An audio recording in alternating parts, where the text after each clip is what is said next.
There's no doubt that 21st century man has come a long way from our hunter-gatherer origins. Good morning, it's Ryan here calling today to book the annual service on the boiler. In Britain today, we take food, shelter and warmth for granted. Have a cappuccino, please. And most of us consume rather than create. I want to find out what happens if you strip man of all the luxuries and the conveniences of modern living and then force them to fight for their very existence.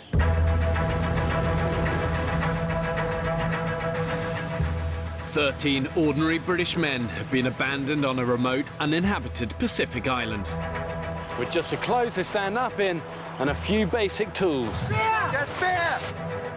Keep eyes on it, keep eyes on it. Hey, And these guys are going to be completely alone, filming everything themselves. Can I pass the camera up to you? Just seems like it's jungle forever. When pushed to the extreme, does modern man have what it takes to survive? One wrong move, and this place will take you down. This isn't about talk, this is about action.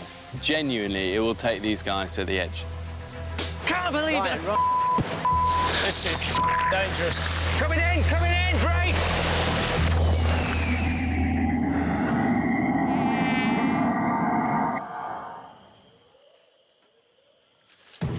I really believe that deep within us all, we still have that survival spirit and instinct to overcome even the toughest of odds.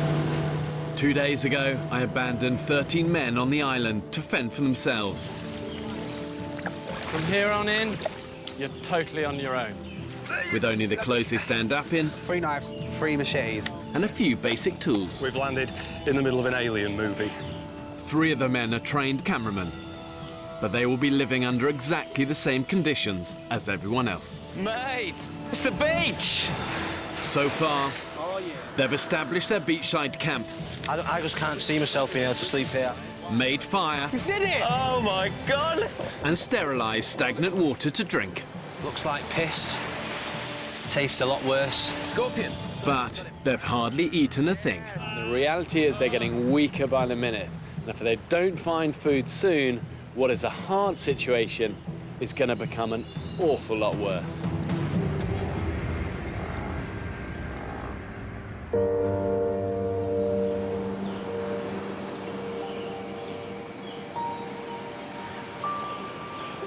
Good morning.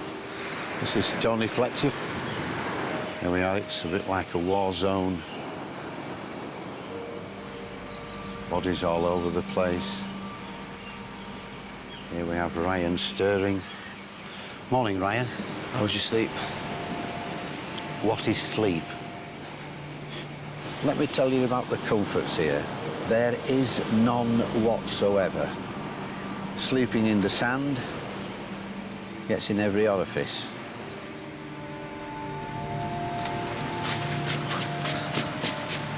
Fucking covered, mate. So make no illusion, folks. This isn't a set put up by Channel 4. This is bloody real. Do you know, the next time I gently complain to my PA about booking me into a 3-star hotel instead of a 4-star hotel, I just want somebody to punch me in the face. I'm properly hungry. Oh, yeah. I've got a knot right there. I get little pangs every now and again. I thought that's because I needed a dump, but it wasn't. A hunger pang because you need a poo. Since being abandoned here, the men have found almost nothing to eat. I want to eat something. Yeah. Oh, mate, a big fat fry-up would be epic, wouldn't it? It's day 3 and I'm starting to fantasise about food already. That's a bad sign, isn't it? Yeah, it's not a good sign. The average man needs 2,500 calories a day. Energy levels are dropping. I would eat a scabby horse in between 2 piss-soaked mattresses at the moment. Right. That sounds quite nice. Yeah, have you got that image? Yeah. That's how hungry I am. The problem with extreme hunger is your metabolic rate then drops, and your performance drops, and your decision-making ability drops, and you need both of those things to hunt effectively. You've got to be able to move, you've got to be able to think smart, and it can easily become this downward cycle. The hungrier you get, the less effective at hunting you get. I think It's starting to kind of kick into people just quite how hard this is going to be. The hunger pains are starting. We got to keep going, get through these first few days and get what we need to kind of then make life comfortable. Otherwise, it's going to be like this the whole time. I've ensured the island has enough food and water to keep them alive, but only if they have the ingenuity to find it, catch it and kill it, which is no easy task. The island's interior is covered in dense jungle and mangrove swamp, which is full of poisonous plants and potentially deadly wildlife. We've got to start using our eyes and our ears and, you know, just figure out what this place has got to give us, because at the moment it feels like nothing. Yeah.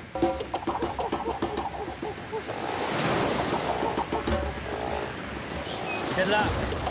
If the men can't find a safe source of food quickly, they won't have the energy to hunt and they won't survive.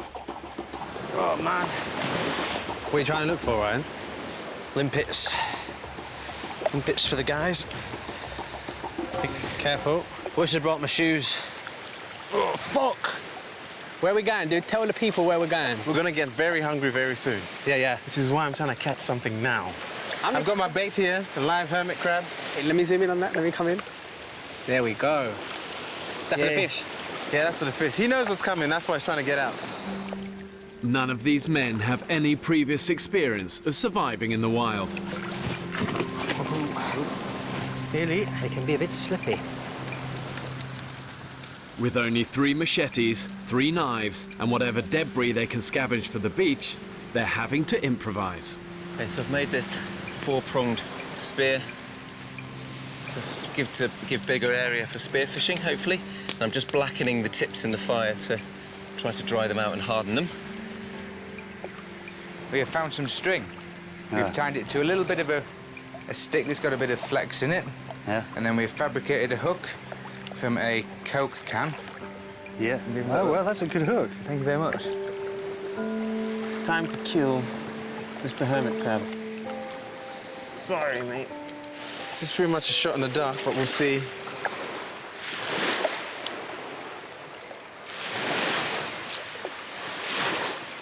And there goes my fucking bait. Nah. That was a massive waste of time. Oh, here we go. What? You just pulled that bit of rock out.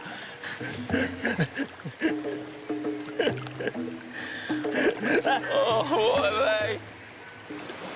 Little snails. Nice. And 10 of these each? 10 snails each, but they're not enough, are they? I'm not going to Show us keep... that one. Well, it's tiny. It's not going to...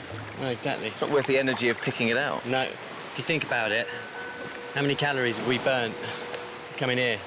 Yeah. More than a couple of winkles. Yeah, nothing. Desolate. What do you think to the fishing so far, Fletch? We might have just been dangling, haven't we, rather than fishing? We don't want much. Just take the hunger away.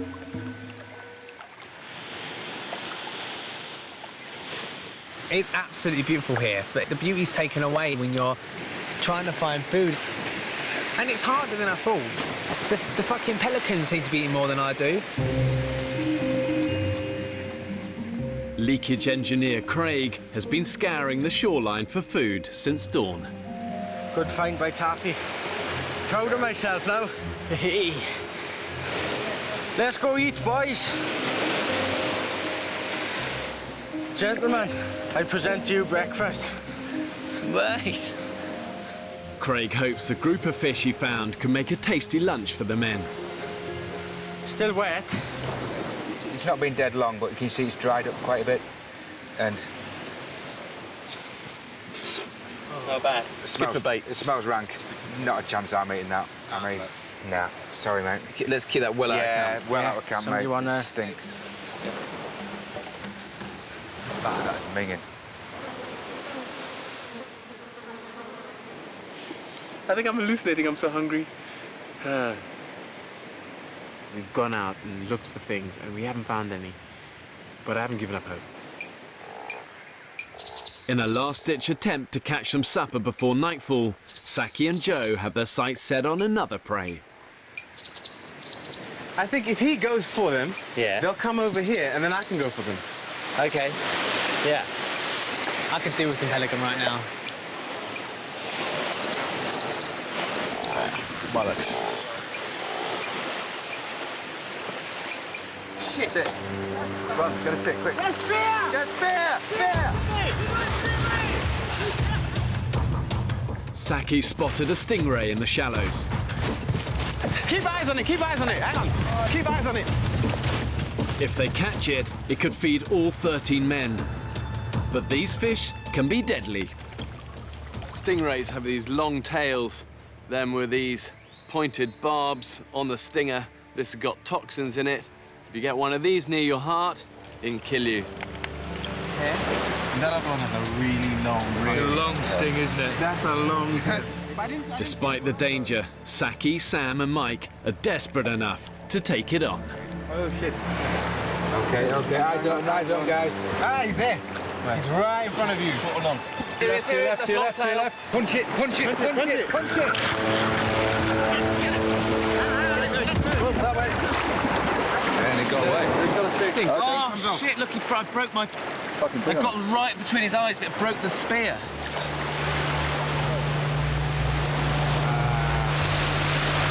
Bollocks. That would have fed everyone, wouldn't it? Yeah. This is your dinner right here. But Jesus. Having risked their lives chasing the stingray, the only reward for the hunters is a couple of snails each.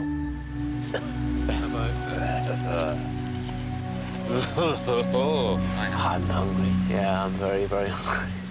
Feeling a bit weak. It's absolutely gutted. It's absolutely gutted.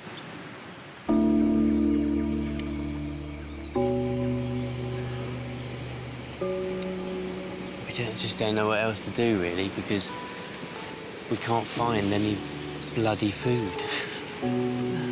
I think part of the problem is no one can really tell everybody what the right thing to do is, because I don't think anybody really knows what that is.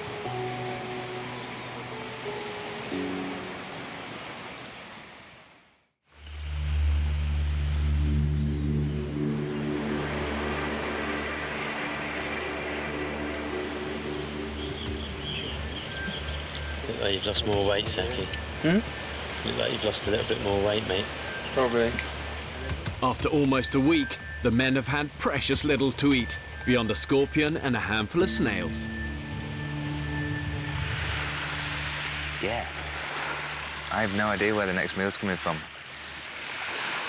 To the point where it hurts. It hurts stringing sentences together and just trying to find the energy to do things is near on impossible.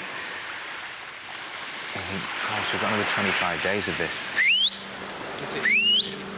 All present and correct. Stand at ease, guys. Stand up, no sitting down. You pay more attention when you stood up. After yesterday's failure to find a decent meal, 70-year-old ex-policeman Tony wants a group to try a more organised approach. The main things are 3 machetes, 3 knives, all sharpened. That's dealing with our tools.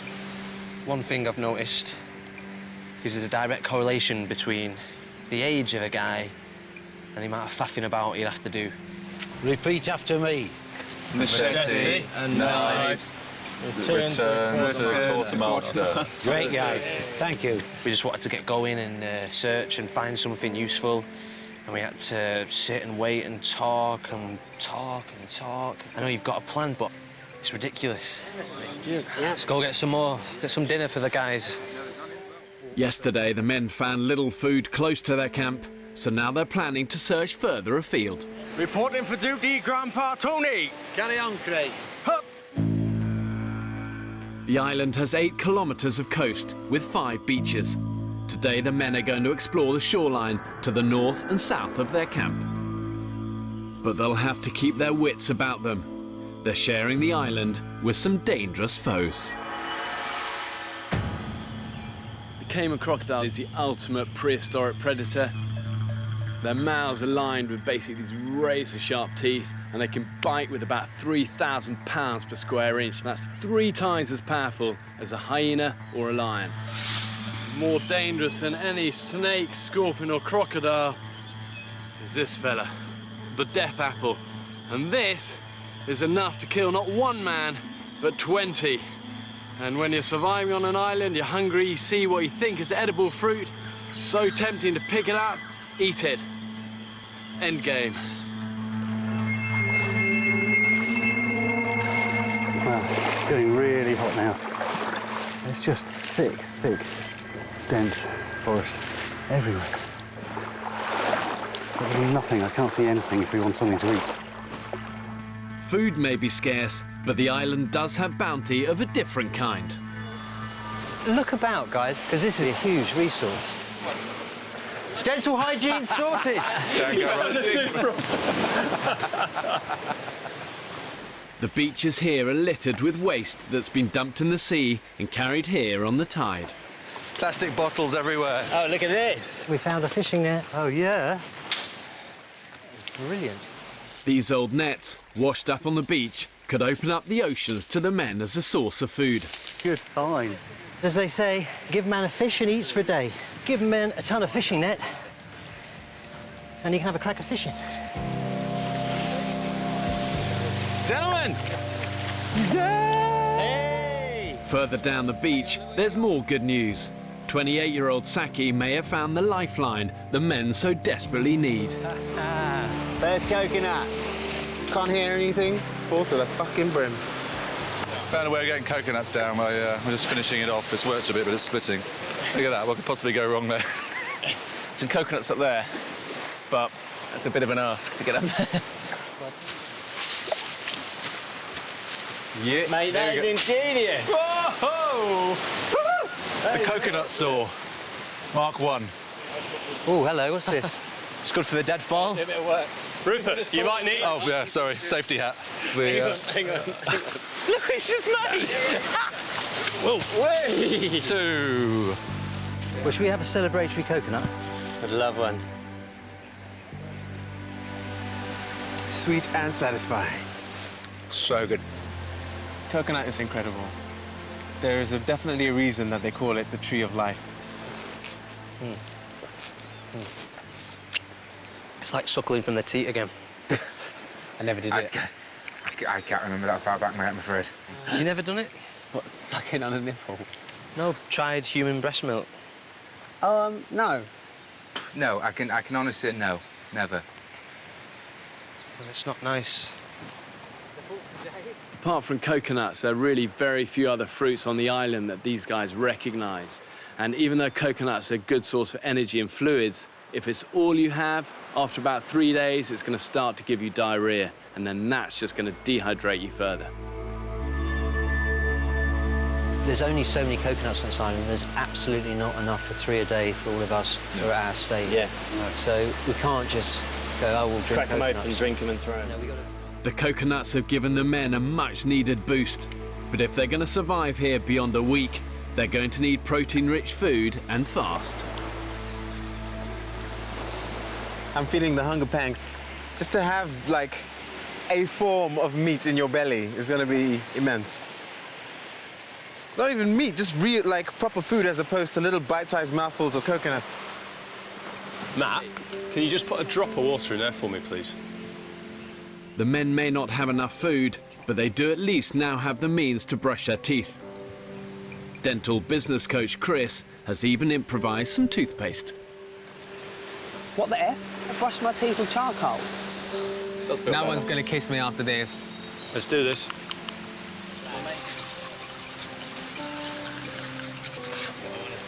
Oh my God. Mate, it tastes like egg. I feel so much better already. Give us a smile, Dino. Oh, Big honey. grin. Hello. Oh, no, honey, this is horrible. The men's goal for the afternoon is to put to use their newly found fishing nets. Can you see how I'm threading it through? Supervised by keen fisherman Mike. And then what we're going to do is tie floats to here. I'm desperately want to catch your food. Yeah. Desperately. You know, I'm running on empty and it's hurting now. Yeah. Yeah. So, but I think I've just a few big fish. Yeah. Oh, mate, Yeah, it'd be just awesome for everybody. Good luck. This 30-foot net is the best hope the men have had so far to catch themselves a vital protein-rich meal. Yeah, keep this one up. Drop the bottom one. That's it. Head sideways now. Yeah, you just keep, that needs to be dragging on the bottom as much as possible.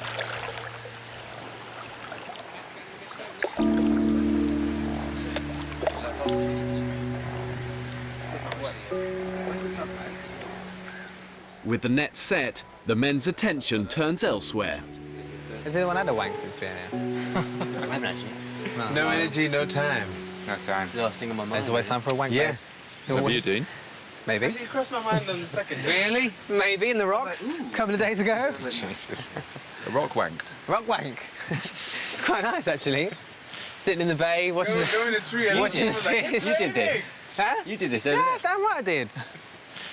Mate, I've got a sex drive of a fucking You animal. actually had a wank? Yeah, I've had a wank. What, around on them rocks? Over there. Near where I had a shit? Only once. Right, probably where you had a shit. Right, probably where you both had a shit. I was just banging one out. Remind me not to go around there again. Yeah.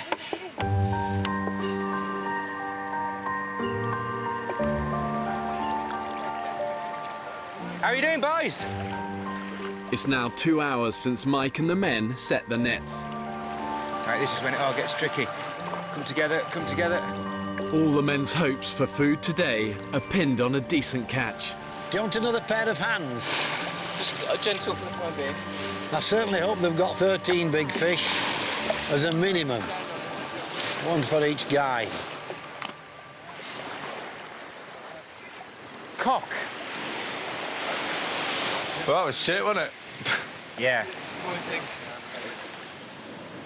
Really disappointing, no fish. I thought we really had something going. But the fishing net, well, gave us nothing at all. I'm good at talking about fishing, but never put a net out to sea in my life. Yet as the so-called fisherman, I feel responsible.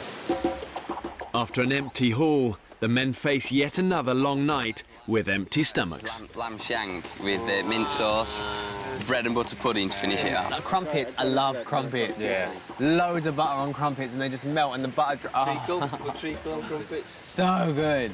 Driving me mad. I can't hack it. I want to eat something. Oh my God. I've never been so hungry in my whole life. Just something in my mind then. Just click. That's it. I'm starving. Fuck, I don't know what I'm gonna do. Oh, man. As soon as I get home, chocolate spread, peanut butter and toast and crackers and soft cheese and Marmite cheese and crisps, tortillas, fajitas, fried chicken, club sandwiches, sub sandwiches. Man. Oh, fuck.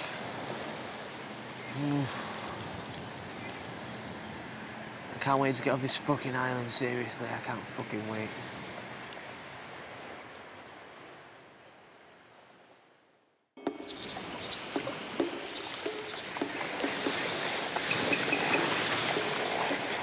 I'm gonna get one of those bastards. It takes me all fucking months. Look at him. We've got a rock we can chuck at him. After a few days with barely anything to eat, the men are now getting desperate. Give me a stone, I'm gonna chuck at him. No, I'm gonna kill one. Dean, wait. Be stealthy.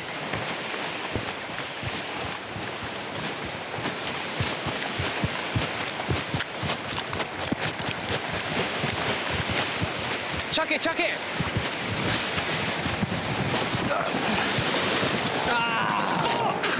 What was that? Bastards! I fucked it up again! What happened? I slipped as I threw it. I think I broke my hand. Oof. Really?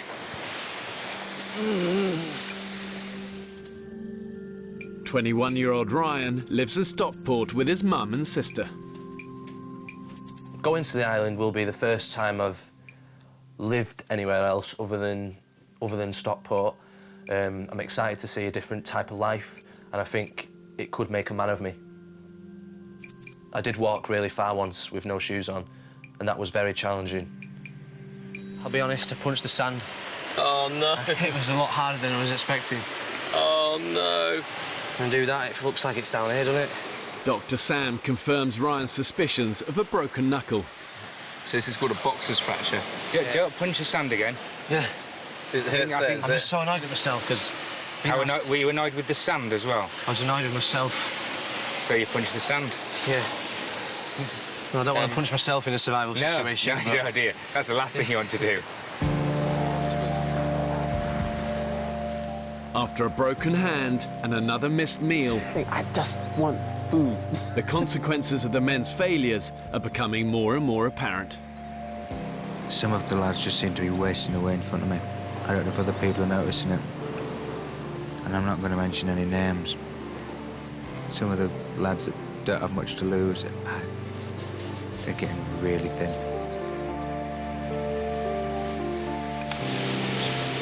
We're 13 strapping blokes. We're going to need a feed, and at the moment, wondering where that's going to come from. So I think we're going to have to, man up, get those machetes out, head inland, and just answer the question that really is troubling us all at the moment, which is, where is the real food? The next few days will be critical as the men use their last reserves of energy to try and hunt down the island's meatiest prey. So we're going to head down into the mangroves and see if we can see a cayman. I just saw a massive iguana head upland that way.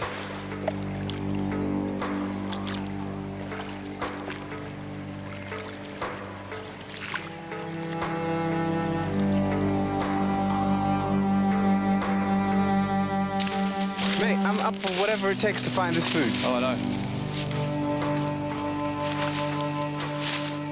This is our first night excursion. We're entering new territory.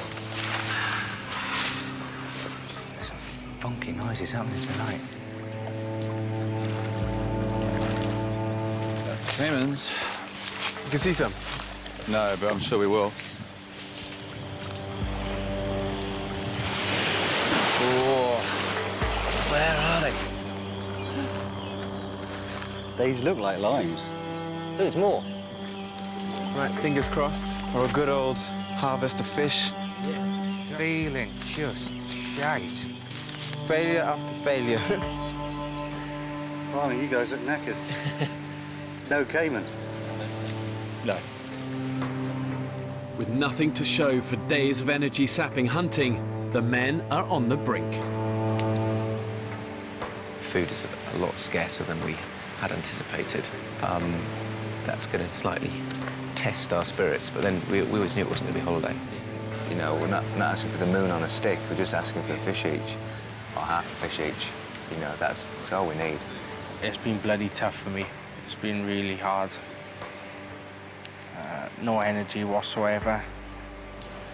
Even had my mind about leaving the island. So far, every attempt the men have made to catch fish with their nets has ended in failure. You think our luck's changed? Today? Yeah. Time will tell, mate. I know in about 10 minutes, but desperately hope so, mate. This time, to improve their chances of a catch, they've left the nets out all night. Wow. Did he get away, lads? Oh, that's a big one. Yeah, we've got a net full, mate. You're joking. Drop them off. Pull him out, pull him out. Look at that. Oh, wow. Woo! Look at these bad boys. Fish! Team Gillnet. They are Shit. Beauty little catfish. Oh, nice. Look at that. Plenty on him. He'll go down well. Mate. Happy days. I'm going to have a full belly tonight on fish. That's cheered everybody up, hasn't it? Oh, yeah. Oh, beautiful fish. Absolutely beautiful fish. We're going to be eating fish for dinner tonight. Flipping great. So relieved. I'm so relieved. The mood of the camp has just lifted.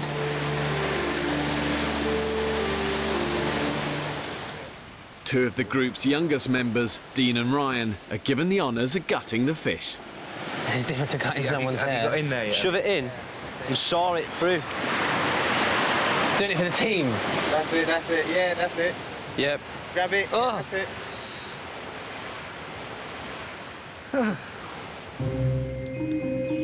We've salted it. A little bit of lemon juice on it, nice salted lemon juice on there. We're going to wrap them up. As the men eagerly await their fish supper, thoughts turn to home. I'm craving titties, man. Miss them so much. I like little small titties. Short, sometimes elfin-like, and quite androgynous. Just tiny tits. I worry about you even more. Are you sure you're not in the closet?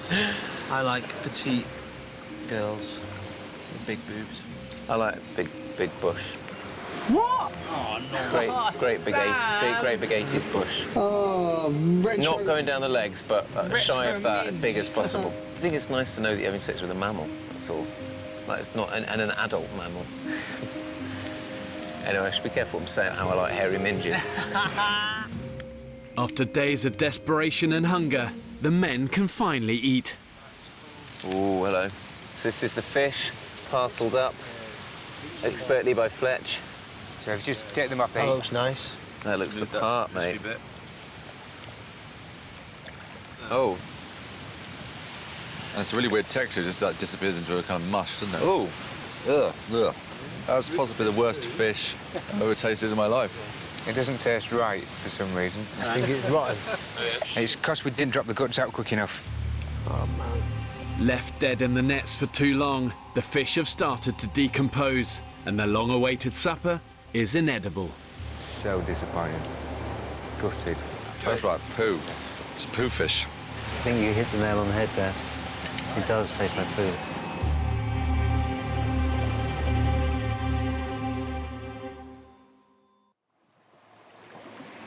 This place looks like paradise. It's actually a bitch. It really is.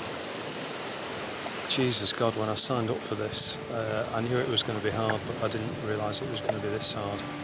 Thank you very much. Thanks so much, Bal.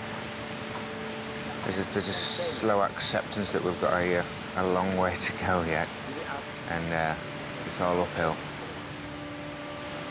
The reality of island life is biting. You know, it's easy to be positive and upbeat and enthusiastic when you've got lots of energy, but when you're sapped of it and you're experiencing failures, it becomes a kind of spiralling downward circle of lack of food, lack of morale, lack of energy. Come on, nature, give us some food. This morning, Rupert and Saki are heading to the mangroves, where they set one of the group's nets. We definitely crossed here. Yeah, we went that way. Yeah. If they don't find food today, their time on the island may well be over. Oh, this is the second riverbed. So this is where we were. When the tide's in, these mangroves are teeming with life. The tangle of roots are a breeding ground for many animals, like reef fish, turtles, and the Cayman crocodile. The tide's out, isn't it? Yeah, there's no water here today. Yeah. Okay. Nada. I wouldn't call it riddled with fish. All right, let's get the net out. Right down in. Something happened here last night. Something fucked the net. That is snapped, yeah. This is so fucking Caymanville. This is where a Cayman has a serious advantage to just skitter across the top.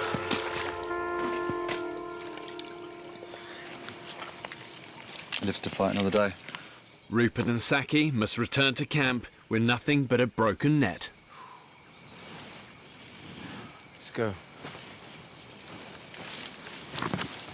This ground is so treacherous. Oh, this big Cayman right there. Holy shit. Holy shit, the bed, man. He's watching us. Mate, he was right next to us. He was. Fucking hell. Sorry. This is what we're talking about. That's a big one. That's dinner for days, mate. Oh, I got this. No, get the string. We'll Yeah, make yeah. a noose. Make a noose. A few days ago, Saki and Rupert couldn't have imagined they'd be confronting one of nature's most fearsome predators. And I'm gonna take that motherfucker down. Armed with just a piece of string. Hello, mate. You're going in my belly tonight. We need to hurry because you've got to start warming up. Yeah, no. Don't worry, I'm doing this one as quick as I can. Mate, he's growling. Yeah, he knows. You just get it on both of them and slowly. If you can get it on when it's closed. That's it. Oh, no, get both closed. No. It's all right, you've got him. Got him. Well done. You got him. He's 5 feet almost. I hope the cord holds, because he's looking at me in a way that is not, let's be buddies. These Cayman crocodiles then grow to up to about 15 foot in length, but even small ones, you know, they're just a bag of powerhouse and muscle. And what they do, if they get hold of you, their instinct is immediately to roll. They call it a death roll. And if it's a small one, it will literally rip chunks of flesh out of you. And if it's a big one, take whole limbs off in that roll. All right, we've got it. Jesus Christ. Oh my God, you just ripped that up. See what that'll do to your leg. If that came was up him for a second and he just smashed that twig to bits. This guy pulls like a bitch. Yeah. Oh, he's death rolling now. He's death rolling, yeah. Come on, get him out. Stay. Get him out. Okay. Keep him there, keep him there. Stop. Yeah. That's good. All right, let me try and get the bottom jaw. Before being abandoned, the men only had 1 day's survival training, which included a basic technique for animal trapping. That's it. Yeah, you see, now we can't roll. Yeah. Okay. Now drag him out into the open. Hold on, let me get a good grip. Let him roll, That's it. Well done. Let me get a grip. Drag him out into this open. Hang on, he's got his leg behind that tree. Perfect. Hang on. There we go. Into the shade, because then he can't... Yeah. Well done. All right. We've got him in the shade. Okay, you got cool. him? Do you want to take both? Yeah. He's going to watch you. Yeah, you've got him. Hang on. You've got him. You've got him, mate. You've got him. Hands over the eyes, over the jaw. Push it right. That's it. Just hold it together. That's it. That's it. And then loop it. You got him. Ah, yes, mate. You got him. That's what you call teamwork. Well done. Well, we've got to get him home still. Mate. Saki and Rupert will take the Cayman crocodile back to camp, where they'll decide who will kill it. I mean, I hate killing things, I really do, but we need to eat, mate. We are hungry. So there's a kind of bittersweet. There's an incredible elation of having jumped on the back of a Cayman, knocked it to the ground, and caught it, and the whole little hunt and all that stuff was just fucking exciting. But I also feel bad that we're gonna go and stick a knife in this guy's head and eat him, but it's the way of the world. I think he's lost the fight for now, but no, he's moving. Because we don't want to kill these things, but at the same time, we don't have anything. We have no food. We've got empty nets, as far as we know. And this will feed all of us. It takes you back to nature, being out here. You've got to eat, no matter what you think about. Slowly but surely, the inner savage is revealing itself. Guys, well done. Sorry, man, because I was like... And this is the one time that I wish I had my phone with me to take a picture and be like, look at what we got! Yeah. Boom, look at that. Boom ting. This is nuts. This is absolutely fucking nuts.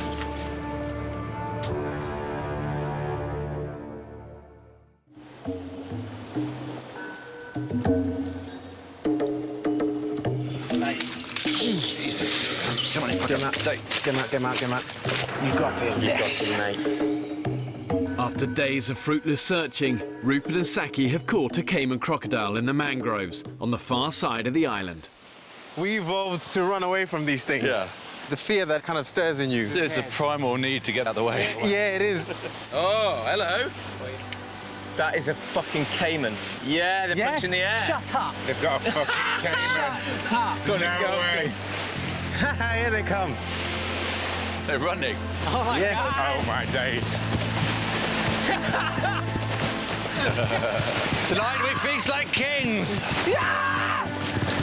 What a beauty. That's a big fucker. Still alive. We haven't butchered him yet. Yeah. Mate, fucking congratulations. Yes, buddy! Suck my dick, Cayman. What happened? Mate! Rupert jumped on his back. I had his jaws. We got 2 ropes on him. Yeah. And then held him, pulled him out. We had to pull him out, and mate, he ripped this branch open. He went just for a bit in branch half, and like just the size of your arm. Just yeah, mate, snapped just it. took it out. You we got him. absolute legends. Real. Yeah, mate. Wow. Well done, lads. All right, lads. Well done. Well done. Mate. Back in camp, the hunters show their catch-off to the rest of the group.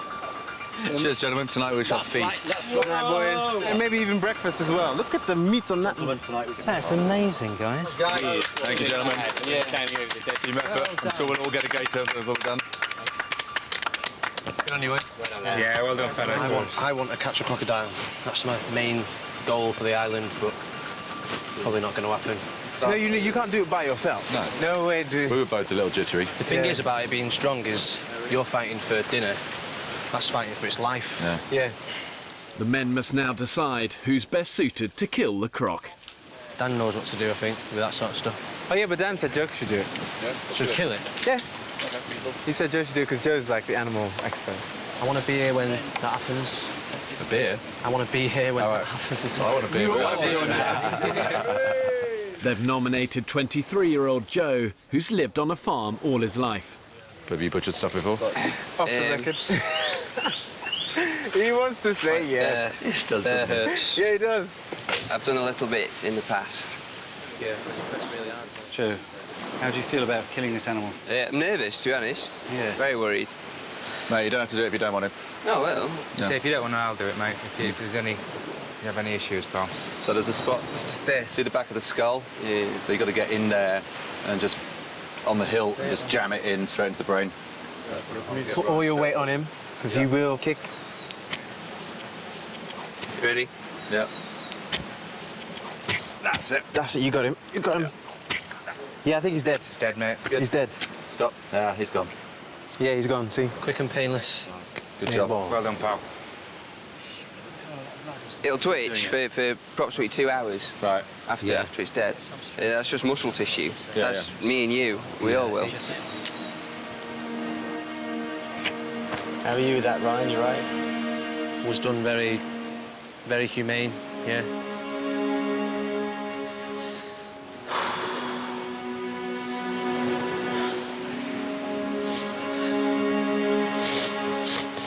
I think as a society we've become so sanitized about, food, and we're so used to going to a supermarket and you pull something off the shelf and, it's meat and you might not even know what sort of meat it is. It's nicely pre-packaged and you take it home and you never think about where it's come from, that an animal has been slaughtered to feed you. I thought I valued our life like the same, like anything from a scorpion to a human being, but seeing that instead, it just set me over the edge a bit. Mate, it's the first time any of us have seen that, so... I know, it's just affecting me, that's all. No, totally, it's affecting me as well. I don't believe it was done the most humane way possible and everything, but... Yeah, it's still one of these weird things. I don't know why, it's doing the same, it did the same thing to me. Yeah, I don't know why.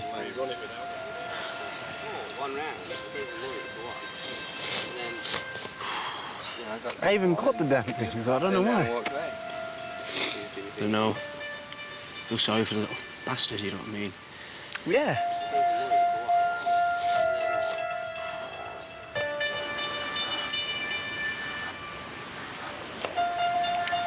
Mate, that is just oodles of pure, beautiful meat.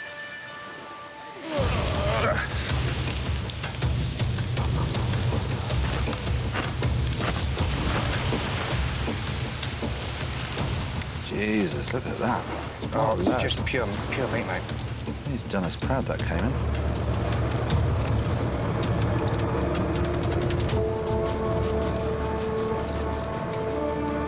Huntsman Saki has the honour of beginning the feast. About to have the first taste of a Cayman. It smells like heaven. Wow, look at that. Golden brown and white underneath. Oh, mate. Is it good? What's it like? What's it like? It's fucking beautiful. Oh, baby. Man, this is amazing. Take that. This thing. Oh, it's so meaty. Oh, man. Mate, it tastes like a kebab. Good kebab or bad kebab? Like a good kebab. Like, good. like a chicken shish. My body's just saying thank you. Yeah. I think everyone's been flaking a bit today, but that is just in time, really. Tonight, for the first time, we're a tribe. Not a bunch of guys who've been chucked on an island. We're actually a tribe today. Everybody's done the bit. Everybody's had, oh my God, everybody's had a corner. Everybody's had a job to do, and everybody's got on with the job. And tonight, we're a tribe. My belly's so full. It doesn't take long for the men to feel the impact of their first meat meal. Can I borrow someone's head torch, please? You going for poop in the sea? Not doing it in the sea, no. I'm gonna go and dig a hole. You better go down far away from camp, because somebody shat near the camp there and I can smell it. Yeah, that's Where? Somewhere, whoever shits in the woods has been shitting too near the camp. Well, it wasn't me. Mate, I shat in the sea. I've had a shit on top of a Scottish mountain before. I had a shit overlooking the Grand Canyon. I had a shit in a car park. Next on the island, Tempest Flare. What the fuck are they doing? What did you just fucking do a wanker sign towards me? Fuck you. If they don't start looking after each other, they haven't got a cat's chance of making it to the end of this month. We failed on the soft approach. And what are you proposing as a hard approach? To make the lad feel like a twat? We can't help him. So I suppose we've just got to say our sweet goodbyes. Ryan! Ryan!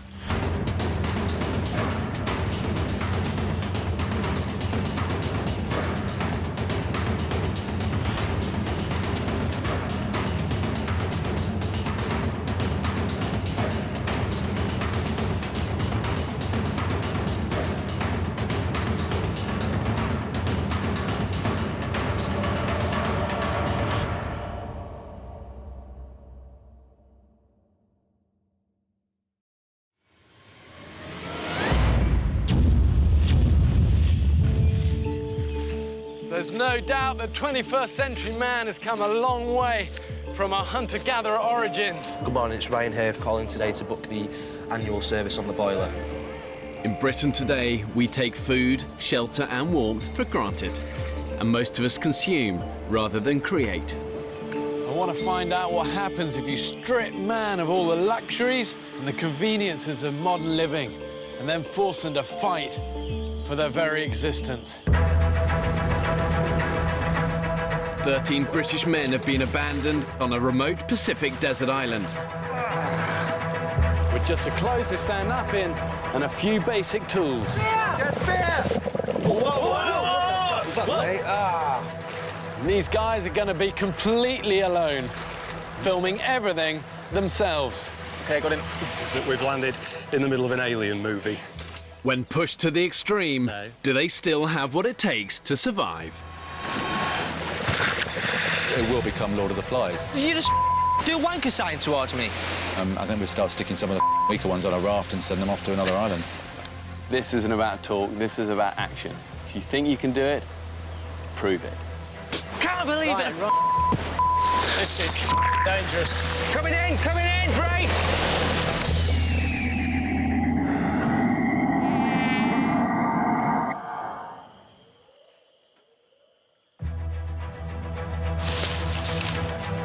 Whoa. That was a close one. It's now the second week since 13 British men were abandoned. It's like suckling from the teat again. On a remote Pacific island. And all they have to keep them alive are a few basic tools. Look at that, what could possibly go wrong there? 3 of the men are trained and experienced cameramen, but they're living under exactly the same conditions as everyone else. Thanks, Dan. So far, they've hunted down... Holy shit, the bed, man. And killed their first big prey. Seeing that edge, then it just sent me over the edge a bit. The longer we're here, the more our inner savage past will reveal itself. Tonight, for the first time, we're a tribe. But despite this success, food is now running dangerously low. And the men have drastically lost weight. The reality of island life is biting. Oh, I'm gonna kill one. Living on the edge of existence. Be stealthy. The men are now losing hope.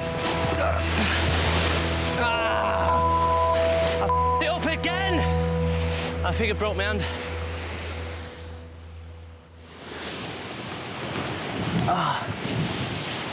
Oh, it smells a bit down here. Hello. Am I sitting in fish guts or something? There's not a very good smell here, but it. So day 8 and shit has gone down. Tempers are about to flare.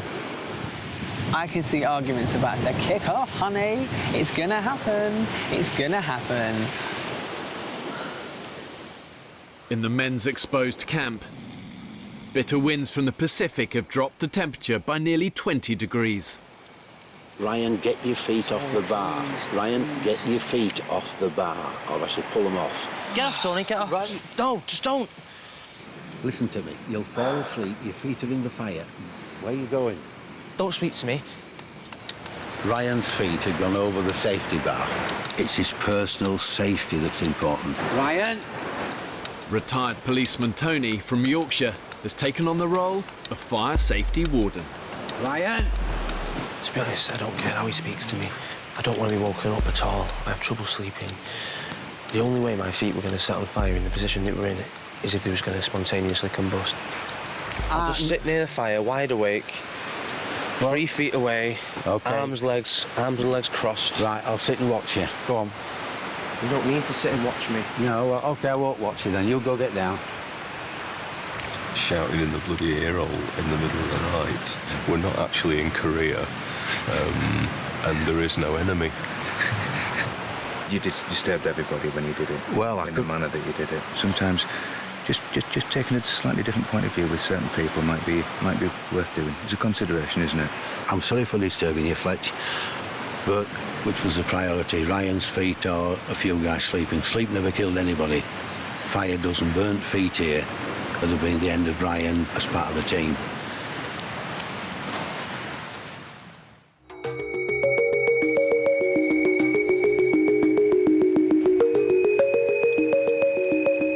Morning, Kiff. Dawn.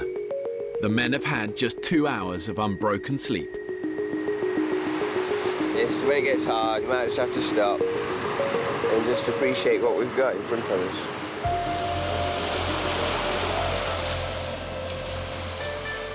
Well, I think one of the intriguing things about this experiment is that the wild is unpredictable, and what's interesting is see what's going to happen when you're tired and you're hungry and you're thirsty and you're missing home. Then you learn what people are really like, and that's when it becomes interesting. I didn't realise just what hunger meant. I really didn't. It's not a rumble in your tummy. That's long past. Dropped off 13 men, going to pick up 13 hobos.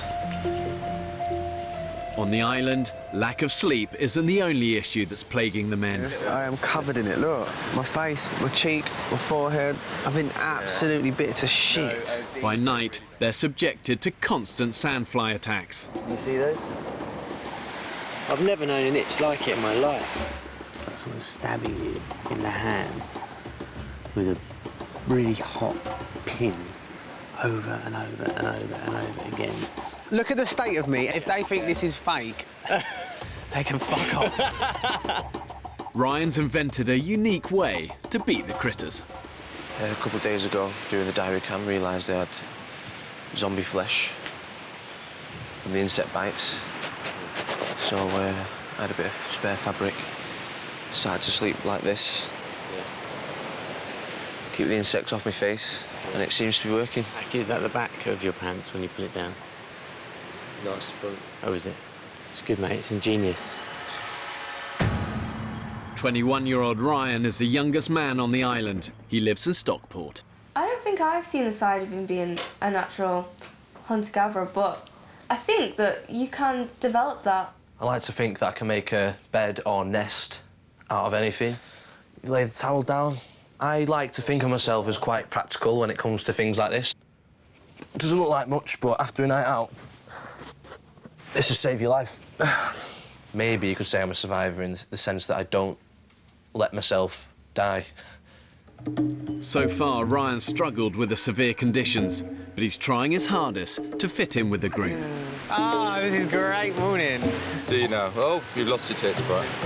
Ryan's really struggling, but he makes me laugh way more than anybody else here. You can buy unicorn meat off Amazon. It's basically just spam with glitter in it. Don't get it. Yeah. However, living in such hostile conditions can take its toll. What's going on, man? You feeling rough or what? I just feel minging. I'm not gonna lie, I'm not feeling too great. This is still hurting me. That's making me feel like an absolute prick. To make matters worse, I just had a dream about Natalie, my beautiful girlfriend. And a huge part of me wants to go home. A huge part of me. Despite one solid meal of Cayman crocodile, the men are all suffering, eating on average a dangerously low 300 calories a day. Who needs Domino's pizza when you've got snail broth? And starvation is fast creeping up on them. So one of our big issues right now is we're not catching any fish in these nets. I think we need to move them. So you got to track them, you got to trace them. It's the same as anything. And if we just sit here waiting for it, we're stupid. If we don't have food, we don't have energy, eventually we all sort of roll up and die. So we need to have food. The men's camp is established on a beach at the southern tip of the island. I've ensured this island has enough water animals and vegetation on it to keep the men alive, but only if they have the ingenuity to find it, catch it and kill it. Day 12, and there was no fish in the net again.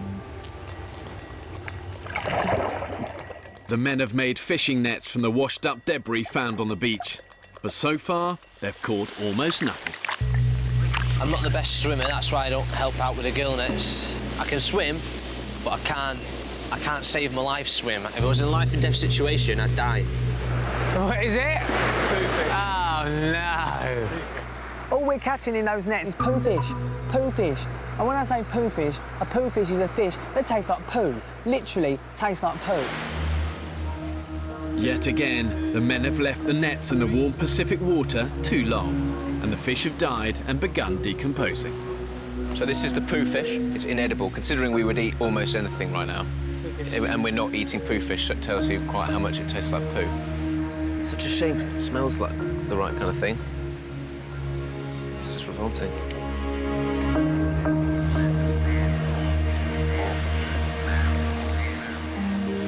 When Mother Nature slams that larder door firmly shut, things in a group can rapidly go downhill. You're hungry, you're despondent, and it's so tempting to give up. But like so many things in life and in the wild, it's actually about how you respond to those crisis moments. So where are we going, Sam? We're going foraging. In their second week on the island, and with energy levels at rock bottom, the men's very survival hangs in the balance. How good would a Cayman be right now, Chris? I have vague and fond memories of Cayman. It's the same people always working hard. I think Fletch, Matt, Kiv, Dan, Sam, Saki and Chris are the kind of ones that are always keen to go and do shit. And there's a kind of core group of resters that do a little bit here and there, just enough not to completely piss you off.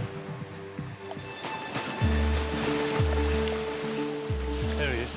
One so-called rester, Ryan, the youngest member of the group, has been spotted aimlessly wandering alone. We found him. What's he doing all the way up there?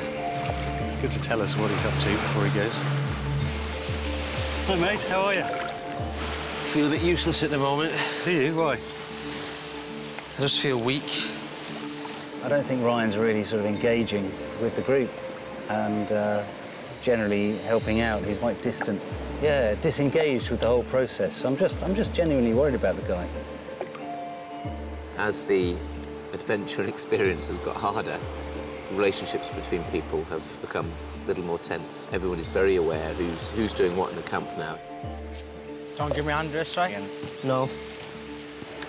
It's just idle. It's just an insult to the rest of us. You know, he's only young, and people are probably judging him a little bit too quickly, if I'm honest. I gotta be honest, I don't think Ryan will see 14 days on the island. I don't think he's going to make it, to be honest. Some people are looking for work and other people are not seeing it when it's right in front of them. Take Ryan, you know, He's sitting down there doing nothing now and has been for the last hour and a half. You know, we're too close to the edge of existence to, you know, to have passengers. I don't know if I'm strong enough to do this challenge. I need to go up there, clean up. I can't. I'm trying, but I can't. Right, I need to go. Right, mate. In the midday sun, the temperature is 35 degrees and 70% humidity. You say you weren't any good at rugby? I played, but I was the smallest in the year. Really? Ryan's been asked to help the others prepare a new sleeping area inland, away from the sandflies on the beach.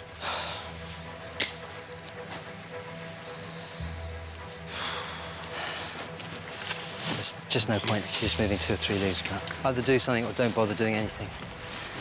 That kid's head is up his arse. What's the matter, kid? You look like you're going to kill somebody. Kill him. Could have just gave me the broom and said, might be easier with this. What's the matter, mate? Well, honestly... Yeah, go on. Ryan. He's been sat in his arse all morning. And other people were knocking their pipes out. Yeah. And we were clearing up the top camp. And then comes back and he's got a stick and he's just moving that leaf to there, that leaf to there, that leaf to there. And I've been... Sorry, I'm dehydrated and I'm just a bit grumpy. But it's just... Are we on? Have a guess. Ryan, do you see everyone working here? You know, you've been walking around in a dream this morning and not doing any work. And we are fucking working hard. I was trying to help. Feel like I'm gonna fucking collapse, man. I'm trying my fucking hardest. Really am. Yeah, but well, okay. I don't need you. Oh, sorry, I'm really sorry, buddy. Oh, don't But be we're like that. carrying Don't you. be like that. I know you are. It's driving me fucking bonkers.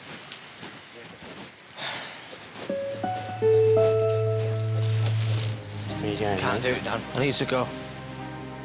You need to put yourself in a positive frame of mind. You can't. Impossible, do it. it's too late. You're not useless. I am. I clearly fucking am. And don't worry about anyone else. Worry about yourself. I can't stand up with the idea of one person thinking like that about me. Ryan's starting to grate with a few people, including myself, and pretty much everything he does here is a pointless exercise. Ryan's really quite distant and a bit disengaged with the whole process. So I'm just genuinely worried about the guy. –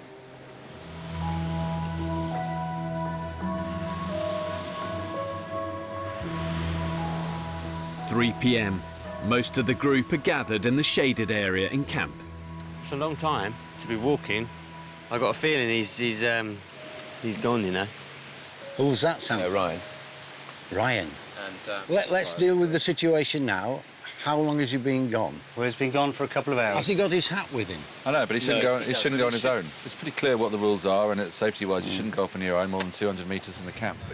Ryan has now been missing in the unrelenting tropical heat for 2 hours.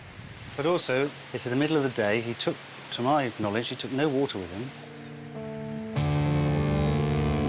Last seen heading south, alone and without water, Ryan is in imminent danger. So I think 2 guys should initially set off to find him. Yeah, agreed. I'm quite happy to go and look for him. You know, we're here to survive as an island community. It is for us as a community to sort this out. But it's pretty fucking devastating, that. Yeah. To lose 2 guys right now. Yeah. And not be connected to it, because we've got nothing. With little energy left, 2 men searching for Ryan and not gathering food is further depleting their reserves. He's going out, lone wolf, doing what he wants, when he wants, sulking, behaving like a teenager and all that shit, and it's just... Would you go as far as to say that if he carried on behaving like this day after day, you'd just rather he wasn't here? Yes. Anyway, let's go. Do it. Yeah, I'll take the camera. Thanks, mate. Thanks, man. Bye. The island has a circumference of 8 kilometres. It's covered in dense forest, harsh rocky terrain, and has perilous tides. Let's race up the rocks. You and I are pretty good at that. Let's do that. So even the most experienced survivor can get in trouble here very quickly. Ryan shouldn't be clambering over this stuff. On his own? No. Ryan! What's he fucking thinking? He's a 20-year-old kid from Stockport. This is a hostile place. Ryan! The problem is he could be hidden behind any of those rocks up there, or any of these rocks here. But Ryan! Ryan! I think we've now got a young man in a very vulnerable situation, which could have dire effects on his own personal health. As far as I'm concerned, he's breached health and safety, and he's not only jeopardised his own health and safety, he's jeopardised our health and safety. We are putting ourselves at risk then to go and find him. Ryan! Where the fuck is he is the big question. Even when the cameras aren't rolling, the men's audio is recorded 24 hours a day. If I do die, please, someone listen to this. I gotta say, Mum, thank you for giving me life and for giving me everything else after. Ryan! Oh, hang on, there's a footprint here. Huh? Footprint here. Daylight is now running out. Ryan has been missing for 5 hours in the 35-degree heat and without water. Ryan! The thing about dehydration is that it can creep up on you very, very fast. And the average human body probably carries about 80 litres of fluid. And once you've lost 30% of that, the reality is you're going to die.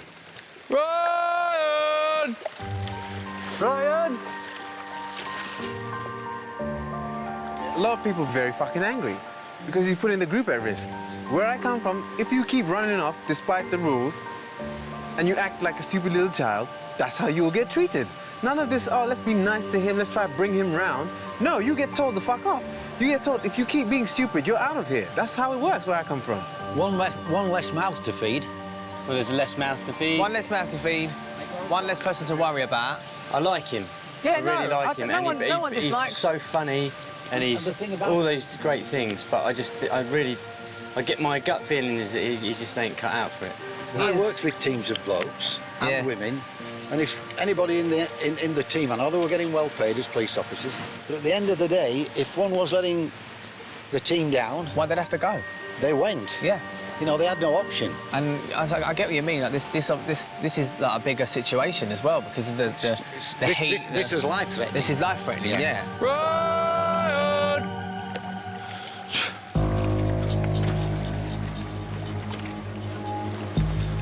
Tide's coming in really fast. We're going to have to start scrambling through the forest to get back if we don't find him soon. With only 60 minutes till sundown and the tide coming in, Matt and Rupert have a choice. Ryan! Call off the search and leave Ryan at the mercy of the elements, Ryan! or return through the jungle in the dark. It's just thick, dense forest everywhere. I have to SOS this fucker. I've given up on everything in my life. I'm not giving up on this. Ryan! Ryan!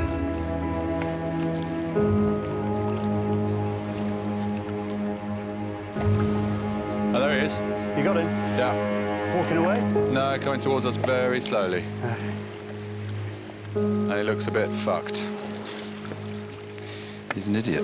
He is an idiot. That's how people die.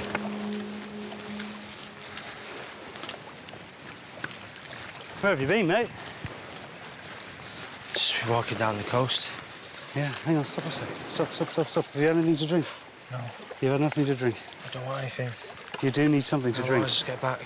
Mate, we're all going to get back, but you need something to drink. You'll collapse on the way. Let's sit down for a second. Ryan, okay? let's sit down over here, please. Dark soon.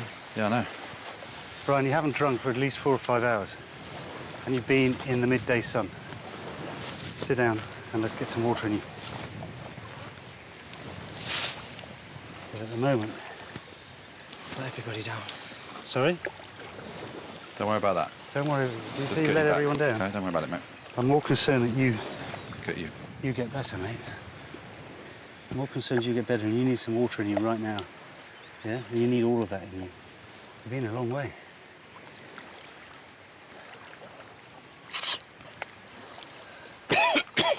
Take it easy, just sip it. Get it down slowly. Get the lot down. You need to have drunk about 2 to 3 litres a day. And I don't think you've drunk even 1 litre a day, have you? No. Find anything good? Fuck off. Coat hanger, always handy. For Grandpa. For Grandpa. I'll keep him happy. Sorry, guys. Don't worry about it, mate. We're just pleased you're safe. That's the main thing. We're pleased you're safe. That's the important thing, mate. You're safe. Because we were all getting a bit worried for you, and it was the middle of the day. You're being too nice to me. Well, shouting doesn't really help, does it? But I appreciate your apology. It's Yeah. nice. Thank you. No, that's worth something. Let's get you back to camp. Let's Get do you it, man. hydrated, get a coconut in you, and Let's you'll do perk it. up.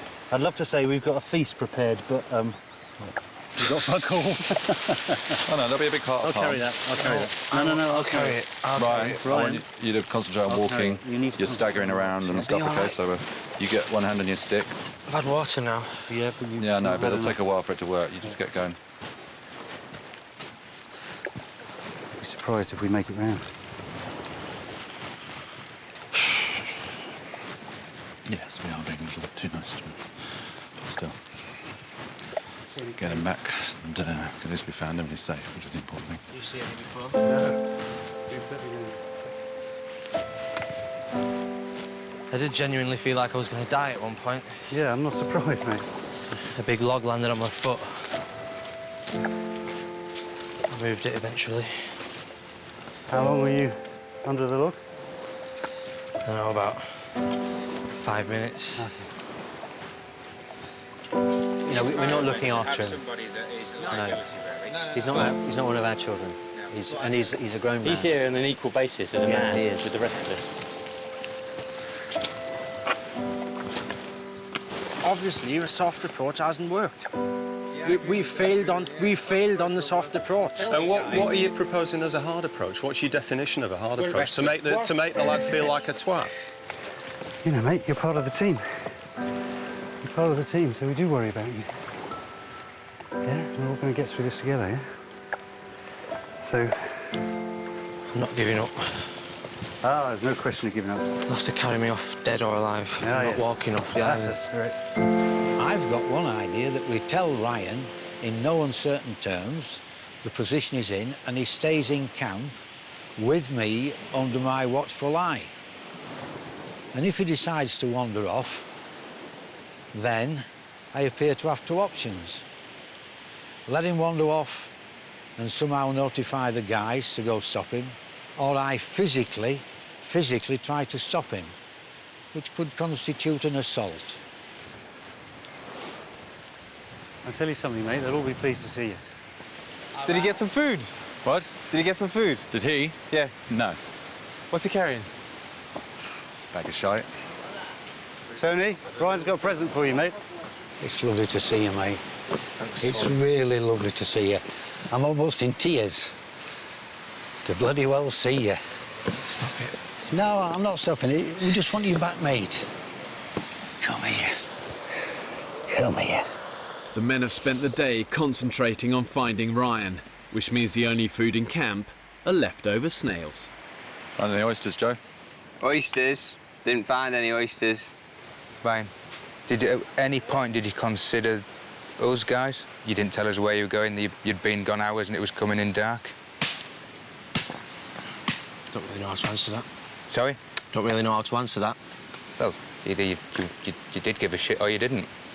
I don't think it's fair to say that I don't give a shit. I'm struggling to understand how you can be gone for so long and just not come in and say, oh, sorry, lads.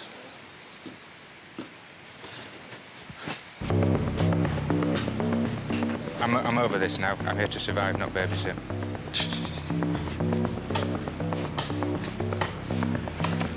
Now, I'm a very honest person, and this diary cam is a very honest thing. It's an experiment. It's not a weakness if you can't stand it and you need to go home. I guarantee you 13 people will not leave this island. 13 people will not leave this island. You know, this place looks like paradise, but this place can be very hostile. One wrong foot and you're in trouble, you're lost, or you're dehydrated, or you're in danger. You have to respect this place. Oh, well done, mate. Good. How are you this morning, mate? All right, yeah. Better? How's the hand? Just getting there. Yeah. 1 or 2 more days, I think. Yesterday, in the 35-degree heat, Ryan went missing without a supply of water. Forced to take action, Rupert and Matt found him nearly 5 hours later, lost and severely dehydrated. Some people are giving me the cold shoulder today. Hopefully I can change everyone's attitudes towards me. I feel like some people have already made their mind up. But the last few days have pushed the group of men really to the limit. And the truth is, if they don't start looking after each other, being resourceful and surviving, they haven't got a cat's chance of making it to the end of this month. Well, I just want to say sorry to everyone about yesterday. I want you all to know that I wasn't storming off in a mood for anything. I just went for a forage. You know, it was against protocol. I just didn't want to return empty-handed. Got a bit lost, and then that's why I was gone so long. So, yeah, I'm sorry. This wasn't him going off to go and forage stuff. It was a cry for attention, cry for help, a cry for whatever. I should have been finding food, and I wasted it on him. If you had someone back home like Ryan, would you throw them to the wolves? I don't think you would. You'd help them. You'd try and find their strengths and weaknesses. It's too easy to say he's lazy. Jobs for today? Who's on water and fire? I would like to do water and wood and fire today. And I just need one willing helper who's prepared to graft their nuts off. Do you want a go with me? Yeah. I will beast you all day. Yeah, I don't mind. I mean, I will, but at the end of the day, we'll have done a shitload. You know, I'd like to give Ryan a chance, you know, because, you know, I know I'd had a go at him. I think he deserved it. And there's no good just sort of pushing someone down if you don't try and pick them up again afterwards. Go on, Ryan. I think all he needs is someone's approval. I think that's what he's after. While Kif takes Ryan on the water run, the others desperately scour the island for food. I've said this many times, but I cannot wait to have a seafood platter at home. Do you know what I mean? I cannot wait. These are good. These are falling out of the tree above where we are. And they're not the best thing you're ever going to eat. When you bite into them, kind of a cross between mud and an old strawberry. Right now, it's doing it for me. Just gives you that little bit of something, you know? I think that one's rotten. That one's actually rotten.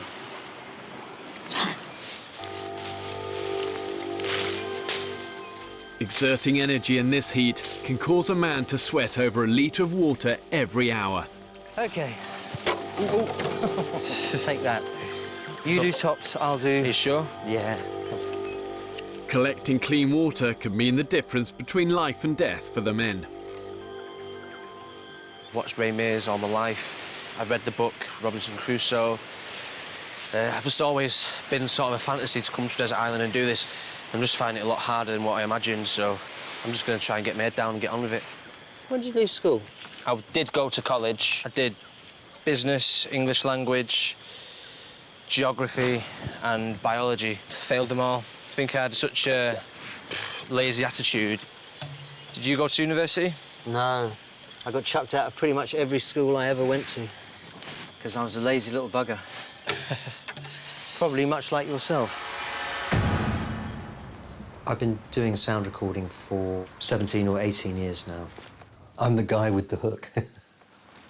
I think because my jobs enable me to travel and see all types of people doing all types of things, the one thing I've learned, with kindness, things can be OK. And I think on the island, that is what's going to do it. Here we go. Chuff, chuff. Ryan seems to be pulling his finger out. Kif was on him, babying him. But if the babying works, then the babying is what we have to do. Breathe in, and then just watch. The fact that Ryan can't swim means he can't help with tasks like pulling in the fish nets, and this isolates him from the group. That slowly. So Kif wants to help. I really wanted to prove myself. I'd even have a go swimming out doing the gill nets, depending on how that swimming lesson goes. So your body's sort of turning. See, I'm already losing confidence. You'll be good. Let's just get into it. Big shout out for Kif, really, because you can see Ryan's spirits lift. 1, 2, 3, breathe. Good. 1. I've got so much respect for Kif. I realised that he was right, I was wrong. I've not been pulling my weight. I need to just man up. Just wanted the least attractive girl look whilst on the island. Jeez. No, you've looked worse, trust me. First sign of fish returning to the bay. There's one lone pelican here fishing. So our nets might hold something for breakfast, actually. The men now haven't eaten a solid meal for 4 days. From their 1 day of survival training, the men know the sea is their best hope of catching food. You got one sack? For the first time, Ryan has joined Kif, Saki and the others to help pull the nets in. Look at that. Beauty! There's a stingray in the net. He's out, he's out. Shit. You weren't hungry enough, mate. You didn't have the hunger. I do now. I'm gonna kill one of those fuckers before I leave. Now you're pissed off. Yes. For Saki, it's a bitter fail. Yay! But another net remains. Look at that, piggy. Yeah, fish. The second net has delivered the men's biggest haul to date. Catching 8 edible fish means vital protein to keep the group alive. Bear Grylls. This survival programme is a piece of fish. However, the net has also brought in an unwelcome visitor. That's the deadly stonefish. Shit. So these spines here, you stand on these spines. Boom. Boom. It's not great. Dead. A stonefish has 13 large spines, and each one contains venom so deadly it can kill you within 2 hours. Beautiful in a strange kind of way. Now that is a prehistoric fish. Didn't think we was going to see one of these, you know. Which one are you going for? You see the size of that going in there, Matt? Oh, man. If we can get a net of fish like that every day, then I think I'm just going to enjoy this opportunity whilst it's here. What a fabulous way to start the day. That was just a huge surprise this morning. With the bumper haul of 8 fish cooking, all the men, apart from Ryan, are gathered by the fire. I don't like Ryan missing at morning briefings. I don't think it should happen. He should do his diary cam at another time. He should be here. It's important. I said Celavie. No, it's not. It's not Celavie, Fletch. He's vulnerable. No, it's not. Away from camp, Ryan is attempting to dispose of the stonefish. That fish is twitching quite a lot, and I'm starting to feel really bad. So I'm going to bash its head in. Just to be sure, because I don't want it to suffer.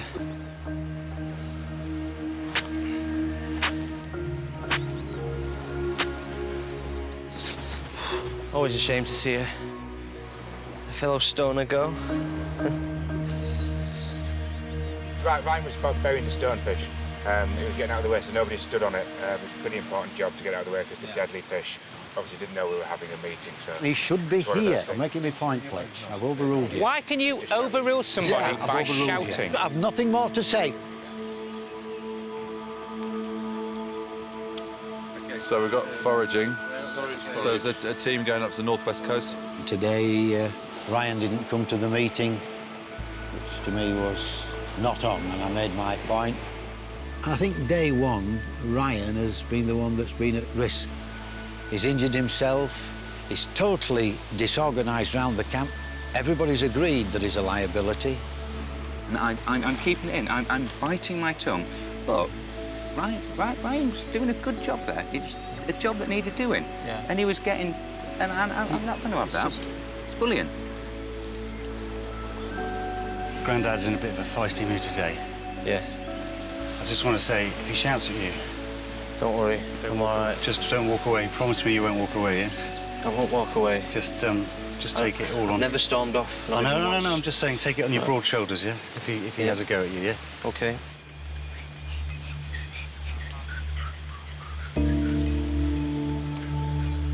Midday in camp.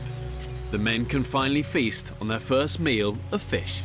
Thank you so much, mate. Some proper food. Mate, it's the best feeling in the world. Like, I don't know what it's like to have a baby because I don't have one, but I'd say it's better than birth. Can anybody tell me what fish it is? Sea fish. Sea fish. I like sea fish. Edible sea fish. Oh my God. Is it good? What, mate?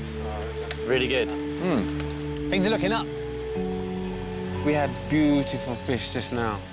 Finally, the nets came good and we caught some fish and it's fucking great. It'd be nice to have a little kind of lemon sauce or something, but... Yeah. Oh, mate, Bloody brilliant. never happy. Thank you, Ireland. Thank you, Gilnet. I feel like a new man. I feel like I'm back to myself. Every kind of... All because of a bit of fish. Imagine when we get back and we're eating burgers, we're going to be, like, off our head. So when we're all having our first burger or whatever we're all going to have, and we start to cry, we should bottle our tears because you can sell your tears of joy on the internet. Have you ever bought tears on the internet? It's too expensive, to be honest. Yeah. Tears of joy are like 30 quid a pop. Really? Not that big. How big's the pot? It is incredible what a difference to everybody's spirits one meal can make. Ryan sitting there holding court, just talking rubbish, making everyone laugh. Absolutely brilliant. You get a certificate saying where they came from and that. Google it.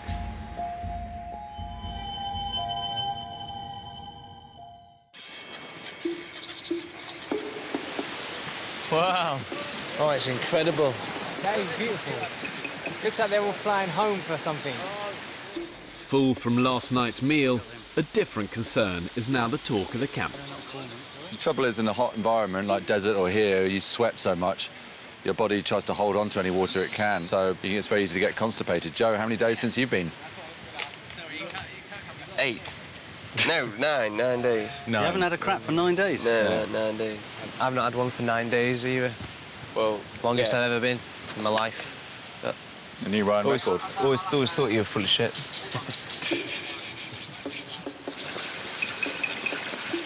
Can I point things out to you now while you're here?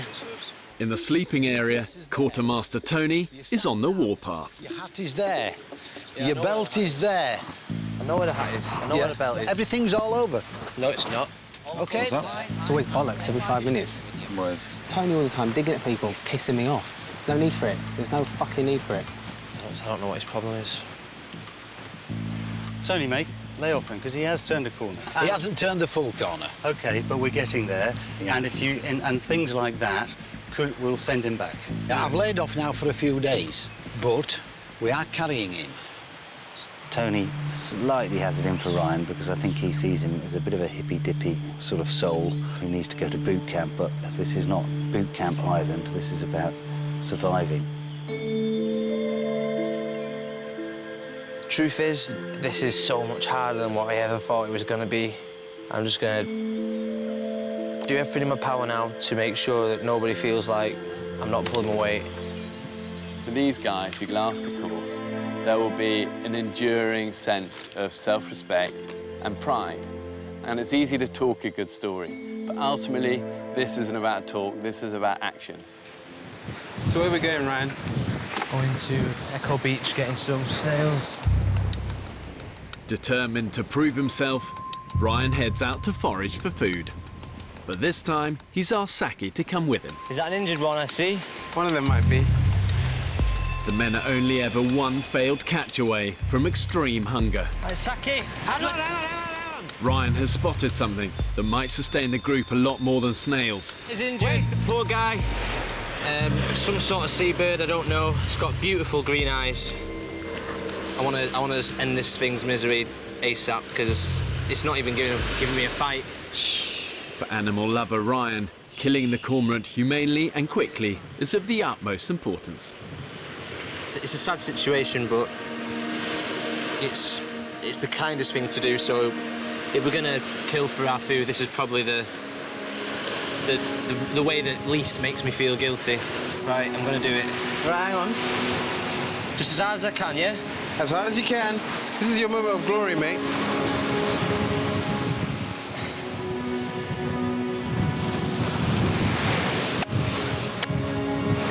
Mate, that's dead. I think that's a job well done, Ryan.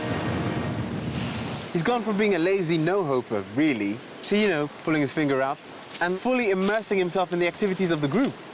And that's commendable on so many levels. What you got, Ryan? Nature provided us with a little extra. You kill it? Yeah. Oh, brilliant. Nice one. Yeah. Well done. Well done. It's a beautiful creature as well. Bend it the way it's not meant to go.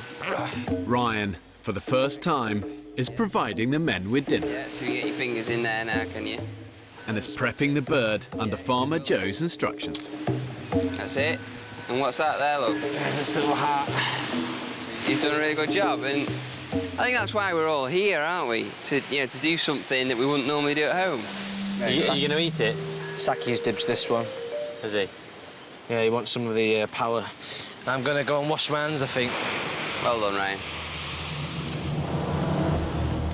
I killed it, and I got the meat out, and now I'm cooking it. That is one of my main goals, what I wanted to achieve coming to this island, and I think I've done it. So I'm quite proud of myself, really. But wow, thanks, buddy. But it's proper meat.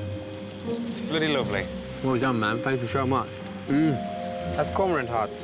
Tastes just like chicken liver. Yeah. Give us a hug. Look, you know my bit of sharpness and hardness? Yeah. Underneath here, look at me. Yeah, I'm looking. I'm as soft as a brush, you know. I don't know if I'm being paranoid. It just feels like treating me a bit different to everybody else. Let's say perhaps I have done, and I sincerely apologise for that. Give us another hug. Thanks. Spirit and energy levels high, the men are gathered to mark another week spent on the island.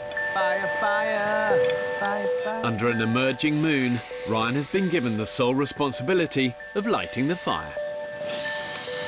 Please stay lit. I was worried when I thought he might leave the islands, but he's really picks himself up and he's given himself a good kick in the arse, and he's behaving like a man. Okay, nice, Ryan. I do think it's a culture, especially men, we see low moments as weak moments. And I think what happens when you're vulnerable with each other, you create strong bonds. And where there's strong bonds, there's strength in a team. Easy at home, isn't it? Yeah. You got to work for your shit here. I've already found out something about myself, is that I'm a prick. I'm a total prick. Definitely see this as a turning point, not just on the island, but in my life. It's not exactly the island of the super vixens. I'm in a dream world. What are you talking about? My libido's not gone anywhere. First 2 nights I had a boner. What about you, Ryan? How's your libido? Like, I had morning glory the first night, and after that, nothing. Getting a bit worried now. They're like poking a marshmallow into a money box when you get home, mate. Like every couple of days I'm on the rock. I'm just going to look for some, I'm out there on Wang Rock. Didn't find nothing. Go look for some snails. Go look for some snails.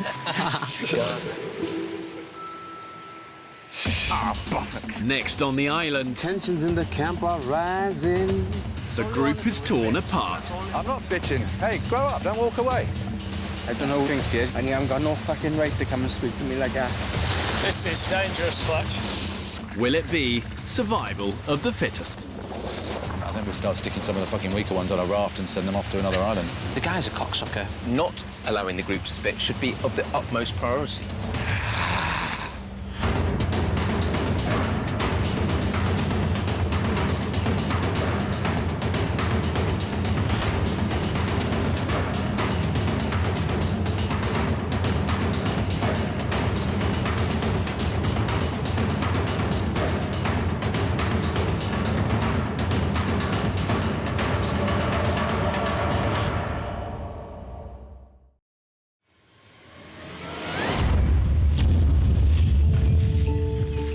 There's no doubt that 21st century man has come a long way from our hunter-gatherer origins. Good morning, it's Ryan here to book the annual service on the boiler. In Britain today, we take food, shelter and warmth for granted. And most of us consume rather than create. I want to find out what happens if you strip man of all the luxuries and the conveniences of modern living and then force them to fight for their very existence. 13 British men have been abandoned on a remote Pacific desert island. With just the clothes to stand up in and a few basic tools. There's one. Whoa, whoa! There's blood. These guys are completely alone, filming everything themselves. Okay, got him. This isn't about talk, this is about action. If you think you can do it, prove it. One wrong move, and this place will take you down. When pushed to the extreme, do they still have what it takes to survive? Can't believe it! Right. This is dangerous. Coming in, brace!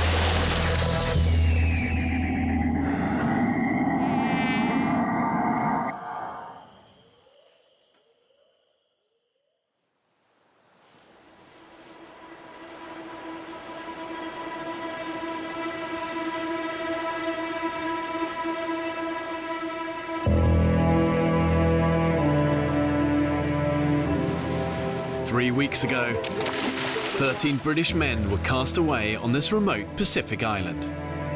Get a foot on. They're alone, with no provisions and only a handful of basic tools. So we've got 3 knives. 3 knives, 3 machetes. Yeah. That's it. 3 of the men are trained and experienced cameramen, Can I pass the camera up to you? but they are living under exactly the same conditions as everyone else. So far, these 13 British guys have survived for 3 weeks totally alone on this desert island. You know, that's no mean feat. But they're now divided on how to find food. Tonight, Saki, me and Dan are going out to find Cayman. I've opted out of Cayman hunting. Without unity... There's a lot of people just sitting around doing all, really. And no clear sense of direction, the men are sabotaging their own chances of survival. If you're not looking for food, why should you get any? Mate, come on, why are you here? It will become Lord of the Flies. And then we start sticking some of the weaker ones on a raft and send them off to another island. Hey, grow up, don't walk away. I actually think that the hardest part of survival, harder than finding the food, is keeping everybody together. I'm so hungry now. Truth is, if they don't start working together, looking after each other, thinking smart, being resourceful and surviving, they haven't got a cat's chance of making it to the end of this month.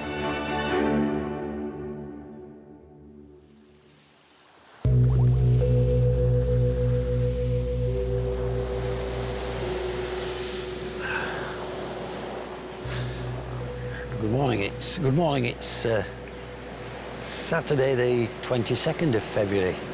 Just another clear sky, sun just rising. We're running out of food. We're running out of energy. We're running out of drive. One of the guys even suggested, I mean, this horrified me, that we're thriving. He really needed dipping his head in the Pacific, and I would have done it a few years ago. I've ensured this island has enough water, animals and vegetation on it to keep the men alive, but only if they have the ingenuity to find it, catch it and kill it. What's the catch, mate? Nothing, man. Nothing? No.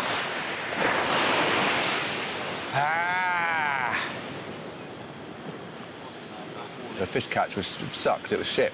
So we still have to focus on getting food for today. Now in their 4th week, the group is fractured and food is scarce as a result. Oysters are almost out. Fish is, comes in, comes out, feast or famine. We've got no carbohydrate left on the island that we know of. OK, so are we really doing more slogs round the island? Or die. It's quite interesting what's happened in the last few days because the group is beginning to split, essentially. It's incredible. We're just not eating enough. We're just not eating enough. Whatever shape, form or fashion it takes, we need someone to focus our group of 13 men. Now the dwindling supplies of food are seeing the men's bodies begin to shut down. I'm not even kidding. My experience of the toilet this morning was like trying to squeeze a watermelon through a straw, which is becoming a little bit more of a common occurrence and one that I'm not particularly enjoying. It's the diet we're eating, it's the lack of fibre, lack of fruit, it's the dehydration which just sucks moisture out of everything in your body. And some people are really, really suffering. When I go to the toilet, water comes out first, and then what I can only describe as dried up hay that is way too big to actually the size of my bumhole. What you've got is a very severe constipation. Impacted stool with overflow diarrhoea. It's the dehydration, which is just sucking moisture out of everything that it can inside the body. You've had the same. Well, Sam had to use a stick to prise his out like a shoehorn. Well, thanks for sharing the stick piece of information. It's true. What do we do about it? We don't have any laxatives. We've tried the natural laxatives. We haven't got that many figs. We're running out. We've tried having several coconuts a day.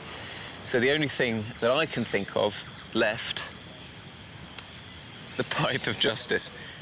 Using a water bottle and pipe they found washed up on the beach, Dr. Sam has fashioned an enema kit. So I'll just lay on the floor, I'll stick the pipe up the bum, and then Sam just squeezes the liquid in, I suppose.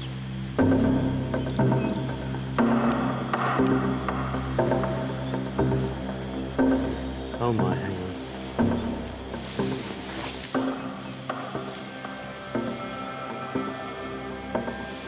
Jeez, that is not easy to get up. I'll hold it. You ready? Yeah. That feels weird. Yeah. All right, now I'm just going to gently push in, OK? Oh, my Lord. Whoa. Flipping heck, that is really weird. Pull it out and tight so it doesn't all come out. Ah. Oh, my good Lord. I try and hold it up there for a bit.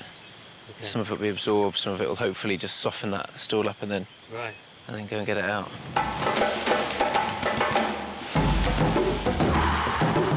It's definitely done something. What it's done, I don't know. While Dan waits for the enema to take effect, little fish. It's every man for himself in their quest to find breakfast. I want to get it quick, aren't they? I mean, the thing is, we're out of coconuts. We've reached pretty much all the low-reaching ones that we can get with sticks and bashing. So what I'm going to do is just work my way up. This goes around you, so you can kind of lean back on the tree, that kind of thing. I'm having to use my strong sphincter control to hold that water up my bum. Extreme hunger affects not only obviously your physical strength, but also your decision-making ability. Go on, Ryan. And it can become this vicious downward spiral where you get weaker, you get less strength, you make less good decisions. I've got to go, mate. And therefore your hunting abilities plummet. Oh my goodness. Worked amazingly. Yeah. Yeah.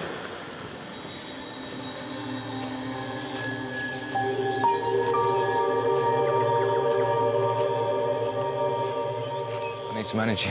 I'm massively lacking energy. My muscles and my legs, my arms just feel dead. We are starving. Really need to focus or come up with a way of getting more food for the group because I don't think we're doing that great. And it's affected the mood in the camp. People are just so lethargic. People just do their head in.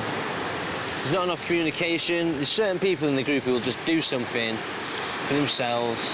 And now all of a sudden I feel hungry, and I mean painfully hungry. I can't think straight. Stingray! Stingray!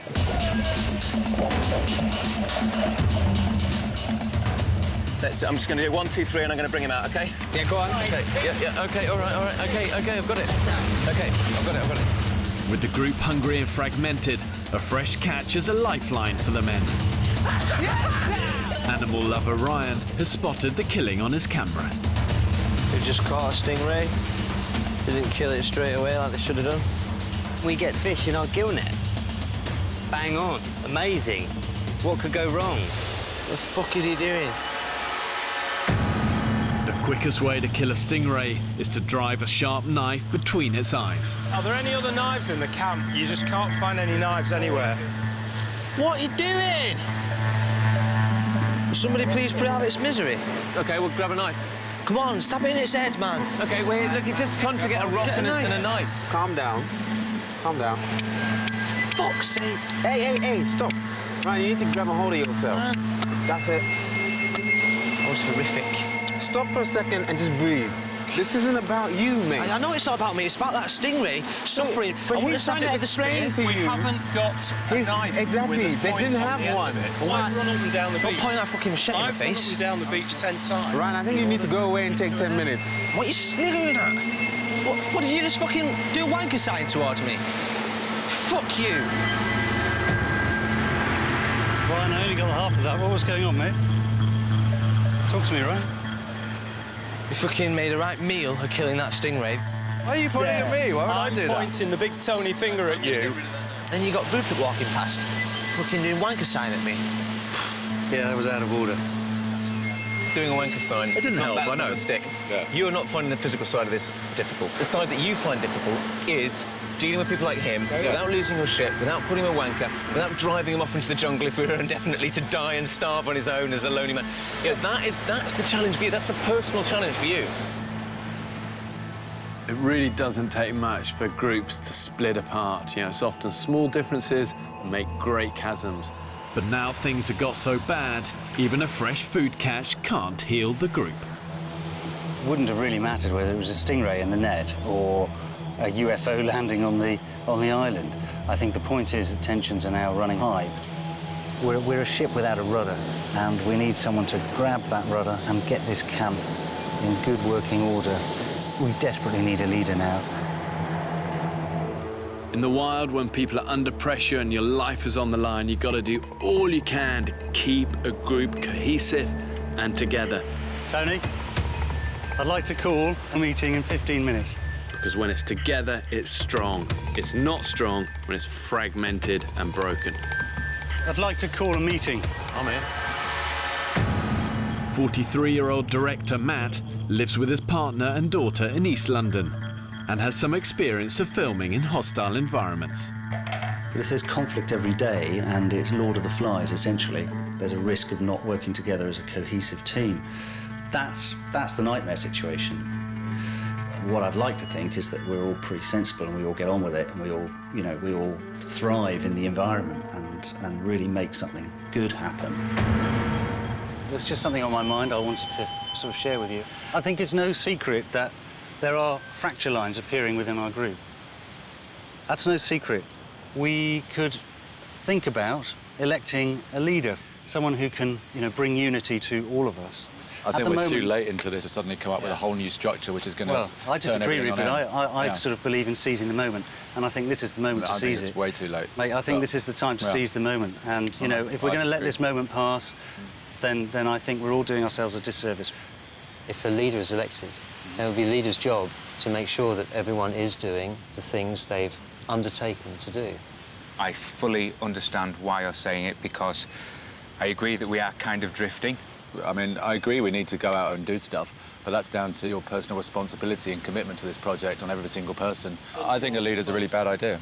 It's not like we all have to be like all hail to the leader and be scared of him or anything like that. But that's not what we've been told to do, though. Finish, please, yeah. But so it's an argument, Dan. People I know, but you don't. The way that the conversation goes is one person says says something and the other person says something. It goes like that, one backwards and forwards, rather than speak over the top. Matt also proposes the elected leader organises a party to unite the group.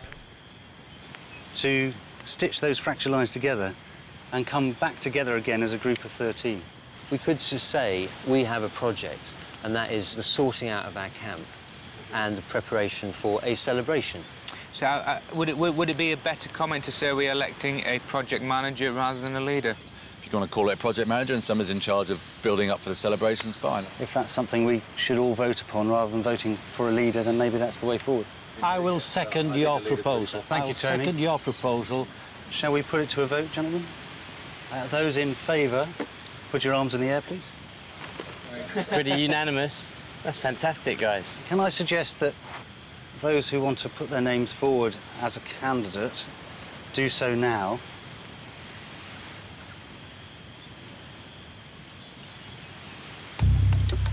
Chris, thanks, CB. CB.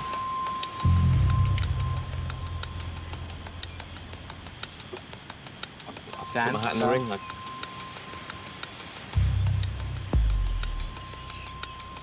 I'll go for it. Yeah, and Saki.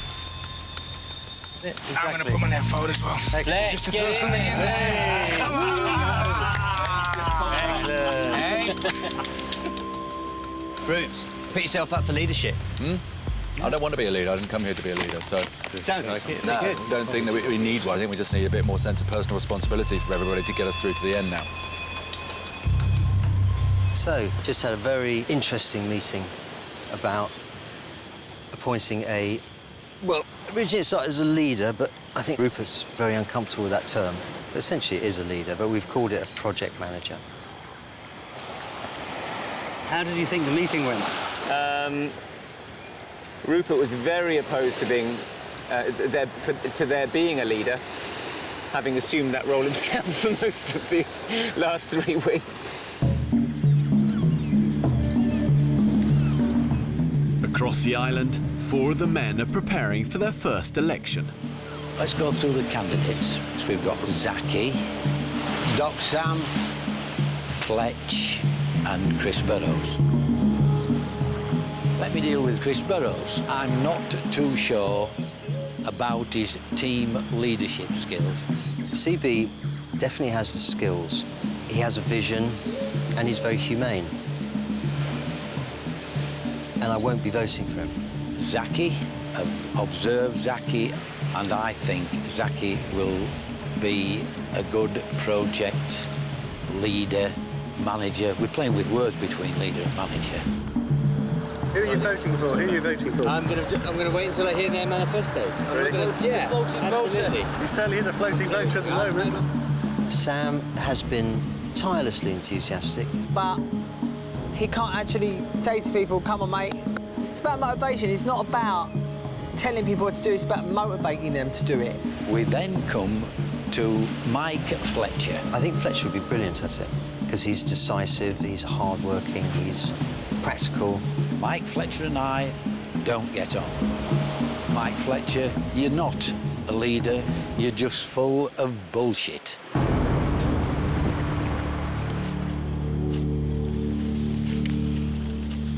So, Rupert, what are you up to, mate? Looking for small round voting tokens for the upcoming, somewhat pointless election. You think it's pointless? For the last 2.5 weeks, you virtually did become the leader, Rupert. Yeah, I don't know. I mean, I guess maybe I don't think that actually needs to be kind of elected for that to work. I think kind of leadership comes naturally in a way. I think electing somebody is difficult. I'm glad he didn't want to be the leader. He's a control freak. He thinks he knows best all the time. He's just basically an arsehole. Right, everyone, welcome to the first Shorley Island election. One by one, the candidates outline their vision for a united, efficient camp. Right. So we're all supposed to come up with a manifesto about how we're going to run this project. I don't have a manifesto. I have a work ethic. Everybody around the room has got a vision. I would go around everybody individually and speak to them one-on-one what they would like to do. We need to share the same idea. Our ideas need to be collective. I'm not here to bark orders at people. All I'm asking, you give of your best. Everybody should be able to look each other in the eye, shake hands, and say, we may have had our differences, but I respect you. The only thing I would do would be to facilitate the smoother running and efficiency of this camp so that over there, by that bonfire, we have 13 torches, we light that fire, we sing at the top of our voices, and we leave with our hands held motherfucking high. That was powerful, man. All 4 men have made their pleas, but there's a last-minute candidate. Right. Let's go for it, Ryan. Yep. The people who stepped forward, I honestly looked and I thought, you know what, I can do a better job than they can. So I've stepped up. Right, we want to know People might think it's a bit of a joke candidate, but I really do think this is my time to shine. Basically, I don't really like to be organised, but the thing is, when I want to be, I can be very hyper-organised. And I'd like the chance to prove to you all that I'm not a complete tosser, and that I could do it, and I could make a good job. Very good. That's great, mate. Well done. Thank you. Each candidate has his own token. So, for example, Saki has almonds, Ryan has snails, Sam has shells, Fletch has inedible nuts, and CB has a nice, delicate piece of palm leaf. Each member of the group must now vote, placing their chosen token in the coconut ballot box. I'm really excited. I'm very excited. Shall I get the coconut? Release the coconut. Release the coconut. It's like the National Lottery on a Saturday night, isn't it? Here we go. In wilderness situations, when everything is on the line, you really see what matters in a leader. And if the men are to survive the rest of their time on the island, electing the right leader could make all the difference. Matt is the official returning officer. Whoever does win this, I think it's really important that we all get behind them. You know, even if it's not our favourite candidate and stuff like that. Well said, Cliff. Well said. And the winner is...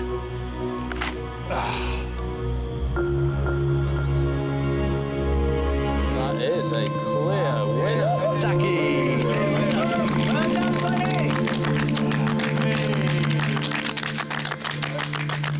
I hope that I make you all proud at the end of this fucking journey. And we can all say that we came, we saw, and we conquered. Well said. Well said, mate. Thank you.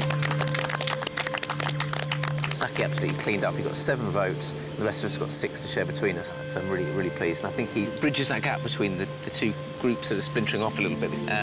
He's pally with the younger lot, but he's also got the respect of the older contingent. So I think it'd be really good to bring everyone together.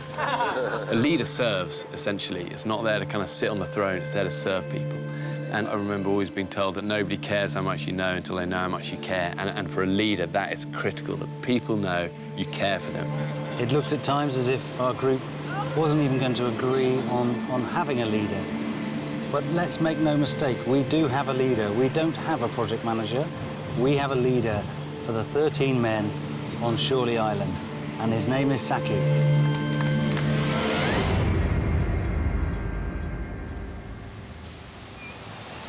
Morning again. Morning. Morning. Right. To business, I suppose.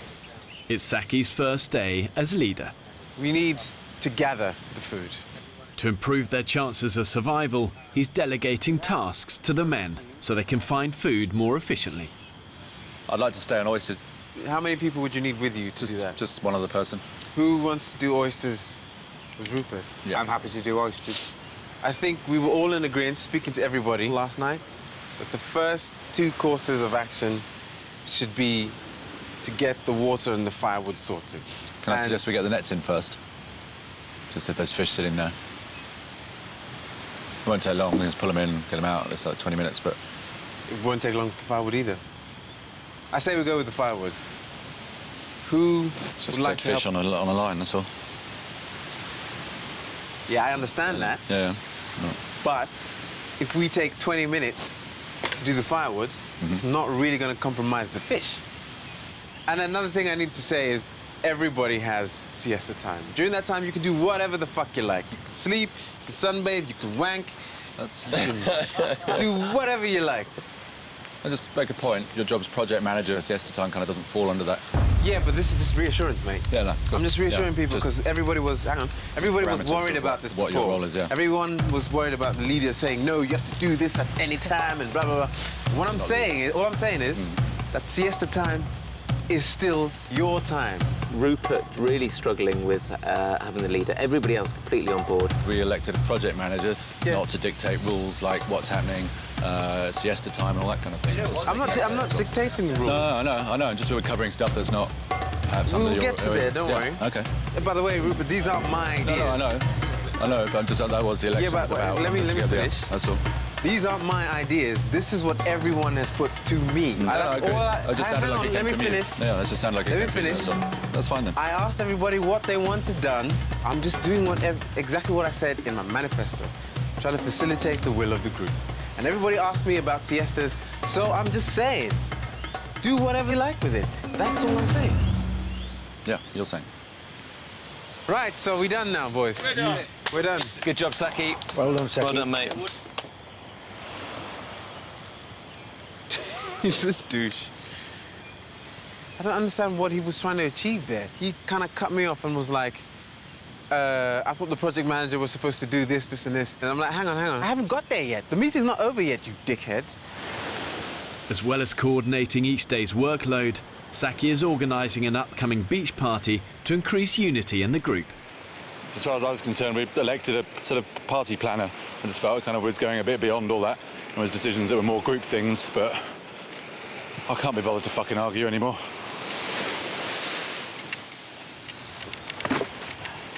We very clearly elected somebody as a project manager for the party, which is basically organising a party, party planning, and getting a bit of food to go. We had a very clear discussion on that we weren't voting for a leader, but that would still remain within the group. So if we start giving Saki that position of doing that, then we're saying he's leader, and that's what we didn't do. So I'm very clear on it, and I'm very adamant.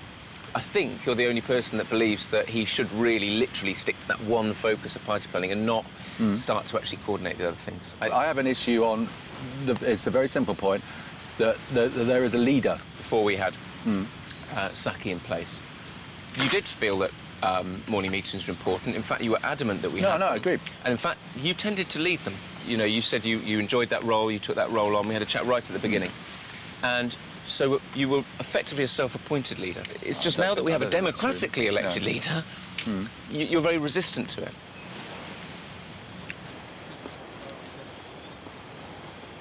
Brian? Yeah? Joe! Dino! Saki has called some of the men together as a chance sighting by Ryan could lead them to a food source rich in energy. Me and Joe went on a fig run. On the way we saw some bees.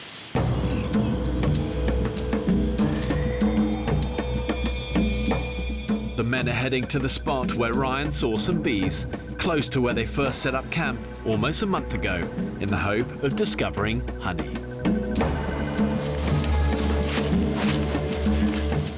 Prospect of honey. Gives me a boner. Dino. Ryan told us he found bees. Nobody else believed him. We walked through the jungle in order to regain some respect from some of the members of this group who just clearly disregard him at every opportunity. 4 people have gone looking for honey. I know. It's like, I bang on the drum, sound the war drums against complacency, and 4 of them go for a stroll, look for honey, and now we've got no food. Does anyone know what they're looking for here? I thought I heard buzzing. But... I can hear buzzing. I can hear like a deep drone, actually. Yeah. Hey guys, come here, look at this. It's got bees on it galore. Very good spot, Ryan. Holy fuckeroni. This is it, guys. We have found a beehive. Ryan, you are a legend, mate. There's no guarantee the men will find honey in the hive, but having been starved of sugar for almost a month, they are willing to take the risk. And now it's honey time. For 3 hours to get it and come back. And hopefully get ourselves some honey. And maybe finally Ryan and Rupert can put their demons to bed. And Rupert can take him seriously. The men have returned to camp, grabbing whatever tools they can find to get to the beehive within the tree trunk. I've got the hot embers of our fire, which is going to smoke out the bees. I've got everyone's clothes.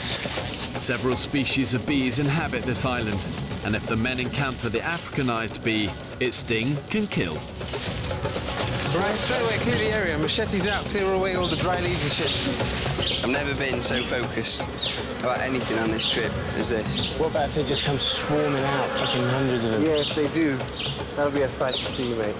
And also rum. My bum was going like this. What have you got on there, mate? Gives me a multi-purpose box of shorts. Using them to stop the bees attacking my face. The smoke from a small fire should make the bees drowsy and less likely to attack. There we go. By opening up the small hole in the trunk, the smoke should repel the bees and let the men explore the hive.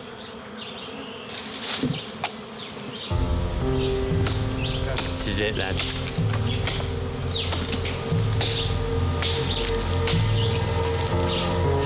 Okay, here we go. They're starting to come out. Yeah. Oh, fuck.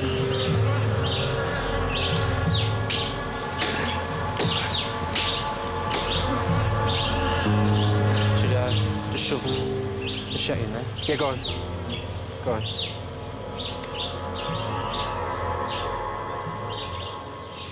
The fuck is that? That's fucking... Oh my God! Taste it! Taste that shit! I do the whole thing. Oh my God, that is the sweetest thing. That's honeycomb, motherfucker! That's honeycomb! Oh my God. Look! Mate, that is the best honey I've ever tasted in my life. Mate, give me a shrimp. Mate, it's so sweet! Take. Oh my God. Oh my God. Get it, contain it, contain it, guys. That's honey. Ryan, you fucking genius. This is. That's the sweetest thing you've ever tasted. I was like, no, it can't be, and I was like, it is!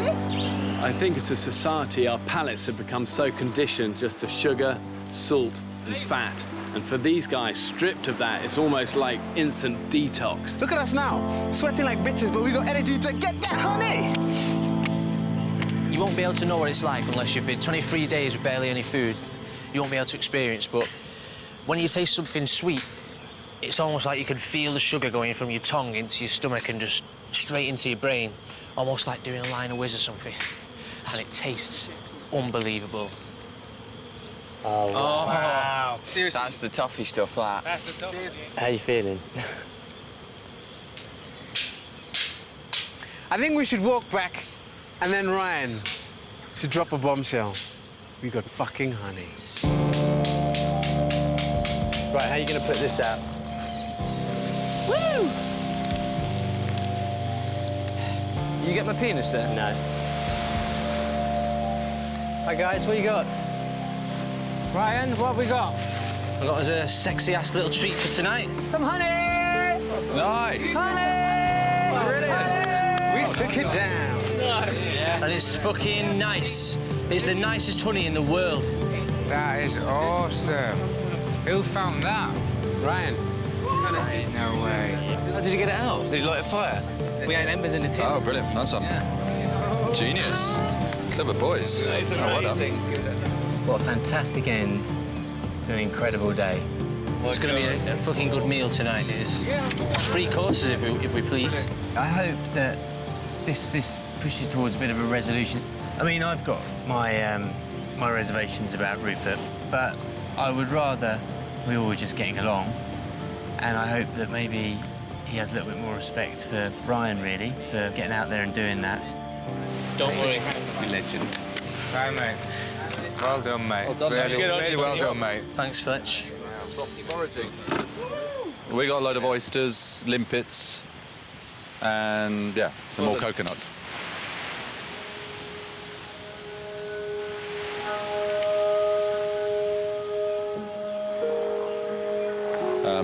Ryan, yeah, well, there's been lots of different Ryans on this trip, hasn't there?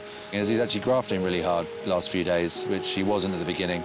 I think he's starting to realise what hard work means. I mean, we're never going to be bosom buddies or anything like that, but it's hard not to like him. For dinner, the men have come together to feast on oysters with honey. I mean, I think the whole Saki thing, and I have the utmost amount of respect for the job he's done. Oh, my God. Yeah, I mean, what's my problem with leadership? I've always had a problem with people telling me what to do, I guess, is one of them.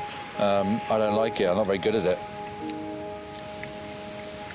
Oh, wow. I rebelled a lot in my teenage years. I couldn't deal with authority, and even to this day, I'm still not very good when people tell me what to do. But I don't know whether that's a bad quality. I don't feel it always is. I think sometimes it's good, but it's not always an admirable one. So maybe that's something I need to learn from this experience. After dinner, Ryan reflects on his reaction over the stingray killing. I regret having a vicious tongue in my life. People said it to me today, it's not going to get me anywhere. But I'm a tosser, basically. You are a dick when you go off on one. We all have our moments, Fletch, I'm sure. We certainly do, mate. Yeah. We certainly do. I mean, that's one thing you can be rest assured of, Ryan. Everyone else here can be a complete dickhead as well at times, so, especially me. So you're not alone. Oh well, I think it'd be nice if we can all get through the last days with smiles on our faces and enjoy it. Gonna really, really miss this place. Excuse me. Excuse me. Thank God that started working again.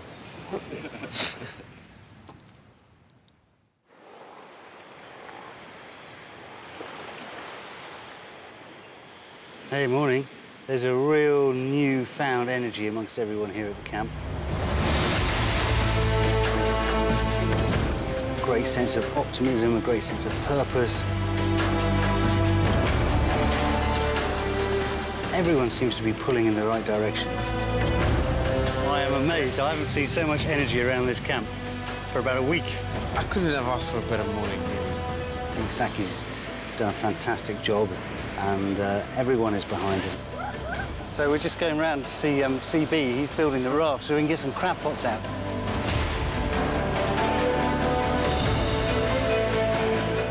We were dropped here with 3 knives, 3 machetes.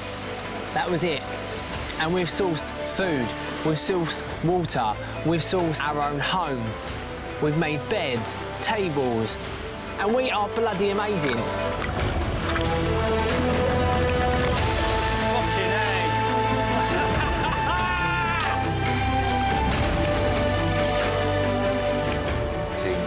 Through adversity, come out the other side, united, together, and gone, you asked us to survive and thrive. We've done more than that. We have absolutely nailed this.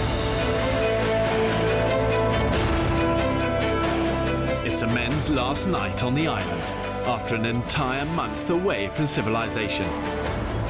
Tomorrow, they'll be going home. All right, boys. Fire's ready. Food needs cooking. Let the party begin! So this is it. This was like the pipe dream. It's just amazing, fantastic. I wouldn't want to be anywhere else than I am now. Really wouldn't, in the world. Cheers, guys. Cheers, guys. Cheers. Thank Cheers, you guys. for the best time of my life. Anyway, lads, thank you. Good on you, Joe. You get out more, son. How far we've come from half an oyster and 6 snails each, eh? Just in the ways of the ancient peoples, we thought it would be very nice tonight to offer something back to the ocean with a huge display of gratitude and thanks. All right, guys, we're going to launch our raft of gratitude to the ocean. There we go. Fantastic job.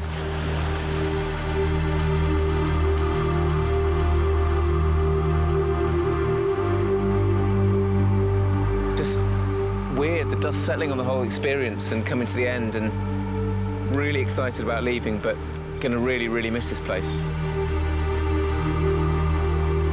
Last day on Shirley Island and I've been hit with an extreme sense of depression. And it's mad because I'll be fucked if I can't wait to speak to my girlfriend. But it's hit me that we are leaving and it's making me sad. I've got to turn my emails back on tomorrow, and I don't want to do that. And there's a big alarm bell going like that, big flashy light. Then why don't you want to do that? What is wrong with life back home that makes you fear that side of it so much? And that's kind of what this island helps you understand. But on the same time,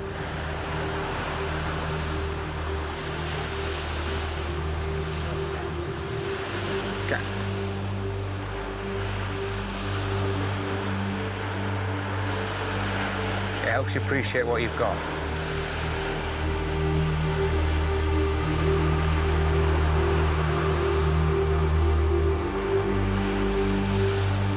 The best thing I'm looking forward to is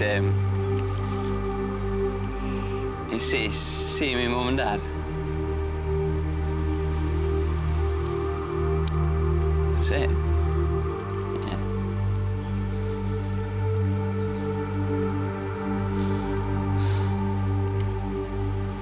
I mean, I've really missed them.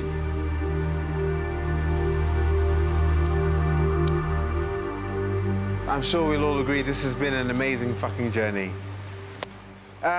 28 days and not one of us left. We all came here at the same time. We all went through the same things. We argued, we fell in love, we fought, we made up. And on that note, I have a little poem that I was using pretty much as a prayer for all the times that got really hard, when it was really hard to pull through. And it goes a little something like this. Out of the night that covers me, black as the pit from pole to pole, I thank whatever gods may be for my unconquerable soul. In the fell clutch of circumstance, I have not cried nor winced aloud. Under the bludgeonings of chance, my head is bloody but unbowed. Beyond this place of wrath and tears looms but the horror of the shade. Yet the menace of the years finds and shall find me, us, unafraid.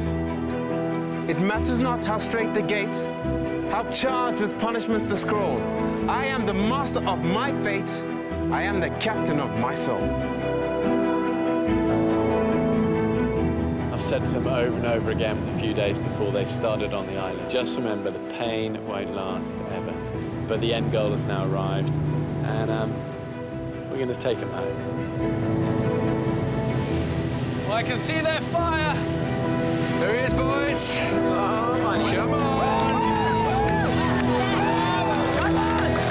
How are we feeling, guys? So excited. Fucking excited, man. This is it. We've done it. All we've worked for has come down to this moment.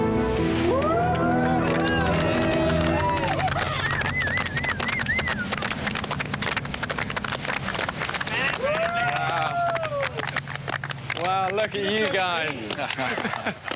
Hairier, skinnier, but hopefully smarter. Wow, congratulations. Before the men leave, there's just one thing left for them to do. After 3, let's say goodbye to Camp Barcy. 1, 2, 3. Watch the steam, watch the steam.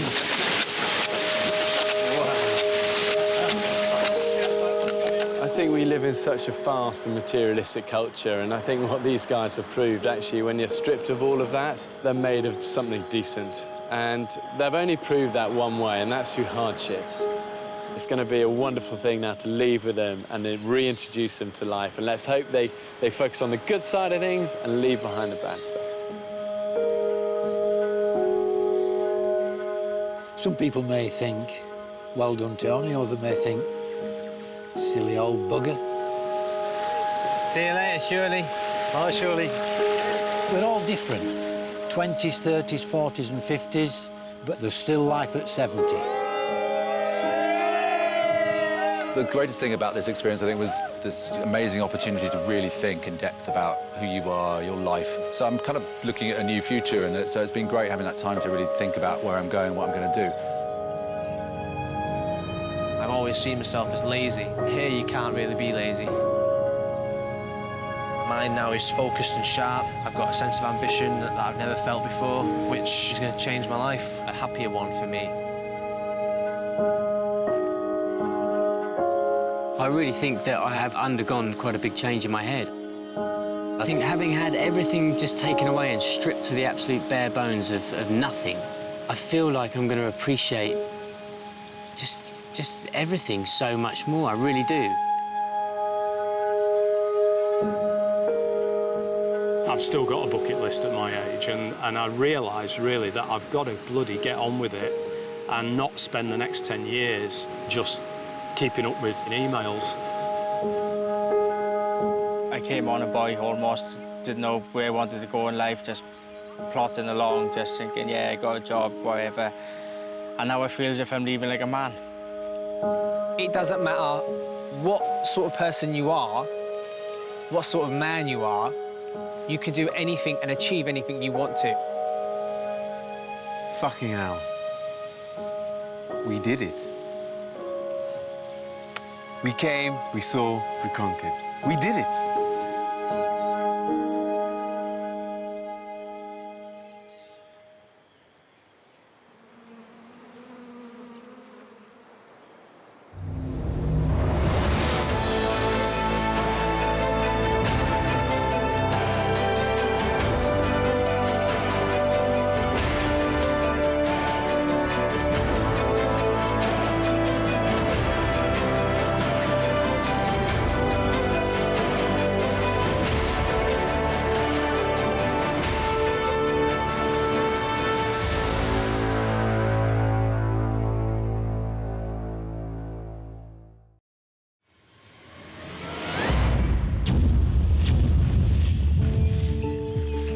There's no doubt that 21st century man has come a long way from our hunter-gatherer origins. Good morning, it's Ryan here calling today to book the annual service on the boiler. In Britain today, we take food, shelter and warmth for granted, and most of us consume rather than create. I want to find out what happens if you strip man of all the luxuries and the conveniences of modern living, and then force them to fight for their very existence. 13 British men have been abandoned on a remote Pacific desert island. With just the clothes to stand up in and a few basic tools. And these guys are going to be completely alone. Oh my God, yes! Filming everything themselves. OK, got him. We've landed in the middle of an alien movie. When pushed to the extreme, do they still have what it takes to survive? It will become Lord of the Flies. Did you just wank a sign towards me? I think we'll start sticking some of the weaker ones on a raft and send them off to another island. It's so important to look after each other and never, ever give up, even when it's all going wrong. Nice. One of them is going to say something. I'm going to let them have it. This is dangerous. Coming in, brace!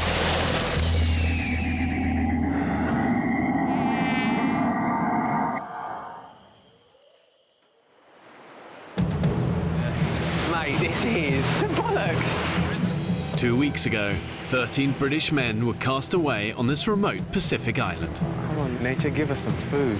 They're alone, with no provisions and only a handful of basic tools. You got it? Yeah, I got it. 3 of the men are trained and experienced cameramen. There's not a piece of gear that I couldn't pick up. There's just sand all over it.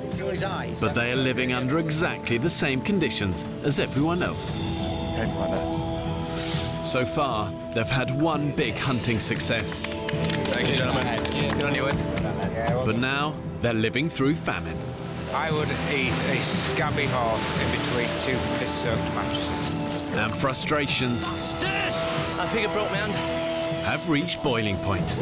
Why can you overrule somebody by shouting? I have nothing more to say. The island has almost claimed its first victim. Ryan! Ryan! He's an idiot. How people die. 13 people will not leave this island. Let's just see how shit goes down now. I feel like I'm living in like Epping Forest. In Epping Forest? Yeah. Do you get tarantulas in Epping Forest? No, but you get big Scorpions? spiders. No. No? Bell constructors? No. Just a load of doggers. There's doggers. A lot of doggers. The men have now been scraping by on starvation rations for 2 weeks. We've decided to call this island Surely Island because, well, you know, we keep saying, surely there must be more fish. Surely there must be pigs. Surely there must be other things we can eat other than snails. Energy levels are at rock bottom. Today's been a struggle, just a physically hard struggle to do the simplest things. We've got one fish that came out of the gill net on our beach this morning. I've got 3 portions left for team malnutrition. It's Tony, Dino. So the disappointment of not having enough carbs and food in general is kind of contributing to the mood in the camp. I'm so hungry now. I'm so hungry. I want crisps galore. I want that cookie dough. I want pizza. I want hot dogs, sausage, bacon, eggs. I don't even like eggs. That's because you just talk about food all day. You're torturing yourself. Just pass me a coconut shit. For me, survival is feast or famine. I think that's quickly becoming apparent. There's no steadiness to our food. Here you go, mate. Come on. Come on, just take. That's it. We've got no means of preserving the food that we catch. So when we get it, we have to eat it, and when we haven't got it, we're in a famine situation. How's that lovely coconut bone? It's not hitting the spot. This is one of the most serious cases of hunger I've ever seen. It's extreme. I don't think it's going to end. I remember as part of our combat survival training in the military, one of the things I learned is actually just how hard work it is, the business of surviving. You know, all day you're working to collect water, find food, repair your camp, protect your fire, find firewood. You know, it's a constant process. And I think one of the key elements in a good survivor is a hard work ethic. We need Cayman meat. You might be right, mate. Because the fish ain't coming. They've all buggered off. Rupert is determined to keep scouring the island for his toughest prey. 2 weeks ago, I killed a cayman, and it fed all of us for, I think, 3 meals, so it's definitely a food source worth chasing. We're ready to rock and roll. I'm on this one. Bucket man. Let's do it. I know there's people that are desperate to wrestle a cayman. I don't see the need of it, really. I think we can sustain ourselves on snails and things. This is so Caymanville. Just now straightforward, find it, catch it, kill it, eat it. For Rupert, Mike and Chris, hunting in the mangrove swamps is using a huge amount of precious energy. I feel as if I'm climbing a mountain. It's just becoming more and more difficult. Short of breath, weak, legs feel as if they're not functioning. But we need some food. We need some decent food. We've seen hide nor hair since that first one. Mind you, if we did find one, we'd be too knackered to catch him. Yeah. Well, stop whinging, carry on. Have this filled in no time. Yeah, it's easier in the street, have you? It's got to be about over 100 in there already. Nice and easy meal. Really easy, they're just everywhere. Saki, Ryan and Joe gather snails, the grim staple of the men's diet. It tastes better every day. It's a shame they're only 1 calorie each. There's certain people who have an eye for foraging. You've got certain people who are better at physically catching things. Everybody who's here is able-bodied, but some just work harder than others.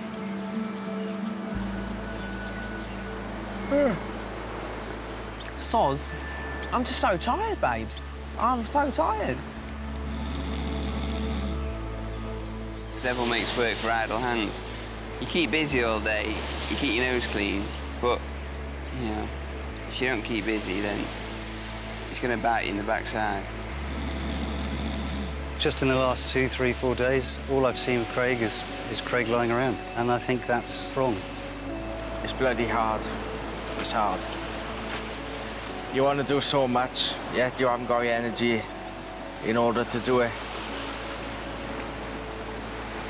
He's not pulling his weight, and at the moment he's on a free ticket. You know, he's getting a free lunch every day.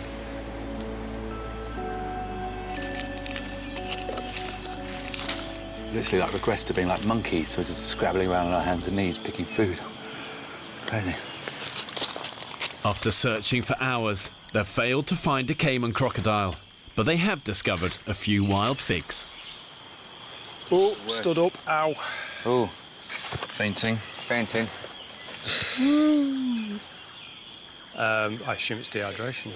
We'll get to those beaches, I think, and then round before tide changes and hits us. The men decide to return to camp, but they've been out so long, their way back through the mangrove has been cut off by the rising tide. They have to take an alternative route across the rocky coastline. In the afternoon, heat is at its zenith. Where are the figs? Good question. Where are the figs? There's It's a sign of how fucked up our brains have become, and pick a whole bucket load on our hands and knees like monkeys, and then wander off, leaving the bucket there. Duh. That's just a quick shufty back, innit? Yeah. Go, go, go. Totally Chris's fault, though. I mean, he was carrying the buckets. Yeah. 60-year-old Chris returns for the figs, but it's a dangerous gamble. With the tide rising at 1 metre an hour, the route back to camp is rapidly becoming more difficult. Extreme hunger affects not only obviously your physical strength, but also your decision-making ability. Mate. And if there's doubt, don't take the risk. You'll only get it wrong once. Good to go, mate? I am finally good to go. Got the figs back, heading back to camp now. It's about an hour's walk. Quite sure whether we're too late for this. Now approaching high tide, the beach has disappeared. Oh, shit. Mate.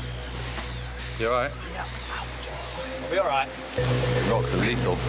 This whiskey.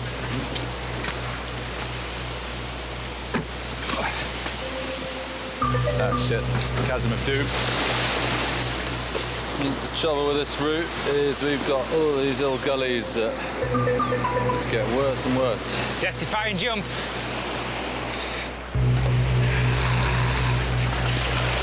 She's going to test you, isn't it, mate? I ain't doing that. No? Sure? Sure. 100%? 100%. No meal limits. Right, if you're not sure, mate, don't do it. No. It's a broken leg or worse. So I'll go down and round. Hey, three that bucket, mate. The pigs. Ah, balls.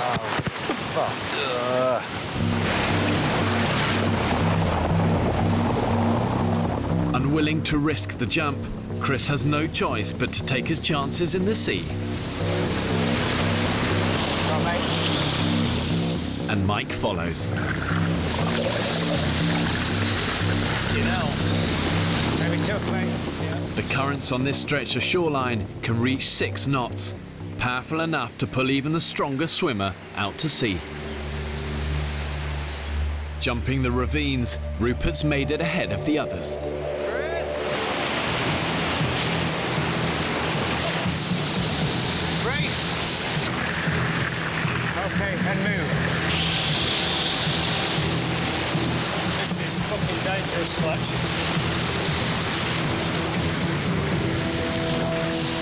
That's it, mate. Quickly as we can.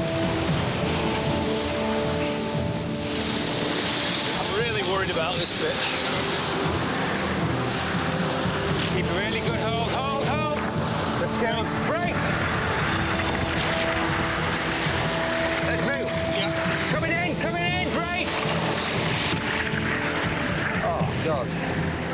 Okay, okay. And again.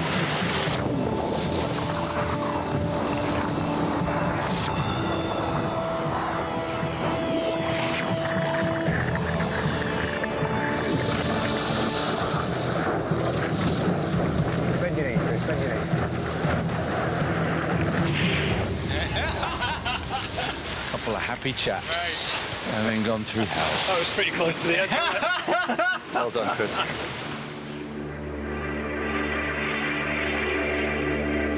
The exhausted hunting party returned to camp with only a few figs to show for their efforts. Looks like it's been tough here at base. All right, Dino. What, babe? Having a tough day? Yeah. Having a fiance day. How are you? We're good. What did you get? Figs. Ooh. Yeah. Two There you figs. go.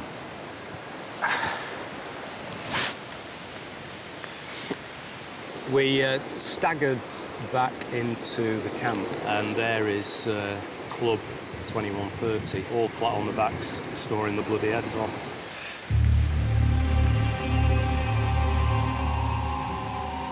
A lot of people just sitting around doing fuck all, really. They're quite happy to sit back and let people work around them and provide for them, and it's like we're their mum or something. I don't really want to get involved in a massive argument, but it's coming to a little bit of a head, I think, slowly but surely. You can see little cracks starting to appear, and people are like, boom, boom, like little comments here and there are coming out, and you're like, oh, judgy.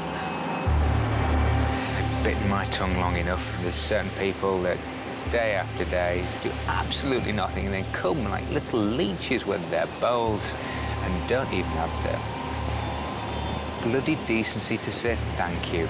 And you just think, wow, your moles are as low as a snake's belly.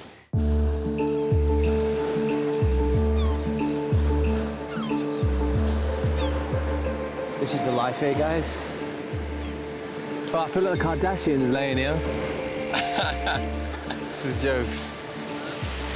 I got a couple of sardines baking for dinner. It's mid-morning. The 4 youngest members of the group are sunbathing. One of the team there, and I won't say who, just said, I can't wait to get home to play on my PlayStation. That is how different we are. I cannot comprehend why you would look down there and go, God, I wish I was in my mum's house. Yeah. You know, in my bedroom, playing on a PlayStation. But it's fucking moronic, isn't it?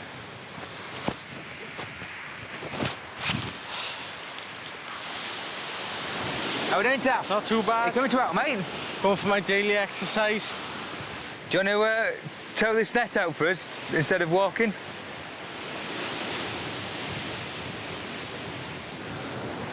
Maybe.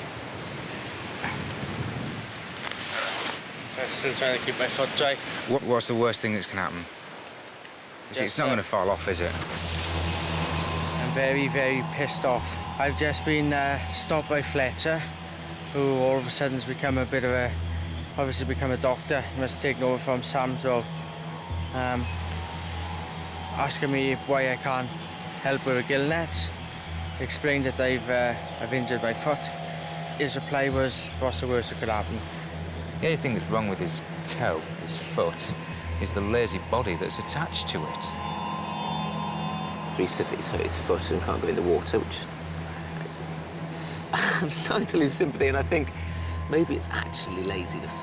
Someone said to him, could you do water? And he's like, oh, I don't know, maybe. It's like, have some fucking pride in yourself. He's just idle. And if he stayed here, he'd slowly kill himself through idleness. Get off your lazy ass and do something. People take the piss like that. It's just an insult to the rest of us. I'm not going to be able to hold my tongue, I don't think. Do try, Rupert. I'll try, but it's difficult, Sam, sometimes. After weeks on the island, it isn't just the younger group members that Rupert has his differences with. Not much water left in that puddle, guys. Sam, me and him disagree on pretty much absolutely everything. He's sort of sharing, caring, feeling, emotive, all that stuff. I think I'm a lot more hard-nosed in life than Sam, a little less forgiving. 43-year-old Rupert lives in LA, where he moved to further his TV career. I'm kind of divorced and starting a new chapter, rediscovering who I am again after 10 years of marriage. I've also had this weird fantasy about being shipwrecked or being a castaway, kind of Robinson Crusoe or the Lord of the Flies scenario kind of thing. And I guess it's because it's a way of challenging yourself and seeing what you're capable of. I'm kind of hoping I come out of this with a sort of Zen calmness. Everyone else is working their asses off in the sun, sweating, working all morning. Craig's over there having a nice little swim with Dean, like they're in the Blue Lagoon having a romantic holiday. He's supposed to be on firewood today. I think he's done 2 small armfuls all day and the rest of the time just lying around. But I don't think that we should start talking about, you know, if he's not going to pull his weight, he should go. Cause No. We came on here as 13 guys, we leave as 13 guys, that's full stop. But it's days and days of this now. It's just, every time you see him, he's lying on the ground doing nothing or asleep. That winds me up. Sorry, I have to say something. Craig, have a word, mate.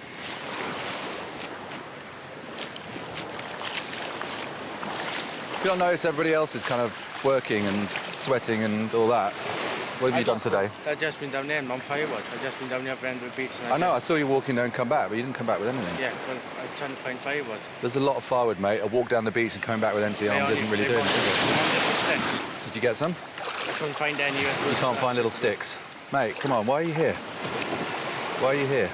I don't know why I asked my question now. I know. I asked myself that quite a lot ago, so I know. I'm fucked off with I know. Well, don't walk away. I want to talk to you. All we're asking is that you kind of make an effort to help with the group, and that's kind of just, I'm not seeing it. I know you've had injuries and stuff like that, it's fair enough, but you're walking around now, and I just want to be able to see... it. So all you want to do is bitch, and that's all... I'm not bitching. Hey, grow up, don't walk away. Why are you here? Same reason you were here. I doubt it, because I seem to be doing a very different time on this island than you are, so... I don't want a camera in my face. I haven't got time for fucking ass. I don't know who the fuck he thinks he is. He's exactly the same as me on the island. I don't care what job he does. He's exactly the same as me on the island. And he hasn't got no fucking right to come and speak to me like that. And I walked away from him because my temper rises very quickly. Let me tell you. Yeah. And then when he's going, oh, that's how we'll deal with it. Yeah, that's a man way to do it. Fuck off.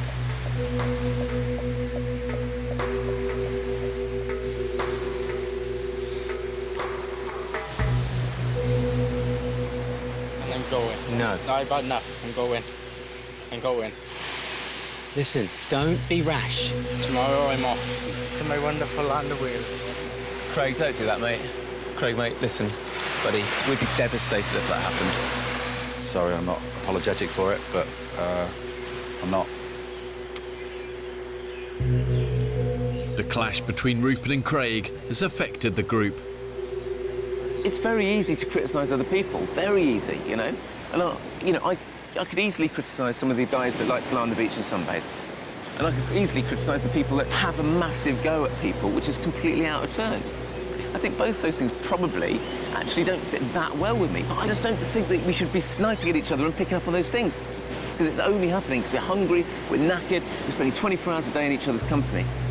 And I can just feel the group falling apart. Because that's my biggest fear here, is that you know, at this point, when we've done so much, it starts to break up. And that would just be a disaster for me. Get this shit. The group has barely eaten anything in days. I've ensured this island has enough water, animals and vegetation on it to keep the men alive, but only if they have the ingenuity to find it, catch it and kill it. Seems to go quite quiet inland. Not much life. Rupert and the hunters are scavenging the forest for anything to eat. We look? Yeah, maybe. Oh, we can get down to the beach here again. Rupert! Look, they got something. Woo! That is what you call a yucca. Yes! Solid carbs, mate. Wow. Solid carbs. Just one? No, mate, the forest over there to somewhere over here. Really? Yeah, mate, and they're just popping out the ground everywhere. Welcome to the yucca forest. Oh, wow. That's the yucca right there, this baby here. The yucca has edible potato-like roots. You wait till you get some good carbs in your belly. Very happy. Let's go and tell the boys. For maximum efficiency, really you want to be getting about 60% of your energy from carbohydrates. And these yucca plants are actually some of the best carbohydrates known to man. The men's bodies will turn them into energy far more quickly than the protein that they've been eating.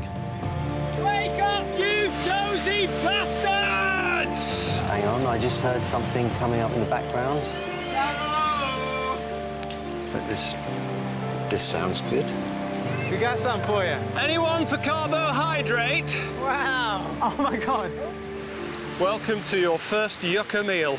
Tonight, we eat like royalty. Oh, my God! Oh, you beauty. If I don't get a drink of water, I am going to pass out. Run, get a stick, quick. Get a spear! Shit. Tangled in the fishing nets is another welcome discovery. Zaki, what is it? Let's just bring the whole lot in. Stingray! It's a big one. It's a big one. Watch out for that stinger. He's done. Holy cow, that is massive. He's done. Shit. Fish and chip for dinner.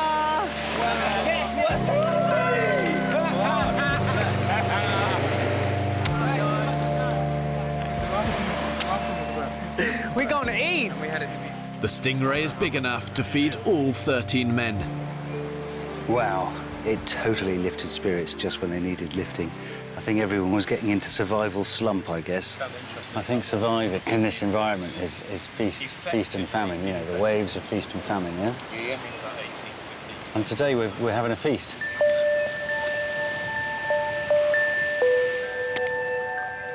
The promise of their first proper meal in weeks has brought a fragile peace to the camp. We don't have champagne, we don't have a DJ, but now it's party time! Oh, look at all that meat, man! They look a little bit like a haggis, don't they? I've never had haggis. You should try catching them, mate. They are so difficult to catch. What, a haggis? Yeah. But they've got one leg shorter than the other, so they can go on mountains a lot easier. Really? Yeah, they're crazy. They're going to go one direction. Yeah. So you've got a clockwise and anti-clockwise one, and they're completely different species. I've never seen a haggis. Yeah. Is there any haggis here? No, you only get them in the Scottish Highlands. Sort of purpley, aren't they, Fletcher? I'd say more mauve. Yeah, I was going to say mauve. Well, the animal's mauve. Like, it looks brown, but then when you catch it in the sun, it's got like this glint, you know, like... So it's got highlights? Dogs can eat, I guess. Essentially, yeah. It's a hairdresser's dream. It really is, yeah. Haggis is not an animal, is it? Is it? You lot of bastards. Sizzle that, look at that. Whoa. Really good. Yeah, we finally got a meal with meat and veg.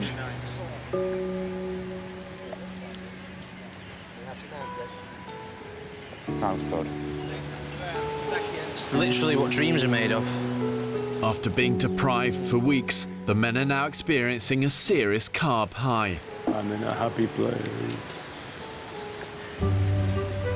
Sam sees an opportunity for some team bonding. I'd like to do some kind of fun stuff as a group, like playing a game of rounders on the beach. I'd like to just hack away up there and build a little chill-out area where we can sit back and watch the sun go down. I'd like to make a big bit of beach art that has actually no practical purpose at all. I really would love to see a leatherback turtle. I'd love that. We just had a meeting about where we're at, and I think there's kind of obviously two very different sides to the camp now. They want to build sculptures, they want to play rounders, and I know where my priorities lie. We're still at the basic hunter-gatherer stage, and we're living paycheck to paycheck. We haven't got tomorrow's food. It's out there in that sea, hopefully stuck in the nets. If it isn't, we're fucked. So, as far as I'm really concerned, the rest are in cloud fucking cuckoo land.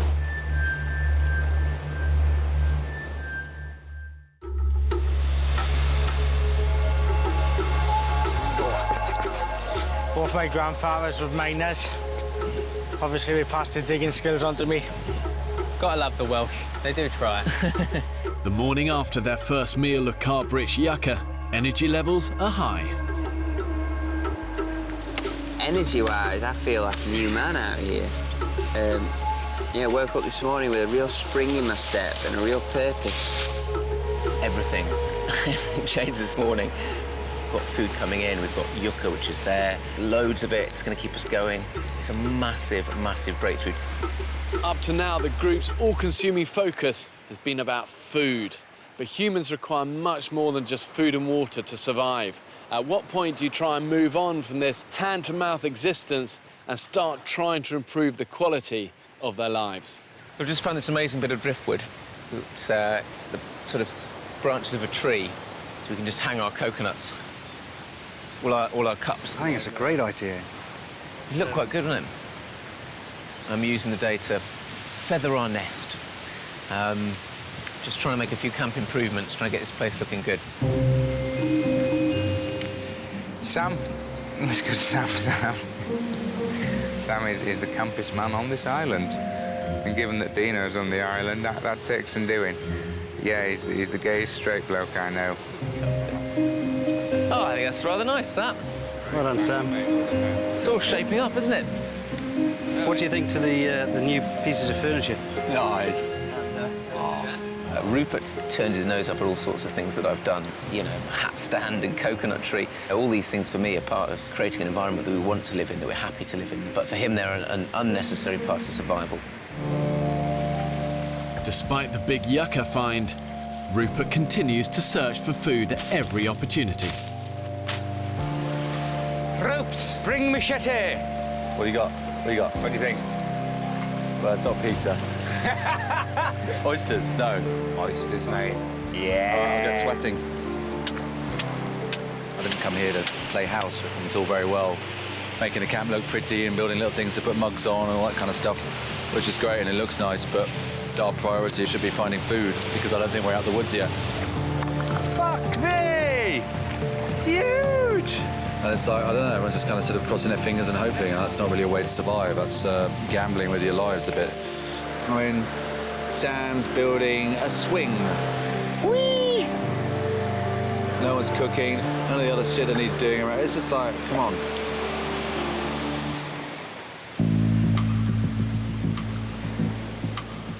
With yucca supplies in camp running low, Rupert takes a team to harvest some more. Funny smell, there's a sweet smell around here, isn't it? Yeah, something's rotting a little bit. Something is rotting. Yeah. Soft and squishy. Rotten. The harsh tropical environment has played a cruel trick on the men. Many of the tubers have rotted in the ground, and there's hardly any yucca left. Look at the state of that, mate. It's rotten. It's absolutely rotten. Minging. That is not edible. We've got 1 day of yucca left, so that's just gone bleak again. We ain't great. We're very short of food. We're out of yucca. I think it's kind of got to a slight I told you so point, but I never want to say I told you so because that's very annoying when people do that. But there's no food today. Is it all fucked? Because we're on an island, I'm going to try and save it. I was really shocked. We thought we'd on top of the food. I think, it brought everyone back down to reality and made everyone realise that, OK, we need more food. I'm going to try and get as many pieces into everyone's bowl as possible so that everyone gets the same amount. Saki dishes up the very last of the yucca. I don't think we'll survive well without any carbohydrates. It's the one food that everybody gets a hell of a lot of energy out of the yucca, which really genuinely lifts everybody's spirit. It's just such a shame there's so little left.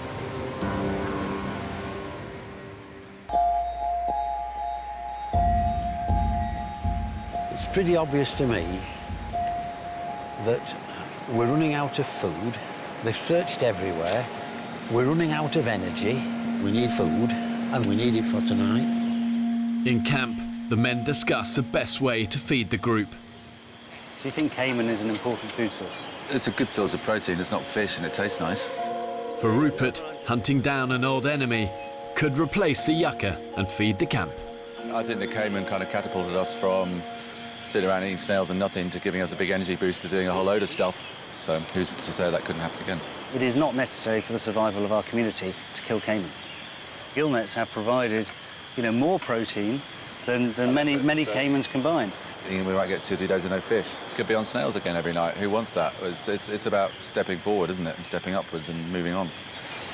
Trying to find one of these prehistoric toothed beasts that could rip off your arm and maybe catch one and return a hero has become a little bit of an obsession. What do you reckon, Kip? I think you're full of shit. We should be hunting those pink elephants. They're the ones that are bugging me. The reality is they're still very much kind of living hand to mouth, and there's no guaranteed food source that they can always rely on.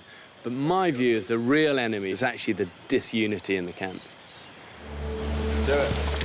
Despite the differences of opinion, Rupert sets out once more to hunt for Cayman crocodile. And I am joining Fletch and CB on the search for more food. Each time the group heads to the mangroves, it takes up 2 or 3 men.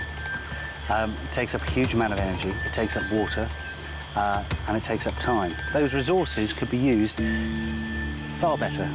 We could catch fish, we could knock down coconuts, we could pick snails, all the sort of stuff that's easily available on this island. But Saki and his team of snail gatherers think the answer to feeding the group lies on the rocky shoreline. Snail gathering has probably been one of the most important jobs we've had since we've been on the island. Yeah, I completely agree. When times get hard, you've got to knuckle down and make sure that you have the bare necessities.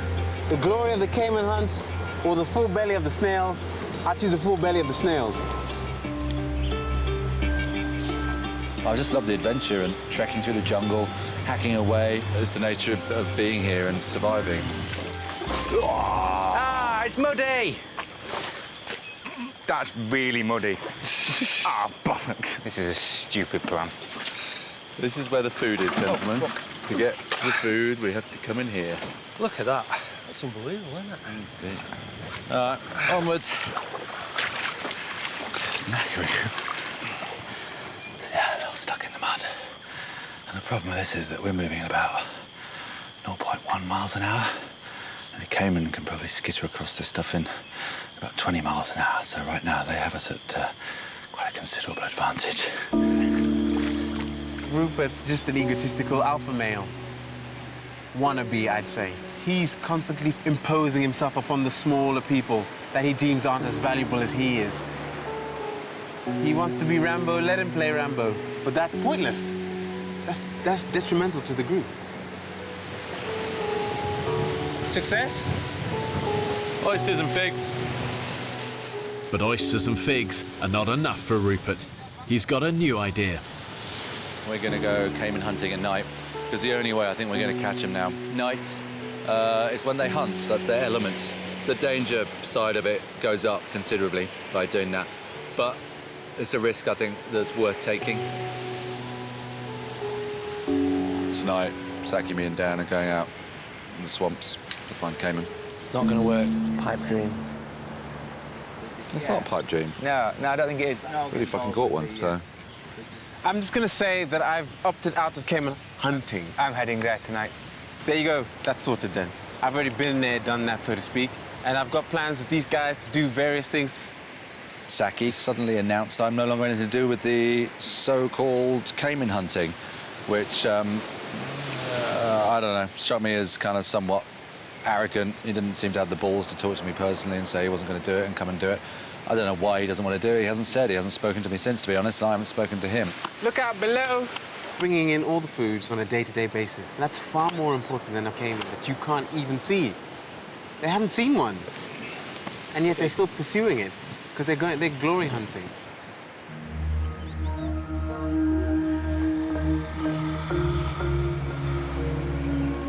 I just hope I don't come across as too kind of crazed loner. But long term, I think they probably agree with me when they're starving. So I think I'd like to feel I'm still right. This time, along with Chris and Mike, someone else is up for the thrill of the hunt. Just about to get ready now to go out into the mangrove for a bit of night cayman hunting.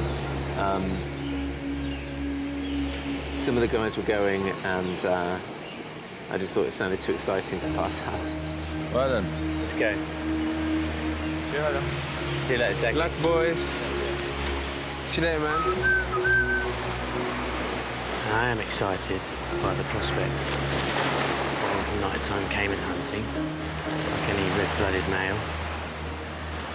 But it seems like a bit of an insane expedition, really. Oh, shit. In the tidal mangrove swamps at night, the Cayman crocodiles themselves will be hunting their prey.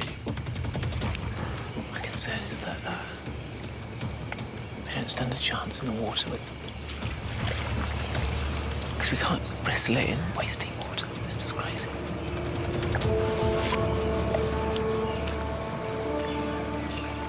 We're just slowly making our way through the mangrove swamp, looking to see whether we can see the reflection of any cayman in their torches. Nothing so far, but we can hear movement inside the mangrove all the time. Everywhere we go, there's just little sounds, little rustling noises, little slaps in the water. It's really, really spooky. What is that? Something quite big just shot past my feet. Look, it's cayman. There, see him?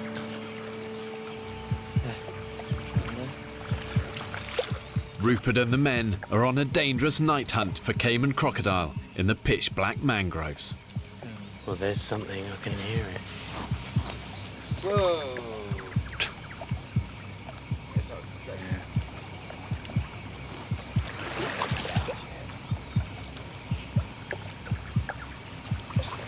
There's a lot of funny noises. There is, isn't there? It's pretty eerie. There's a lot of splashes going on. Wow. Oh, jeez. Have you got him down? What was it? Huge bat. The trail's gone cold. Everyone good to carry on? On this week's episode of the Clueless Cayman Hunters, the Clueless Cayman Hunters decide to go into a mangrove swamp, attempting to catch a crocodile with their bare hands. Stay tuned to see when we get their leg bitten off.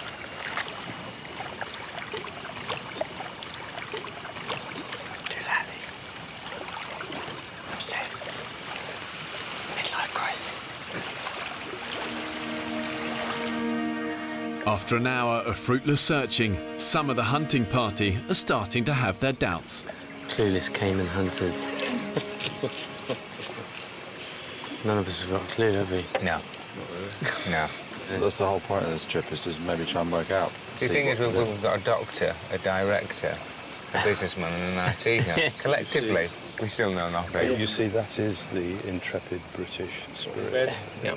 Is there likely to be one on this peninsula? There'll be one 30 clicks in that direction. 30 clicks? Wow.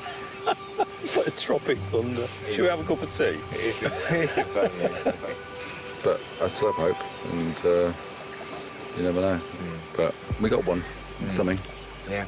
Whilst we're stood here having this conversation, they're all kind of out there playing cards, smoking cigars and drinking whiskey. Here come those idiot British guys again. Yeah, that killed old Jack the other day. Lame Jack. Yeah, lame Jack. Dreams of another Cayman crocodile dashed, the men head back to camp. Wow, check this out. Very fresh. Big old turtle track. Dan! Dan! What? Dan, it's here. You serious? You can see him over there. Yeah, no, he's digging in there. Come here, come here, come on. Oh my God. Oh my God, it's huge. Wow. Beautiful thing. The endangered green sea turtle has come onto the island to lay her eggs. Very rare. So special. That's phenomenal. Just a huge, huge privilege to see this. Wow. Speechless. Ryan was desperate to see one of these. It's food for the soul, is that, mate? It's food for the soul. Ryan's going to be gutted. Oh, mate, he is. I almost think we should not tell him. If you don't get your ass out of camp, you don't go and see shit. Don't forget it. Mate, that was awesome. And we're not allowed to eat those, right?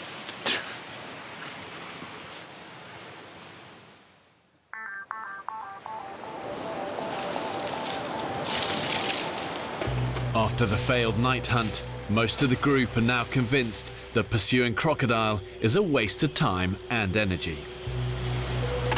It's nice to have an audience when you work. And for all the naysayers who think, oh, it's pointless and all that, if you don't try, you don't succeed. And they're obviously trying very hard just to sit around the camp and do nothing. And they're succeeding at that. They're doing very well at that, in fact. What are the chances of a lovely cup of tea? News of last night's turtle sighting has spread. Mate, I tell you what, it was a big turtle. Beautiful thing. Mate, I couldn't give a shit. I'll Google it. Google it. I'll happily Google silverback turtle. Like, I would rather sleep. I've not slept in 3 days to be woken up about a turtle, man.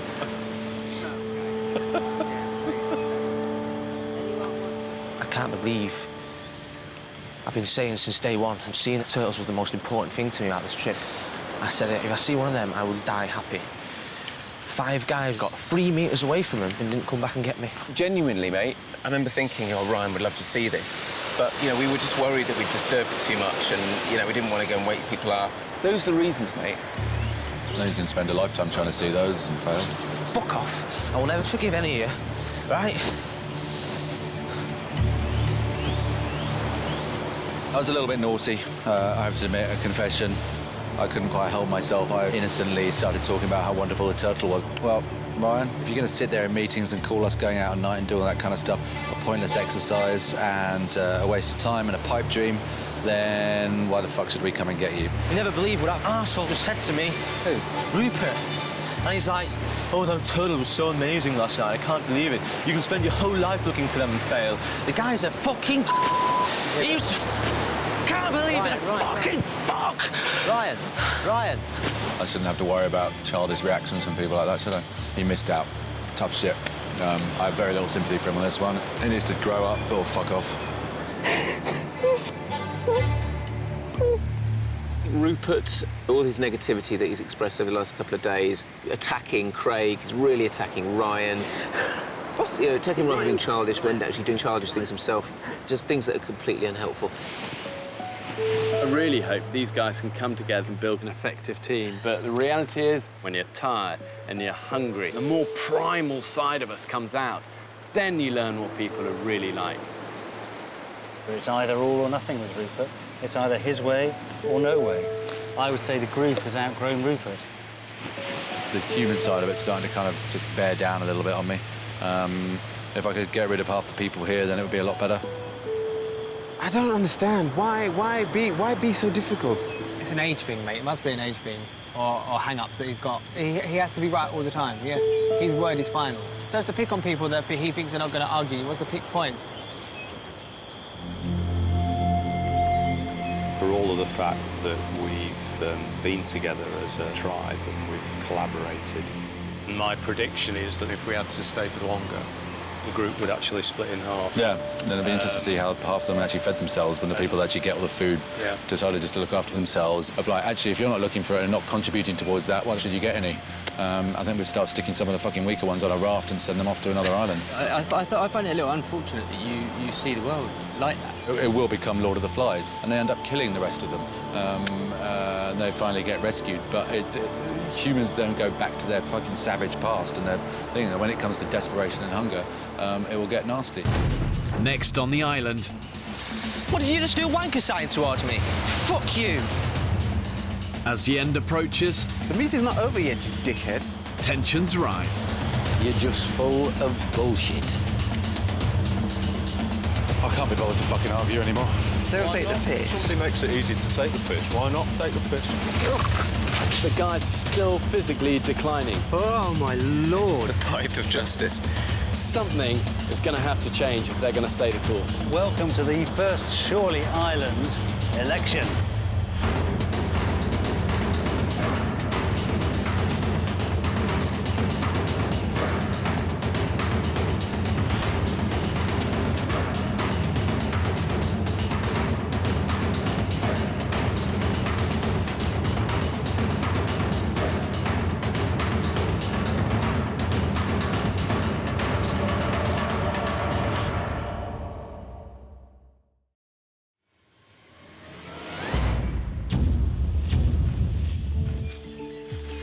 There's no doubt that 21st century man has come a long way from our hunter-gatherer origins. Good morning, it's Ryan here calling today to book the annual service on the boiler. In Britain today, we take food, shelter and warmth for granted. Can I have a cappuccino, please? And most of us consume rather than create. I want to find out what happens if you strip man of all the luxuries and the conveniences of modern living and then force them to fight for their very existence. 13 ordinary British men are about to be abandoned on the remote, uninhabited Pacific island. With just the clothes they stand up in and a few basic tools. Spear! Spear! Keep eyes on it, keep eyes on it! It's a boa constrictor. Oh, hello, scorpion. And these guys are going to be completely alone. Just seems like it's jungle forever. Filming everything themselves. Can I pass the camera up to you? As they struggle for fire. Me first. Is this string? Water. Salt. No! Food. Yeah, I think he's dead. I have no idea where the next meal's coming from. And shelter. Have British men lost the practical skills that were once passed down from father to son? Again! When pushed to the extreme, do they still have what it takes to survive? We're all losing weight, people are on the edge. Feel like I'm gonna collapse, man. Tonight we feast like kings! 13 people will not leave this island. One wrong move. and this place will take you down. If I can guarantee you anything, it will be life-changing for these people. Can't believe it! This is dangerous, Fletch. Coming in, brace!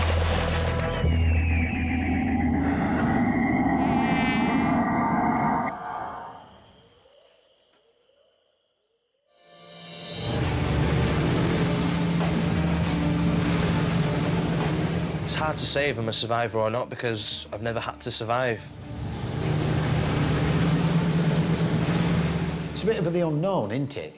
I certainly don't underestimate what we're facing. I've never done anything like this in my life, have I? I'm about to abandon these men on a remote Pacific island to see if they can survive for a month. They will be utterly alone. My mother does pretty much everything for me. So I think going to the island is going to give me the opportunity to prove to myself that I can actually live, I can survive. These are ordinary guys with no previous experience of living in the wild. Oh, mate.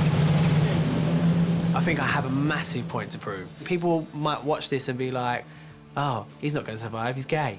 So what? Watch, I'm the dark horse. I'm going to survive anything you throw at me. Here we go, boys. For the next 4 weeks, these men will have to survive entirely on their own wits. They have no food and only enough drinking water for the first day. Okay, this is it. Yeah. We're heading in. Really, the idea behind this experiment is to find out whether modern man has lost that ability to look after themselves when they're stripped of everyday creature comfort. Without your smartphone, without your computer, can modern man still cut it? I still believe that that spirit is still there within us all, and it's not until we're kind of squeezed and put under pressure that we find that spirit, that resourcefulness, that courage again.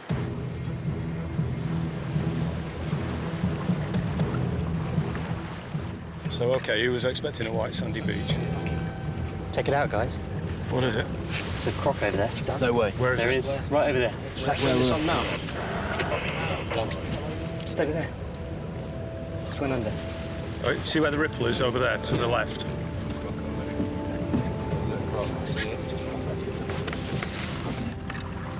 Okay, guys, this is end of the road. From here on in, you're totally on your own. I'm not going to sugarcoat this. It's going to be a really hard experience. Let's see what British modern man is really made of. Cheers.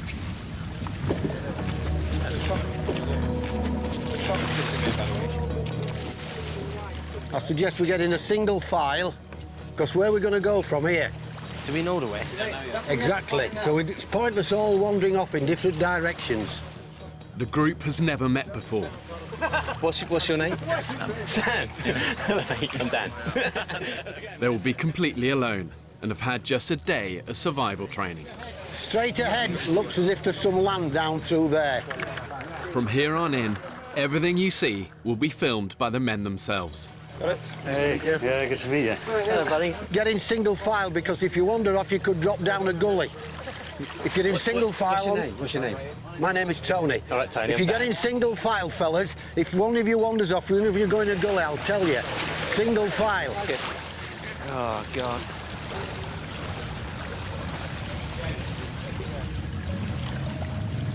Wow, weird feeling suddenly just leaving them. Mainly because I know how harsh these sort of terrains can be. These islands always look amazing, but you get up close and dirty and you realise, you know what? Stinking mangrove swamp, bloody hot, and full of one hell of a lot of nasties. It's time for me and the crew to leave. See you in 4 weeks. I won't be back until the end of the experiment. The men's home for the next month is a remote, uninhabited Pacific island that's 8 kilometers in circumference. I've ensured there's enough food and water here to keep them alive, but only if they have the ingenuity to find it, catch it, and kill it. The island has 5 beaches, but the interior is unforgiving. It's completely covered in thick jungle and mangrove swamp, which is exactly where I've dropped them off. Cheers. Do you want me to take your hand? Do it. Nice one. What's your name? Joe. Yeah. I'm Matt. Matt, nice to meet you, Matt. Good to see you. 3 of the men are trained as cameramen, but they will be living under exactly the same conditions as everyone else. In their bags are just camera kit and medical supplies. Stick it in the medical pack. Beyond that, the men have no food, 1 day's water supply, and only a handful of tools. We've got 3 machetes. We've got 2 knives, 1 smaller knife. So we've got 3 knives. 3 knives, 3 machetes. Yeah. That's it. Wow. Yeah, man. Fucking hell. Fuck me. It's been an unexpected start. I've been fantasising for quite a long time now about a beautiful golden white sandy beach and the boat crunching softly up on the sand. What's actually happened is that we've landed in the middle of an alien movie. Just have a look at the water. Look, see, I mean... And it's coming up. This is coming in so quick. In this part of the Pacific, extreme tides mean these mangroves will soon be under 3 metres of water. Yeah, mate, this tide is coming in quick. Right, we've got to get up there we probably need to get away from here. So it's not the ideal place. No, tide comes in where it's going to stop up there. If we head up that way. Whoa, hang on a minute. Whoa, hang on. Let's discuss it. Let's discuss it. All we want to do is just get out of here. That's all we're trying to do. All right. You want to go up and then I'll... Yeah, so we can get ourselves up all right here. Watch your ankles, it's slippy. Come on, listen in, fellas. Oh, listen in. You'll soon go over and you'll finish it with a bloody sprained ankle within an hour. It's 4 hours till sundown. The men now have 2 pressing priorities. Go on, I've got you. Get a foot on. Lovely. To look for a safe place to spend the night and then find a source of drinkable water before their supply runs out. You all right? Yeah. Yeah? Can I pass the camera up to you? Are you coming up? You ready? Yeah, I just don't want to slip. You got it? Yeah, I got it. Well done. What do you do for a living, Dean? I'm a hairdresser. I'm a hairdresser, and look what I'm doing now. Am I allowed to say that first 30 minutes was just fucking awful? Where are you from originally? Well, I'm from London. I was born there, but I grew up in Ghana and Zimbabwe. What about you, Ryan? Where are you from? I'm from Stockport, near Manchester. Lived there all my life. Out of reach of the incoming tide, the men can catch their breath for the first time. What do you do? I train people how to use computers. I'm an IT guy. Oh, yeah. Wow! I would never have got that. Never have guessed that. Hey? Sam, I'm a neurologist. you're a neurologist. What's that? Brains. It's like brains. Yeah? Yeah. What about you, Tony? What do you do? I was a police officer for 34 years. And I still do security work. Wow. So what does Ryan do? Yeah, Ryan, what do you do, mate? I work in a call centre at the moment. Customer service. Nothing glamorous, nothing special. Could you please just confirm to me the first line of the address and postcode? I'm not where I'd like to be at this point in time, and I feel like the chances to achieve things are running low. I'd like to think that I could achieve something that's a bit tough. The only other thing that I've done that is remotely like this is going camping with my friends, but that's just been one night on the park, getting drunk, having a party. Other than that, nothing. Whoa! That was a close one. Almost had my kneecap then. Day 1. Here we go. To be honest, this could be not a bad place if we had to camp. You know what, that's what I mean. This is not a bad place to start. Thing is, there could be scorpions all around this area. Business coach Chris is convinced that in the remaining 3 hours of daylight, the group should find a beach to camp on, away from the jungle critters. It looks as if the island is almost like a U-shape, and we came into the lagoon. For me, the best plan at the moment is to get back in the water and walk along the mangrove slopes. No, we stay in the middle. I strongly object to that. Why? Right, for my reasons are this. We don't know how deep that water is. We don't know what the floor of the water's like. We've no idea how far we're going to be wandering through 3 foot of water. We don't know how idea we're going to be up here again. Well, one at a time. We've got to, you know. If we had to, at a push, we could easily make camp here. It'd be an all right place to stay if we had to. It's better than the mangrove swamp. There won't be any crocodiles up here. Yeah. We're away from mosquitoes a little bit. Whoa, guys! Oh, shit, look. It's a boa constrictor. Big one. Get close, get the shot. They're fucking quick and they're pretty vicious. Just shows we're not alone. Yeah. Great. How exciting. I've just seen that. I just can't see myself being able to sleep here. I just stay awake all night. For all we know is there fields right there. From what you've seen of the island so far, how many fields have you seen? I think... I don't want to sleep here either, but... Yeah. I don't think I can cope. Really? No way. I'm not sleeping tonight, I already know that.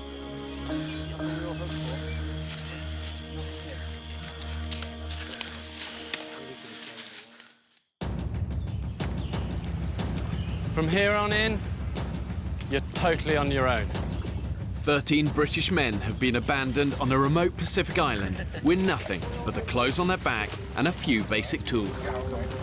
They now have less than a day's supply of water left. Oh, God. The men are utterly alone, filming everything themselves. Hey, yeah, good to meet you. I want to find out what happens when you take away all the comforts of 21st century life. Whoa. I think there's something primal and deep within us all that actually wants to know, can we still cut it? Sometimes it takes a little bit of squeezing, a little bit of pushing to find it in people. Guys, Camp 1. Yeah! Welcome to the jungle. The men have chosen a clearing in the jungle to sleep in. But with the remaining daylight, they must find a source of drinking water, as their supply will be gone by tomorrow. One option is to keep thrashing up through this way, but what we've got to consider there is that we could thrash for an hour, get to the top of a hill or something, and there's bugger all there, we haven't found any water, haven't found anything. So one plan would be some scouts go that way so the base stays here. Just be careful, the plants here are alive and they will get you. While one group, headed by retired policeman Tony, stay behind to prepare the camp for the night. Don't forget, this is your bed tonight. The cleaner, the better. See you later. Call centre worker Ryan and the others head off to scout for water. Ryan, left or right? Right or left? This way, that way? This way. Let's go then. The island is 1 square kilometre of mangrove swamps and thick jungle. The men have no idea where to head to find water, and currently it's 30 degrees with almost 70% humidity. I'm too hot and I want a drink. In this sort of heat, when you're working really hard, you can use up about 1 litre of water an hour. That's how unforgiving it is. And if you take your eye off the ball for a second, dehydration will get you. And the #1 priority for them is finding water. Without it, they'll last probably about 3 days. Water! What you found, Zaki? Stagnant water. There's more over there. We found water, boys.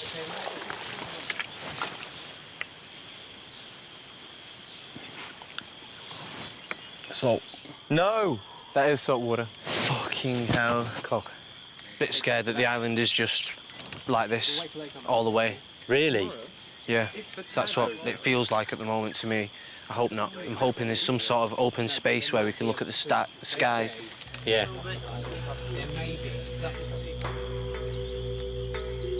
Well, here we go again. Flipping neck. Hungry. Thirsty.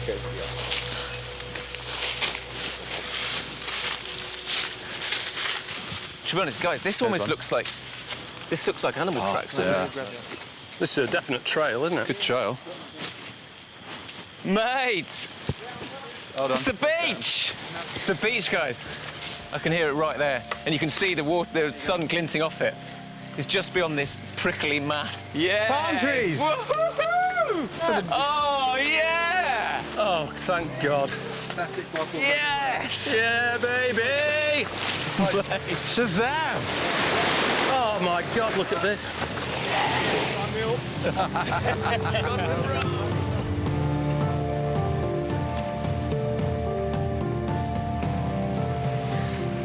Pelicans. Wow, beautiful. It's so beautiful compared to that mangrove swamp. It's just perfect, isn't it? This is ridiculously wonderful. We can sleep tonight, knowing full well that we're going to come down here tomorrow for a dawn swim, and it's all going to be beautiful. Although I'm well tempted to just have a quick. Well, should we jump in? I am tempted. Let's have a go. Come on.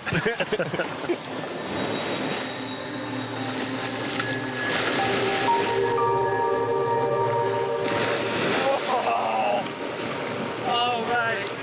Away he goes! In one afternoon, hell becomes paradise.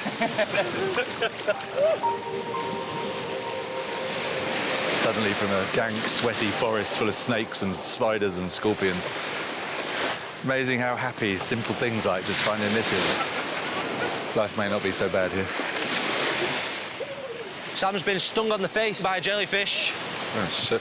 They'll take the pain away. Go there, piss in your hand, rub it on your face. And then wash your face. Can you see anything? There are no things. You can't pull them off anyway. I mean, try not to touch it. You can piss in your hand, rub it on your face, and it'll stop the pain. Just feel right, it's like right on my top lip and across my nose. 33-year-old bachelor Sam Nightingale works in London as a neurologist. You know, I'm the kind of person that sets myself a lot of challenges, you know. I'm not kind of satisfied with where I'm at. You know, once I've achieved something, I kind of want to set the next goal. You know, maybe that's something that makes me eternally a bit restless, but it's also something that makes me achieve lots of things, and it's kind of got me to where I am in life. Actually, it actually really stings. Just do that. I'm not pissing on my face. Let's go. Do it. You sure you don't want to piss on your own I'll face? piss on your face for you if you want. Will you? Kip's preparing some now.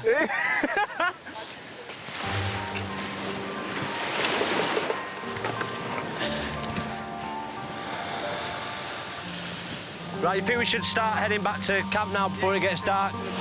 It's a shame we haven't got enough time tonight to move down here, but I think it'd be silly. The men have less than 7 hours of drinking water left. They urgently need to find a fresh source. At the jungle camp, Dean and Tony have cleared a spot to sleep for the night. I was quite worried about doing this because I've only been out for a year. So, being from... Did you say you came out a year ago? Yeah. Oh, that was going to be one of the questions I was going to ask you. I came out a year ago. Lovely. Because I'm from a Romany Gypsy background, yeah, it's harder for me to come out because everyone there is married by the time they're 17. How are you accepted by them now? Absolutely fine. Like my dad, I was most scared about telling my dad. So it's like, it is so nice. It's so nice to just be able to be myself and like know who I am. That's awesome, mate. I'm so chuffed for you. Sam, Rupert and Fletch continue to look for a drinking supply. Whoa, watch your hand, mate. Ants, ants, fucking ants. Ah, Jesus, bastards.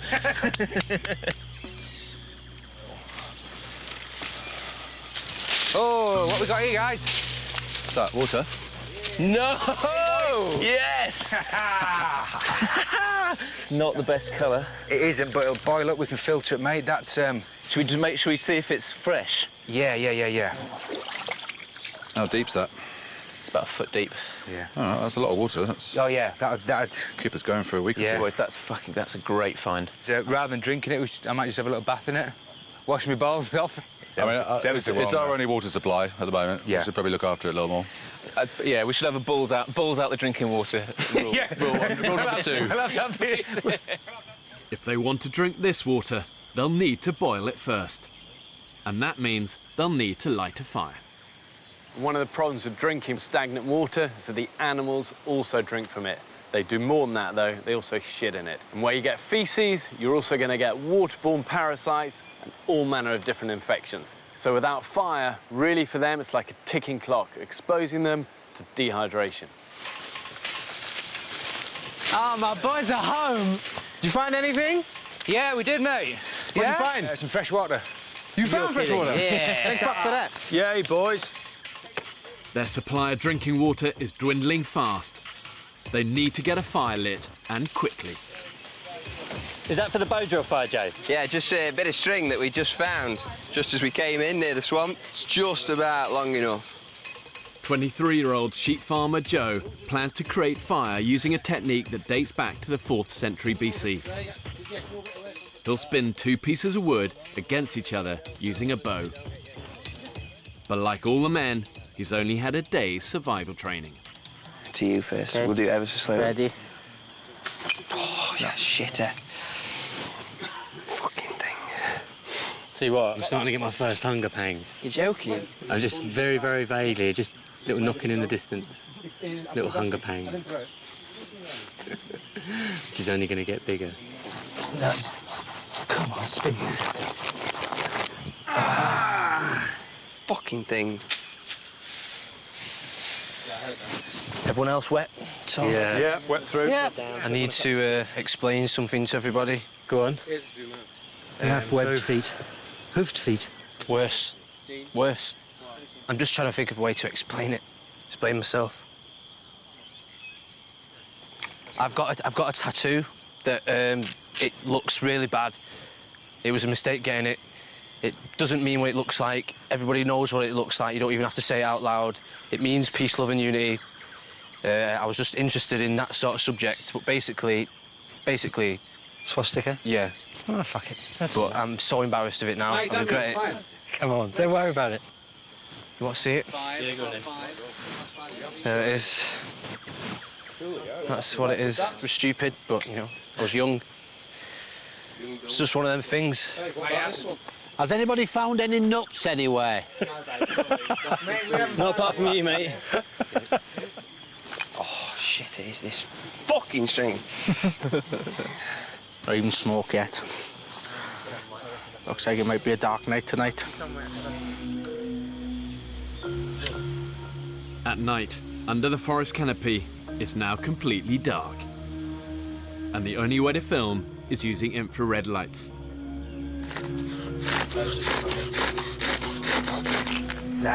Shit, drill. After 3 hours of failure, the push to get the fire lit has now become an urgent group effort. OK, let's start speeding her up a little bit. There we go. That's good. There we go. Oh, shit house. For me, the big concern is everyone's hydration. The potential for people to get really sick if they're not drinking enough. And we're so overexcited about being here, and you could so quickly get dangerously dehydrated. So I think the main priority now that we've found water, is getting the fire going and getting a system of getting water boiled and filtered and drinkable, because that's absolutely critical. OK, let's stop there, Fletch. Stop there. Stop there. I am in the pitch black. I am genuinely so scared. Oh, Grandpa, he's gone to sleep. Oh, is he? He's snoring. Is he? How do you manage that in this weather? I don't know. This is the last chance. If we don't get fire, we go to bed.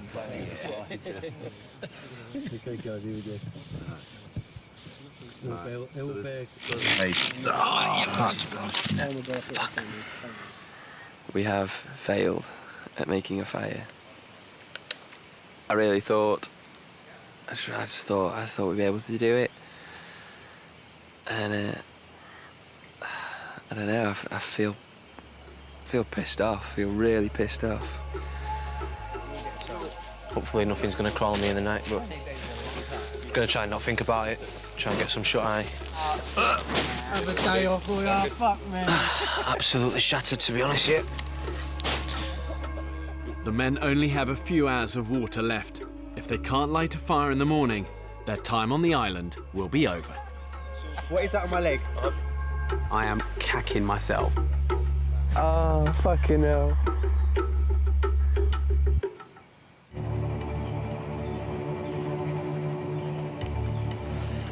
I've never slept on a floor like that before. It weren't nice.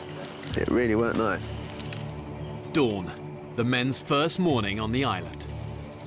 Yeah, that wasn't good. I got an hour towards the end, but yeah, just couldn't sleep. It was just so uncomfortable. So that isn't a very good pillow. Didn't quite get it. Tried to turn it on his edge for a while. but it didn't really do it either. I had a man sandwich. It was really nice. I was the Frankfurt and I had 2 rolls. Yesterday they found a stagnant pool of water, but without fire, they can't purify it. This is all we've got left for our drinkable water for today. The risk of dehydration is now critical. Let's have a bit of a meeting. But I mean, I think everyone agrees our priority is getting a fire because that leads to everything else. Water, food, you name it, so. I think we just really sort of break it down to real basics here. I think we've got to get stockpile water, we've got to filter it, and we get a fire. If we can get that happening today, because if we don't sort those 3 things out, filtering, water and fire, then we're looking in, we'll be in trouble. And today's going to go quick. Turn off the infrared, there we go. The men head to the beach to search for dry wood to make fire.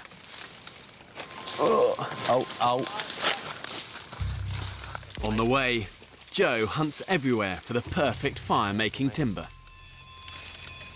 It's just wet. It's too wet. It's too wet. It's too wet, Dan. Yeah. Fuck. At home in the Peak District, Joe works on his family's farm.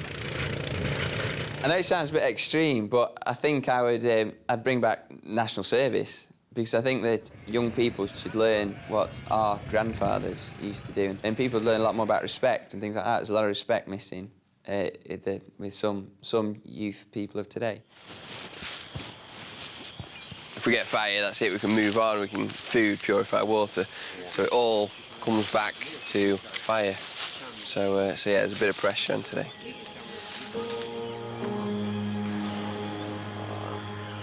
This is going to be the first time some of the guys have seen the sky since we got here.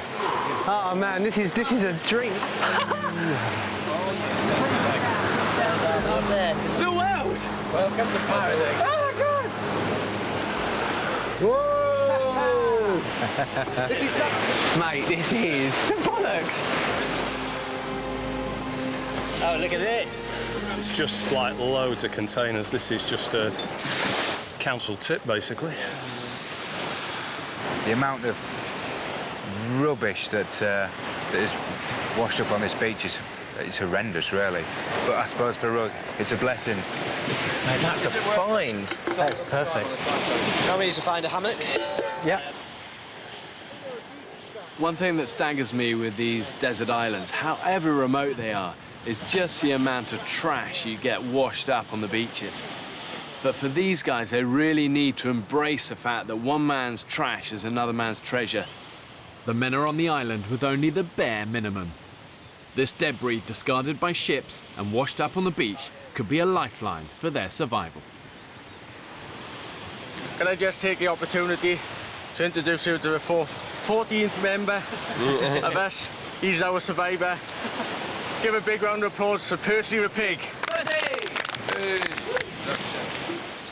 After a night in the sweaty jungle, the beach is an ideal place to cool off.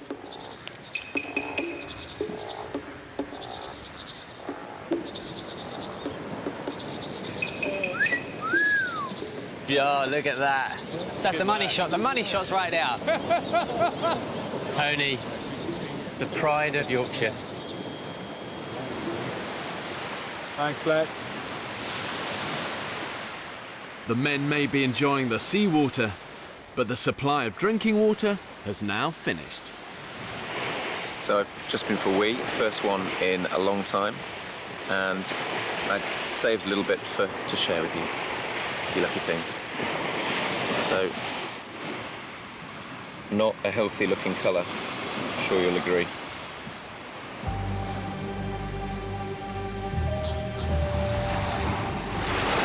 I think we've got an injury here.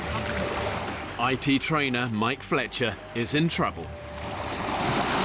Come up to the camp. Yeah. Okay. Look out if you've been poisoned or not. Yeah, I don't know either, mate. Come up, I think the best This area of the Pacific is notorious for deadly stonefish.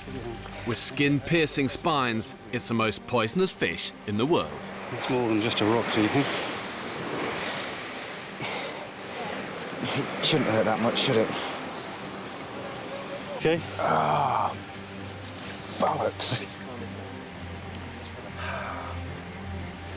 It really hurts me more than it should. Sit down, sit down. I don't know whether Fletcher stood on like a fish. Oh, really? Or whether it's a graze on a rock. Leakage engineer Craig is also a part-time St John's ambulanceman. Can't see anything inside there. That's just fresh blood coming out of it. So I don't think you've... I think it's just a rock. With a puncture wound, you normally just get 1 point. Yeah. But this is quite spread across. Cool. I think you might live to tell the tale anyway. Oh, I'm guessing I'm not going to die. That's my prognosis. Yeah. It's very tricky. It lulls you into a false sense of security, this beach. I think when you're in the jungle and all the mangroves, you're sort of, you know you've got to crack on, but you hit the beach, and of course we're so used to hitting beaches and just relaxing. But actually, if we don't get fire today, people will start to ask the question, can we ever get it going, you know? Joe and Dan have found some driftwood, and the desperate quest for fire continues. Right, let's just start, and that's it. Start it like that. Fucking hell, this rock's good. Is it? Yeah. What, compared to last night? Yeah. Okay, Oh. Keep going, keep going. You getting tinder? Got some in there. Through friction, they need to heat the tip of the wood to create a smouldering ember. What's that? Hold it. Put it away slowly. No, there's no ember. No. Motherfucker. Fuck.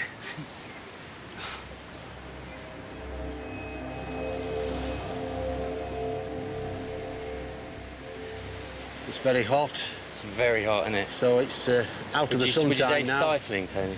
Sorry? Would you say it's stifling?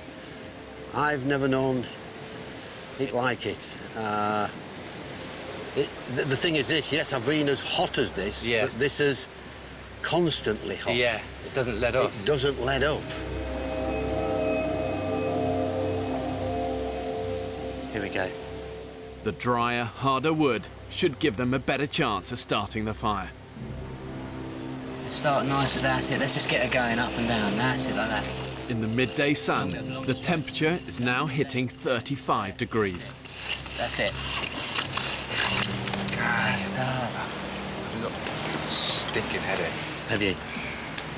Oh, God, I'm hot. What's that? I said, God, I'm hot. Energy levels are flagging. Are they? I'm very hot. Are you finding your concentration a little bit wavers? Mine wanders a little bit. I think my concentration would be a bit more focused when I'm happy that there's an unlimited supply of water. Yeah. This temperature, we need water quickly. We've found the fresh water. It's a stagnant pool. We need to boil it. It's a little bit desperate now.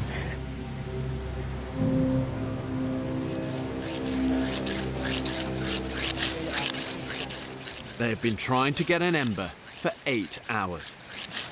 Nice and long. Oh, no. Just put away. Whoa. Right, we've got one.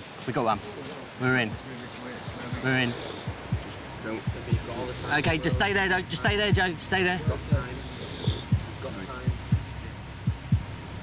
Slates. Okay, right. Now let's get some of this together. Okay, guys. Okay, just drop her in sideways. Slowly, really gentle. Just get something, just get the knife and just slowly drop her on. There we go. Yep, she's on.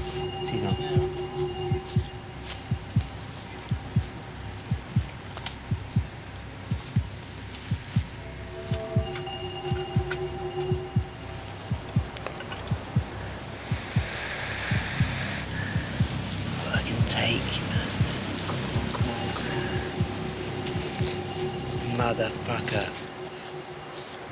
It just didn't take.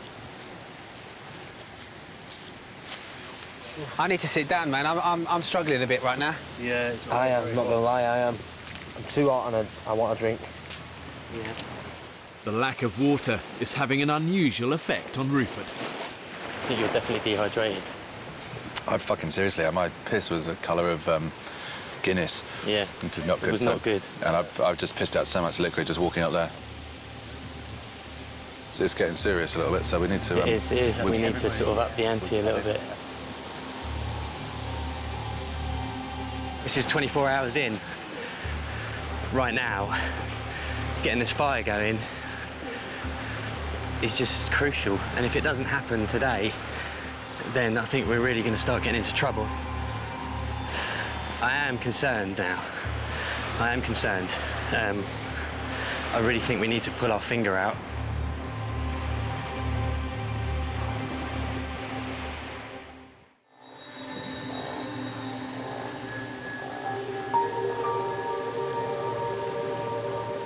Finding the heat unbearable at the moment. It's the first proper midday we've been on the island. We've experienced the heat without the water, without any water. Halfway through the men's second day on the island, and it's over 30 degrees in the shade.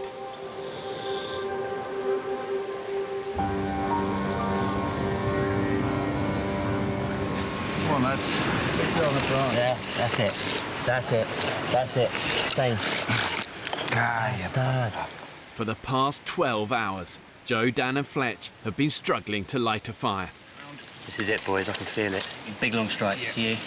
Big long strikes. The drinking supply they arrived with has now gone. They urgently need to boil the stagnant water they've found to make it safe to drink. Fuck. Dehydration is taking its toll on 70-year-old Tony. My mouth is very dry now. My mum, Agnes, 91 years of age. I'm 6,000 miles away from you, Mum.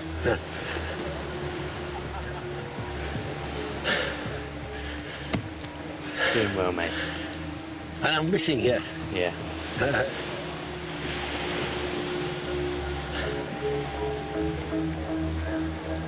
Fuck.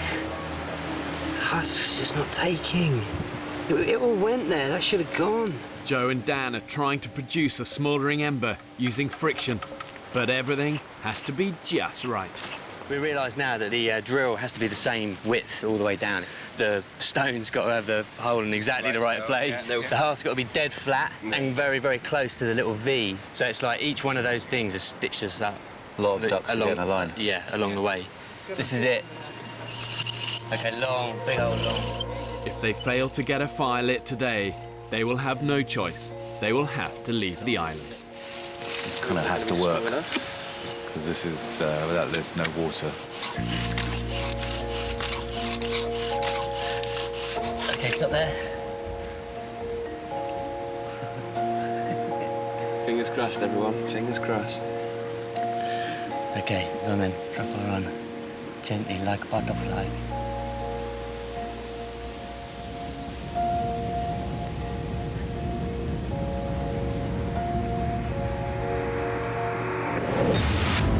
Yes! This is it! This is it, guys! Oh yes! That's the best moment of day 2. Oh my God! Wow, we got fire! Yeah. Oh my God! How's it looking, Fletch? It's the most beautiful thing I've ever seen. Fucking did it! Oh my God, look at him! Well done, Dan. Well done, mate. Well done. Well done, mate. Well done. Nice one, nice one. Well done, well done. That's how it goes. Fuck. That needed to happen today, and I've been getting headaches this afternoon just from dehydration. The team needed water. Well done, man. Well done, lads. Well done, boys. The pool of life. I certainly had kind of visions before we came of at least some kind of running water and some little pool where we could wash clothes and ourselves in fresh water.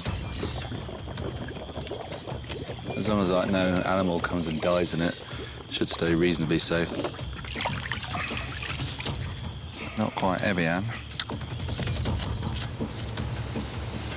This is the first go at boiling the dirty water. The fact that it forms a head isn't very reassuring. No.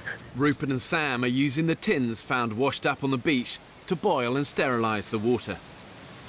That's it. Done. That's kind of got to be at least 1.5 litres in there, maybe 2. Yeah, it's only like 39 tins we have to boil in one day. Seriously? 39 tins a day? It's a lot of tins every day. Ah, she's up. Rolling boil. Look at that. We've got a rolling boil? Yeah, there's a lovely pot of hot water with scum all over the top of it, and we can drink it. It's brilliant. Smells like a fire, a metal fire. Yeah. Go on then. There's probably a bit of rust in there, but... Mate, get it down. Dude, mate, you look the part with the charcoal on your face.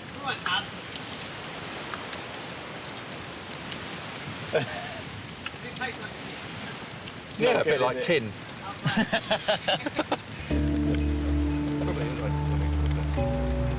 Oh, do you know what? Yeah, fine. Fine. It does the job, right? Gentlemen, we have water. What do you reckon, Stevie? It's not bad. It's all right. It's Nick. It's just, that's not bad at all. It's kind of like the weakest cup of tea you've ever had in your life. Tony, brought you a brew. It's a desert island version of Yorkshire tea. Please enjoy. Smells good. Looks good. You're good health, gentlemen. Happy? It's bloody delicious.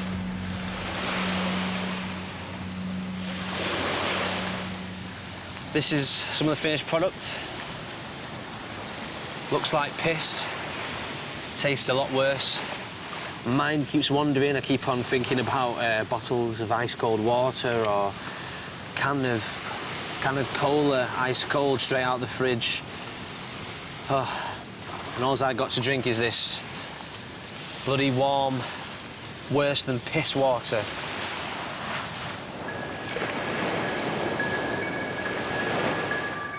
It may not taste great, but the men now have a reliable source of water. Their next problem is where their first meal comes from. I'm properly hungry. Oh, yeah. I've got a knot right there. I just want something to eat. I'm starving. We've been talking about water all morning, and in 10 minutes the conversation's just switched. When you're deprived of food, it literally becomes all-consuming. It's all you think about. It's all that motivates and drives you. I need something. These guys have got 13 mouths to feed. They've got to be resourceful. Oh, hello. What is it? Ooh. Scorpion.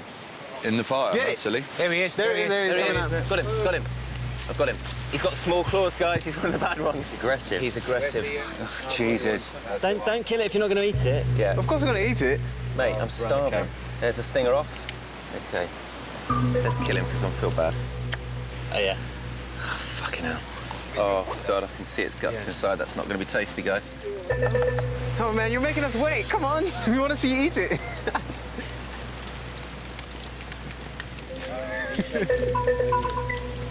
Okay, guys. Come on. Good. No, just down in one. Blow it and then just get rid of the legs. There's protein in the legs. You said you were hungry. Yes! That's man food! Man food!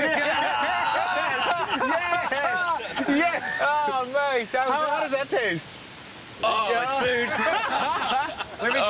I'm proud of you, Sam. That was amazing. The other thing that hunger does is it saps your morale. You know, it's easy to be positive and upbeat and enthusiastic and energetic when you've got lots of energy, but when you're experiencing failures, it becomes a kind of spiralling downward circle of lack of food, lack of morale, lack of energy. We're finding little bits, but what we could do with it is a good hearty meal. We need something of some substance.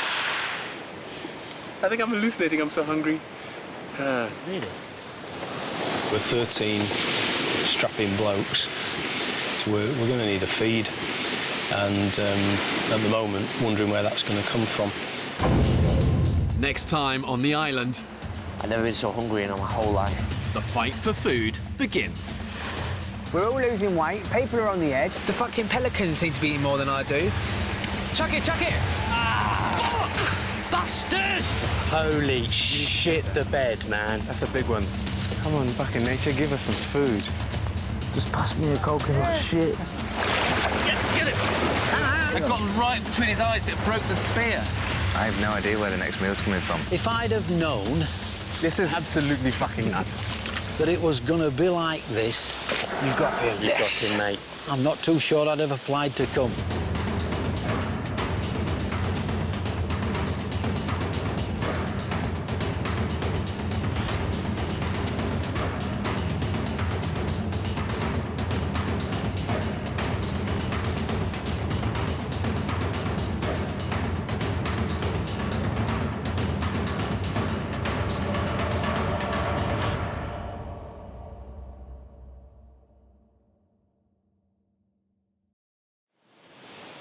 Make no illusion, folks.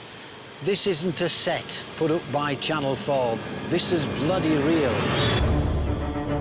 4 weeks ago, I set out to prove 13 men could survive being abandoned on a remote Pacific island. The pelicans seem to be eating more than I do. This, for me, is a simple experiment to study what makes a man a man. Left alone on the island. Okay. And there you are. They filmed everything themselves. I wanted this to be totally new, totally original, and never done before. 28 days after dropping them off, I returned to the island to find out how my groundbreaking experiment actually worked. That's what we've been drinking. Tastes like you've all been washing your socks. And see for myself some of the techniques the men used to survive. When you're pushed to extremes, you realise you can go a lot further than you thought. The men reveal how the experiment affected them. The more things I get rid of in my life, the bigger the smile gets. I think it's powerful to see a group where people are so different, but they're actually bound together by shared experience. And you'll see what happened when they got back to civilization. My God, I'm so happy. I just want to see you. Oh, I missed you. By Christ, I have.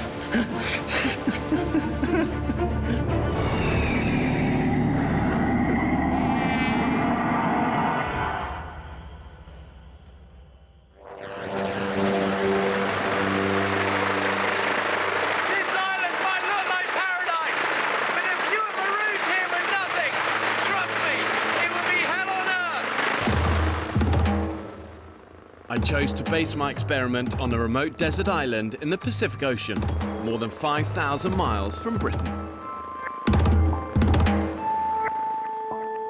I think there's something appealing about doing this on an island for a couple of reasons. First of all, there's nowhere to run.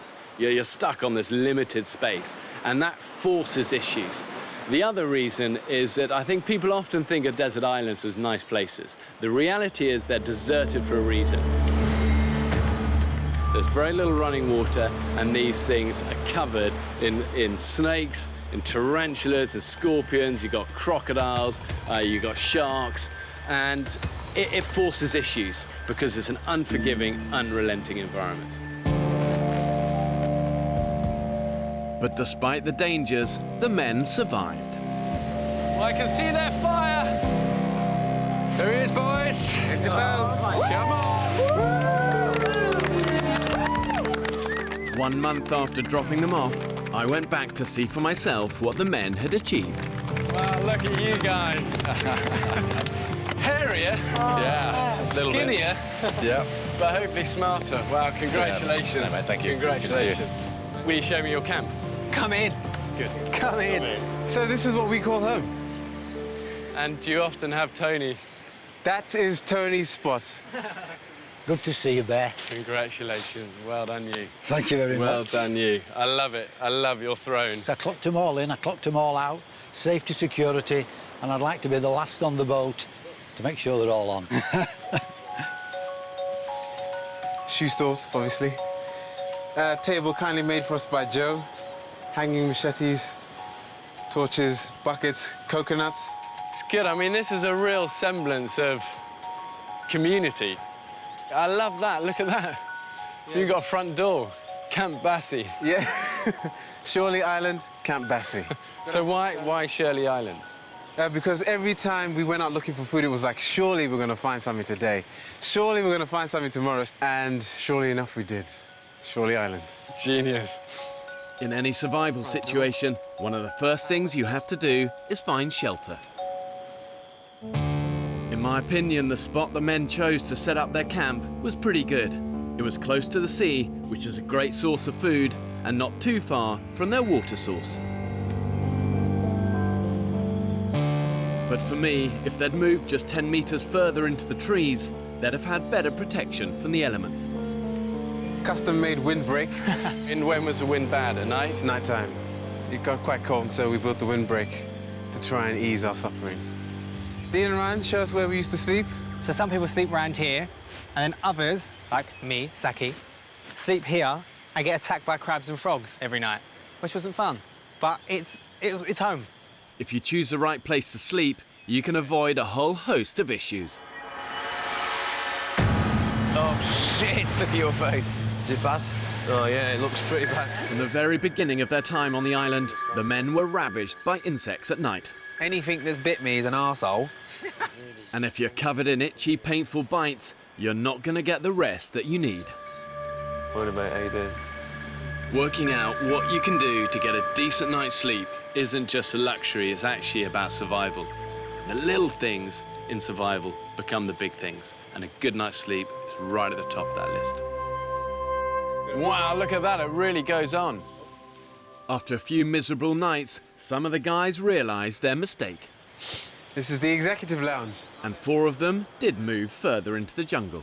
So Matt and I were the first to kind of build a couple of these A-frame beds. This is my one here. They're really comfy. Yeah, they're great. They're Try it cool. out if you want. It takes me, so it should manage you. Oh, wow, yeah. I would have thought that's an awful lot comfier than lying on the ground, God, yeah. you know? It's been home for 28 nights and actually gets pretty comfy, and you can look at the stars and the canopy. The A-frame beds some of the men built were the perfect way to raise them off the cold, damp floor and out of reach of the critters. Dean's finally found a use for his hairdressing skills. He's weaving all the leaves that are sticking through underneath back in beautifully. That is an ant's nest. I've made my bed with an ant's nest. Foolish, wasn't it? The men made mattresses using vines, which they covered with woven palm leaves. We're on our way to greater things. It's a shitload better than sleeping on the floor, isn't it? This became known as my fortress of solitude. Oh, my goodness, wow. It's not very dignified. So you really well cocooned in there? I'm pretty well waterproof if the weather had changed. Yeah. Yeah. Warm, dry, off the ground from all the creepy crawlies. Yep. And very happy. Smart thing to have done. I think it's amazing to see how it's evolved and changed. And initially their camp looked a bit like a hobo encampment. But as the weeks have gone on, they've realised that you really need a sanctuary. You need somewhere where you can hide away and it makes you feel good. And as a reminder of what you love about home. I love the table. Test it out. Yeah, I love to test it out. It's been used pretty much every So minute. would you eat meals round here? Yep. You'd Yeah, actually we do. do that? Yep. I mean, if you think of how many British families have stopped sitting round a table and eating together. And there's something incredibly powerful about actually sitting down and looking each other in the eye and sharing a meal together. So I love the fact that you made table a priority. Looking around the camp, it was obvious how resourceful the men had been with materials they scavenged from around the island. Grab a seat, Bear. Grab a seat. I mean, this is great, isn't it? One thing that staggers me with these desert islands, however remote they are, is just the amount of trash you get washed up on the beaches. Guys, that looks like the beginning of a toilet. You would need an enormous arse to justify a hole like that. You certainly would. Craig, I'm going to be honest with you, mate. This is my ultimate nightmare. It's the closest I've got to a stress ball, to be honest with you. What I've got here is crab pot nut 2.0. This is Saki's find. What is it? An open beer. You're joking. No. I shit you not. There's so much stuff on the shores of this island of kind of crap and rubbish that normally you kind of look at and touch and go, oh, what a shame, it's ruining paradise. But now we look at every single piece of plastic and metal and string and as kind of treasure. When was the last time you felt salon fresh? What? No way. Shut the fuck up. That is shampoo. Dean, promise you share it with me. That is shampoo. Advance warning. I've just given Tony a plastic truncheon, so look out. Oh, fucking hell. To keep the boys on the toes, I've got an enforcer. It's always embarrassing to be a human. The shit that we are jettisoning into the sea that is being washed up on shore is phenomenal. Tough manages to find a place. Let's have a look at them bad boys. One black one, one blue one. They're not the same colour, but they're the same make. They're the same make. What more can you ask for on a deserted island? Mate, they're not as good as mine. Look at them. They don't fit well, but fuck it, it's going to be doing me well on a Sunday night. I think just a more than a pair of high heel shoes made for you to get lucky. I don't think so. After last night, Fletch. Right, should we do this fishing line then? Yeah, let's go get some fish. Let's crack on. 4 weeks after abandoning 13 British men on a remote desert island, I mean, that's almost like a honeymoon suite of a view. I went back to see for myself how they managed to survive. Welcome to Camp Bassie, sir. Wow, do you mind if I have some of this? On a tropical desert island like this, dehydration is your biggest enemy. God, that's good. Without fluids, you're not going to last for more than 3 days. That's what we've been drinking. Good, healthy stuff. Filtered, boiled, ready to drink. I mean, truly horrible, isn't it? It tastes like you've all been washing your socks in it. If the filter actually does, it is actually my socks. Thanks. So you are drinking my sweat particles. Well, enjoy that. The only water source the men could find after a desperate search of the island was a stagnant pool. I never realised that I'd have to drink puddle water. When it came to collecting and transporting it, the debris from the beach came into its own. Calling it water is now a bit of a stretch of the imagination, to be honest. Sorry. And one of the problems with drinking from stagnant water is that the animals also drink from it. They do more than that, though. They also shit in it. And it's that will make people sick. To make the water safe, the men improvised an ingenious filter system, using materials they scavenged and repurposed. Stuff with, like Fletch said, his socks, charcoal, a little grid to stop anything getting through, although towards the end we did have a very protein-filled water supply. Insects and bugs and larvae and all of that. Yeah. This was smart survival. Filtering the water before boiling removes any big particles that could contain life-threatening bugs. Looks like piss. Tastes a lot worse. Having established a water supply, the men's next priority was food. Is this where you keep your nets? Yeah, these are them here, so they're floating there. We're at low tide, so it should be pretty quick. Finding these nets, repairing them, and getting them into the sea was a lifeline for the men. When it comes to desert island survival, I always say to people, fish first. The sea as a larder is well stocked. All of the seas around here are literally teeming with life. There's something like 500 different edible species of fish, but it's also booby-trapped. Every time the men swam out to check their nets, they had to run the gauntlet with jellyfish, venomous stingrays, and a whole host of other nasties. The waters were infested with sharks. We were seeing these great big fish, you know, with half of them eaten by the sharks, and we just didn't think anything of it. We just went out and swam with them.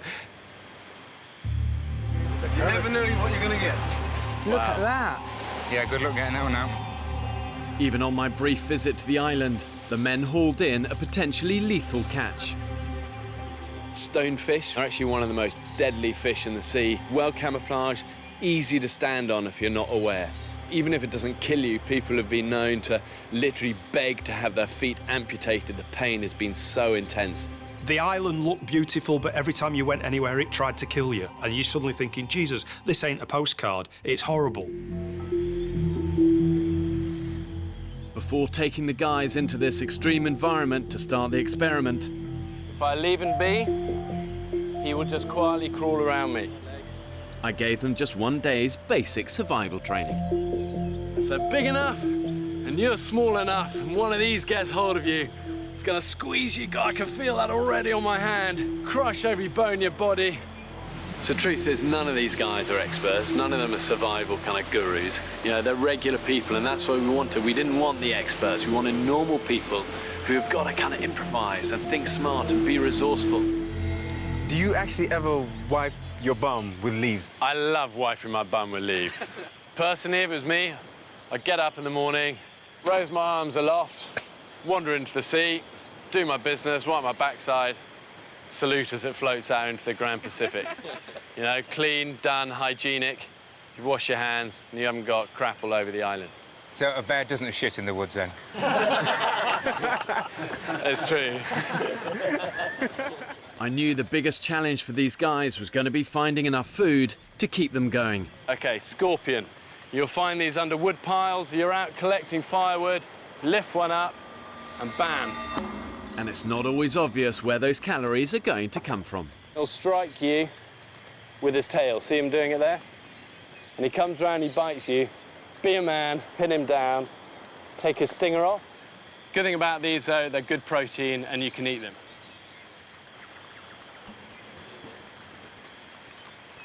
Tastes like shit.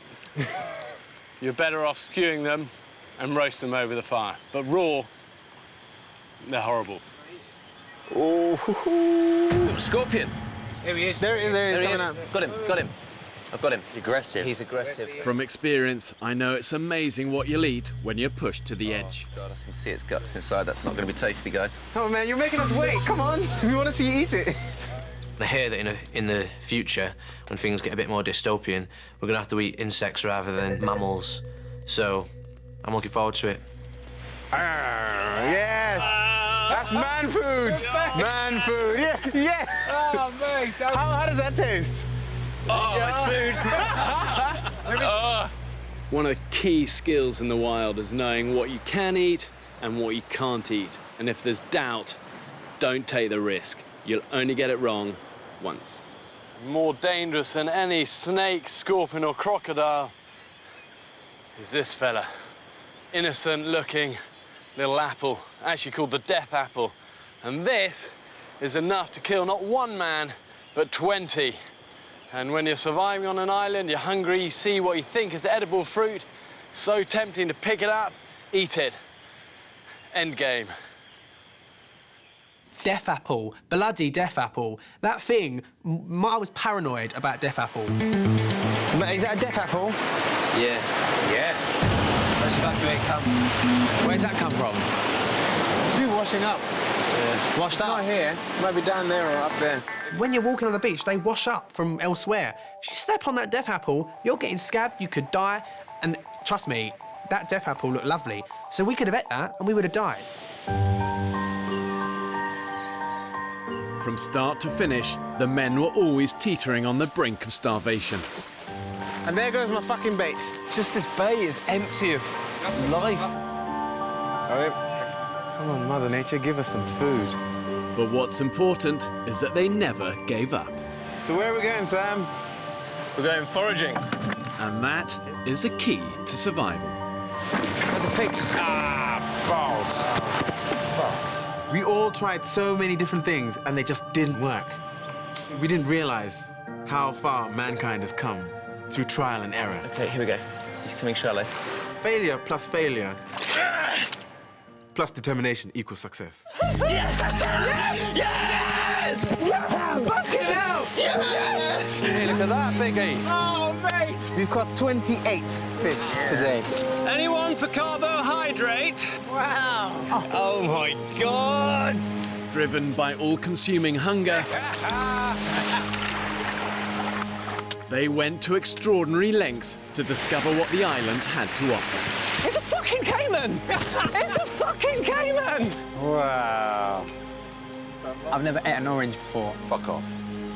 We'll start now. Try that. Come on, here's your first one. Wow, you've got a massive hit of citrus all the way over here. It's nice, isn't it? So good. Welcome to the world of fruit, Dean. There was, however, one craving they couldn't easily satisfy. despite a tantalising reminder. Dean, what have you found on the beach, mate? We found a sweet wrapper. It's intense for these guys, the lust just to get something sweet in their mouth. And the boys have found some of these and they had like a tiny little bit of sugar in them. But if you put a bit of boiling water in them... Is it good? Oh, it's good! It's good! I don't care if he gives me the shit. It's worth it. Over 4 weeks, these 13 men had come a long way since their first unappetising meal of snails. Oh, Mr. Fletcher, you're an artist, sir. You toasted some coconut there as well. Toasted coconut here, mate.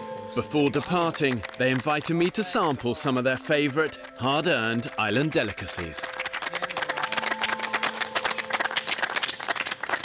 Unbelievable, guys. We have dressed crab, honey. Oh, you do not know how honoured you are to have that honey onto your oysters there, which are just marinating at the moment in a lime jus. We have fresh snapper there. We have gazuma berries and almonds in there, toasted coconut, and a fig and lime marinade to go with your fish.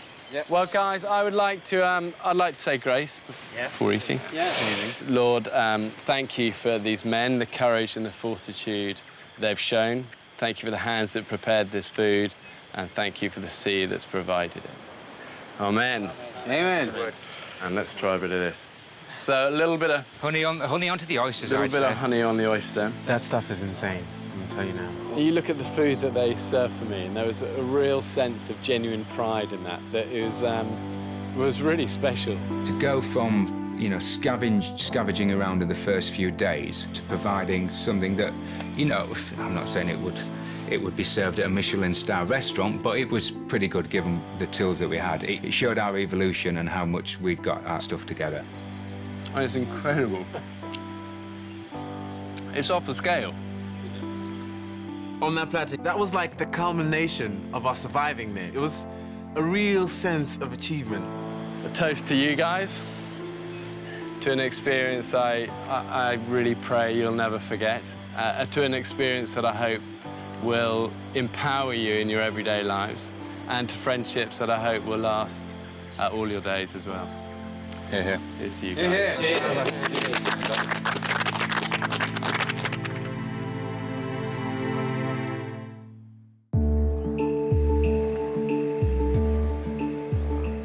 Four weeks ago, I abandoned 13 British men on a remote desert island. They would have to fend for themselves in isolation. For me, it was really important that we didn't have camera crew coming in every day and filming it all, and it kind of just would have felt set up. I wanted this to be totally new, totally original, and never done before. For this reason, the radical decision was made to get the 13 men to film the entire experience for themselves. Come on, everybody. Take a walk with Uncle Saki today.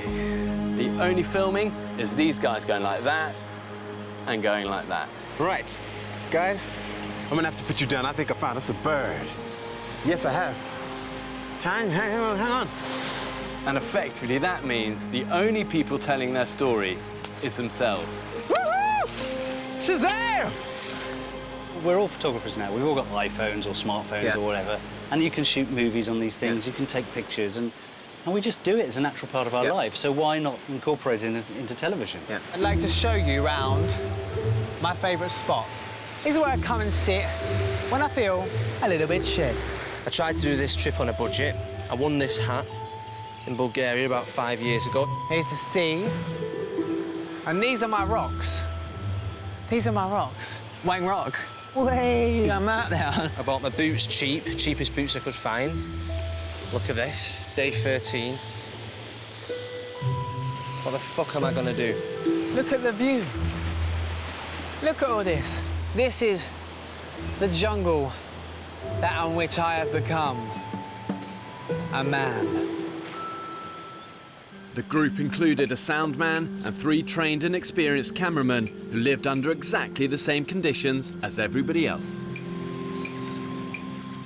It's a bit like myself, Matt and Rupert and Kif were on a plane and it's crashed on a desert island. It just happens we had our gear with us. With danger never far away, the men needed to be able to deal with emergencies themselves. The hospital, where people went for treatment. OK, so were you in charge? You were My little the assigned medic? Yeah, between myself and Sam, we dealt with a few injuries. The men were provided with basic medical supplies. Craig was a trained first aider. I think I've done more first aid on the island than I do when I'm back home. And Sam, a qualified doctor. You say Fuck! It slipped as I threw it. I think I broke my hand. Without them, some men may have been forced to leave the island. I'll be honest, I punched the sand. Oh, no. I enjoyed being the doctor on the island. It gave me a bit of a sense of purpose. So I've made this bamboo into hopefully roughly the shape of a splint. I was called upon to do things I wouldn't normally do in my day-to-day life as a neurologist. I can still do some things. Yeah.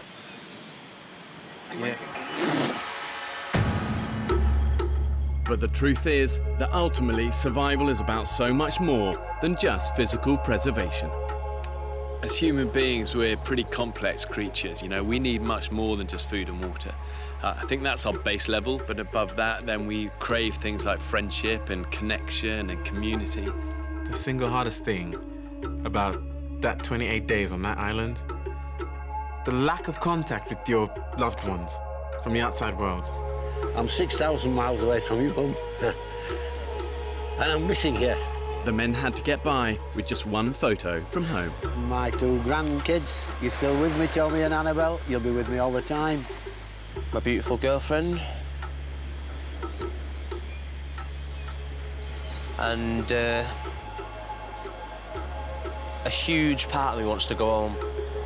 I think the hardest thing was definitely missing my girlfriend and our little girl that we have together. That was heart-wrenching at times.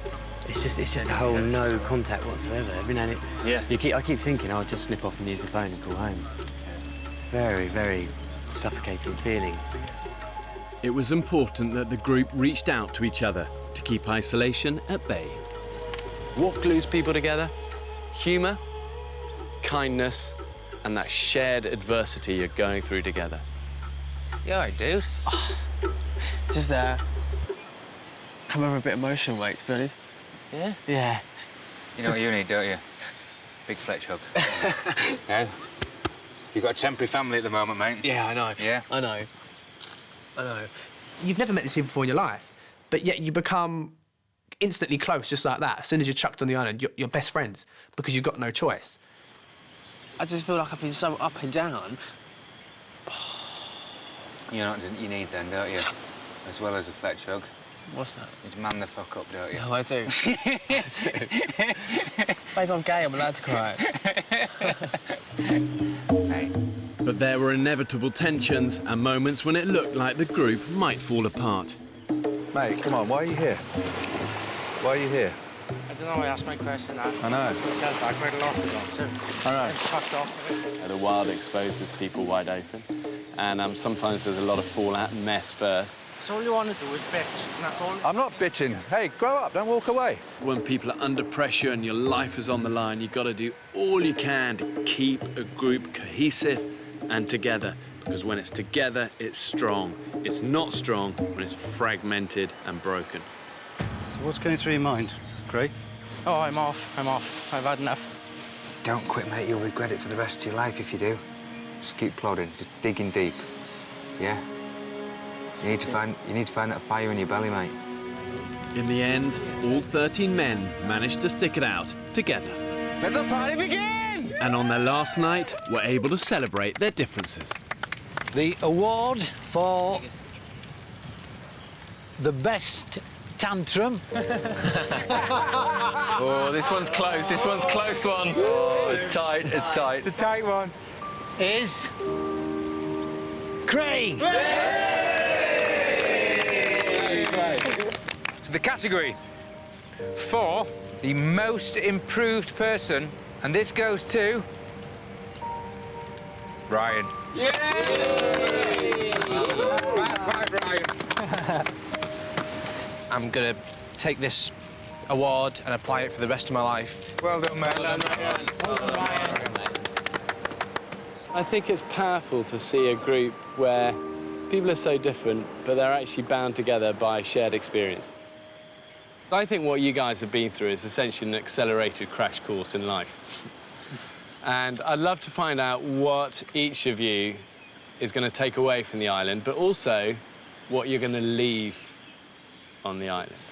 You realise how little you can survive on here and how little you actually need, and it's great to, I think, hopefully I'm going to be able to go home and just like pull that back and just be slightly less kind of wasteful with everything I do. I'm going to leave behind, hopefully forever, that sense of taking things for granted in the world that we live in.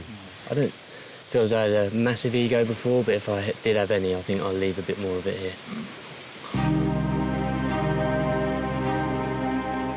I kind of started this whole experiment really to try and find out what everyday modern British blokes are actually like under pressure. And the reality is the experience has been bloody hard. I have huge respect for anyone who can come out of it the other end together as friends and with a smile on their face.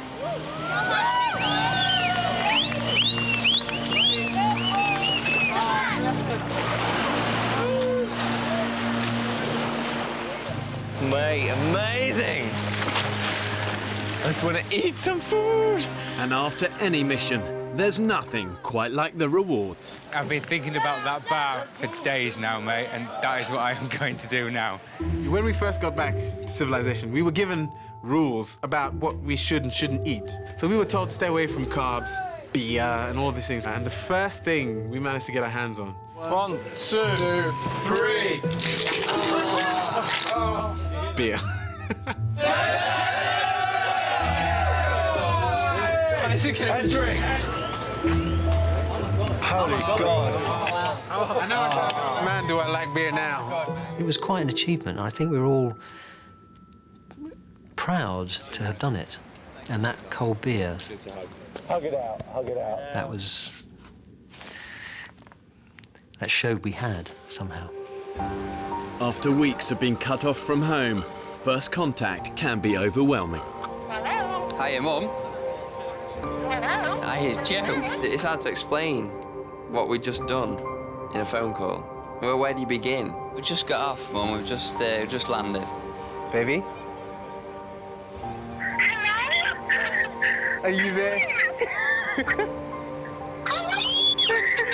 4 weeks worth of no contact, 4 weeks worth of missing, all just came out.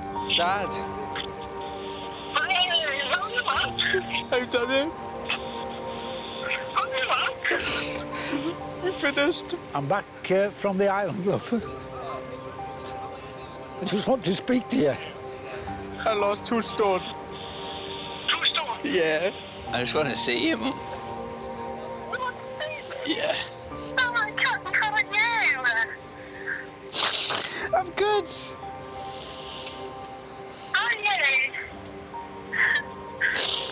Yeah, I'm good. Feeling these things makes you feel really fucking alive. There's no doubt, I think, when you go through hard times, there's pain first. But this is about what people find at the end of it. Yes! Energy is coming back. Returning from the wild always helps you see modern life through fresh eyes. That's the women's, correct? What do the symbols mean? Freedom. It's fucking incredible. Simplest things like taking a loo in a toilet as opposed to running to find a tree that's far enough away from camp. Oh my God. Problem solved.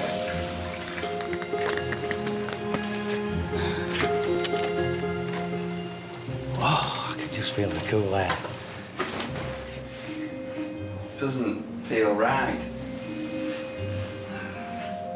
Oh, wow. There's nothing left of me. God, that's very weird. Attack!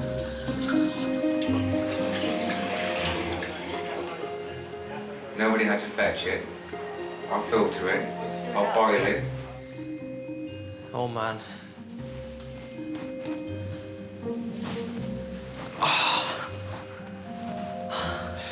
You do take it for granted. I'm not going to take it for granted anymore. And the magic is you can't buy those things. It comes at a cost, and the cost is that 1,000 barrels of sweat and toil. And I've been there many times. The hardship is always worth it. And no food ever tastes as good as that first meal. Oh my God! Pick up a drink. Calm down, mate. Oh my God. Chicken! This is sugar. Look at that. This is sugar. Your senses are almost like, they almost shut down. They're not being exercised. So the second that you have something which you haven't had for a month, you times its flavour by 1,000. Oh my God. Oh my God, more sugar. More sugar. More sugar. It tastes so fucking good. The best food. I take immense pleasure when someone says that they're hungry or they're starving now in normal life, saying that you don't even know what hunger is, because it is very different to your standard space between dinner and tea. 3, 2, 1. And the tomato sauce absolutely blew your mind. It was that strong. It's just like a pure explosion of flavours in your mouth. It tastes magical. To food. Our old friend, she's back again. For 13 men, a life-changing experience, and one which they deserve to remember with an enduring sense of pride. Whoever you are, whatever shape you are, whatever upbringing you have, actually, when squeezed, these guys have proved modern British man has actually got what it takes.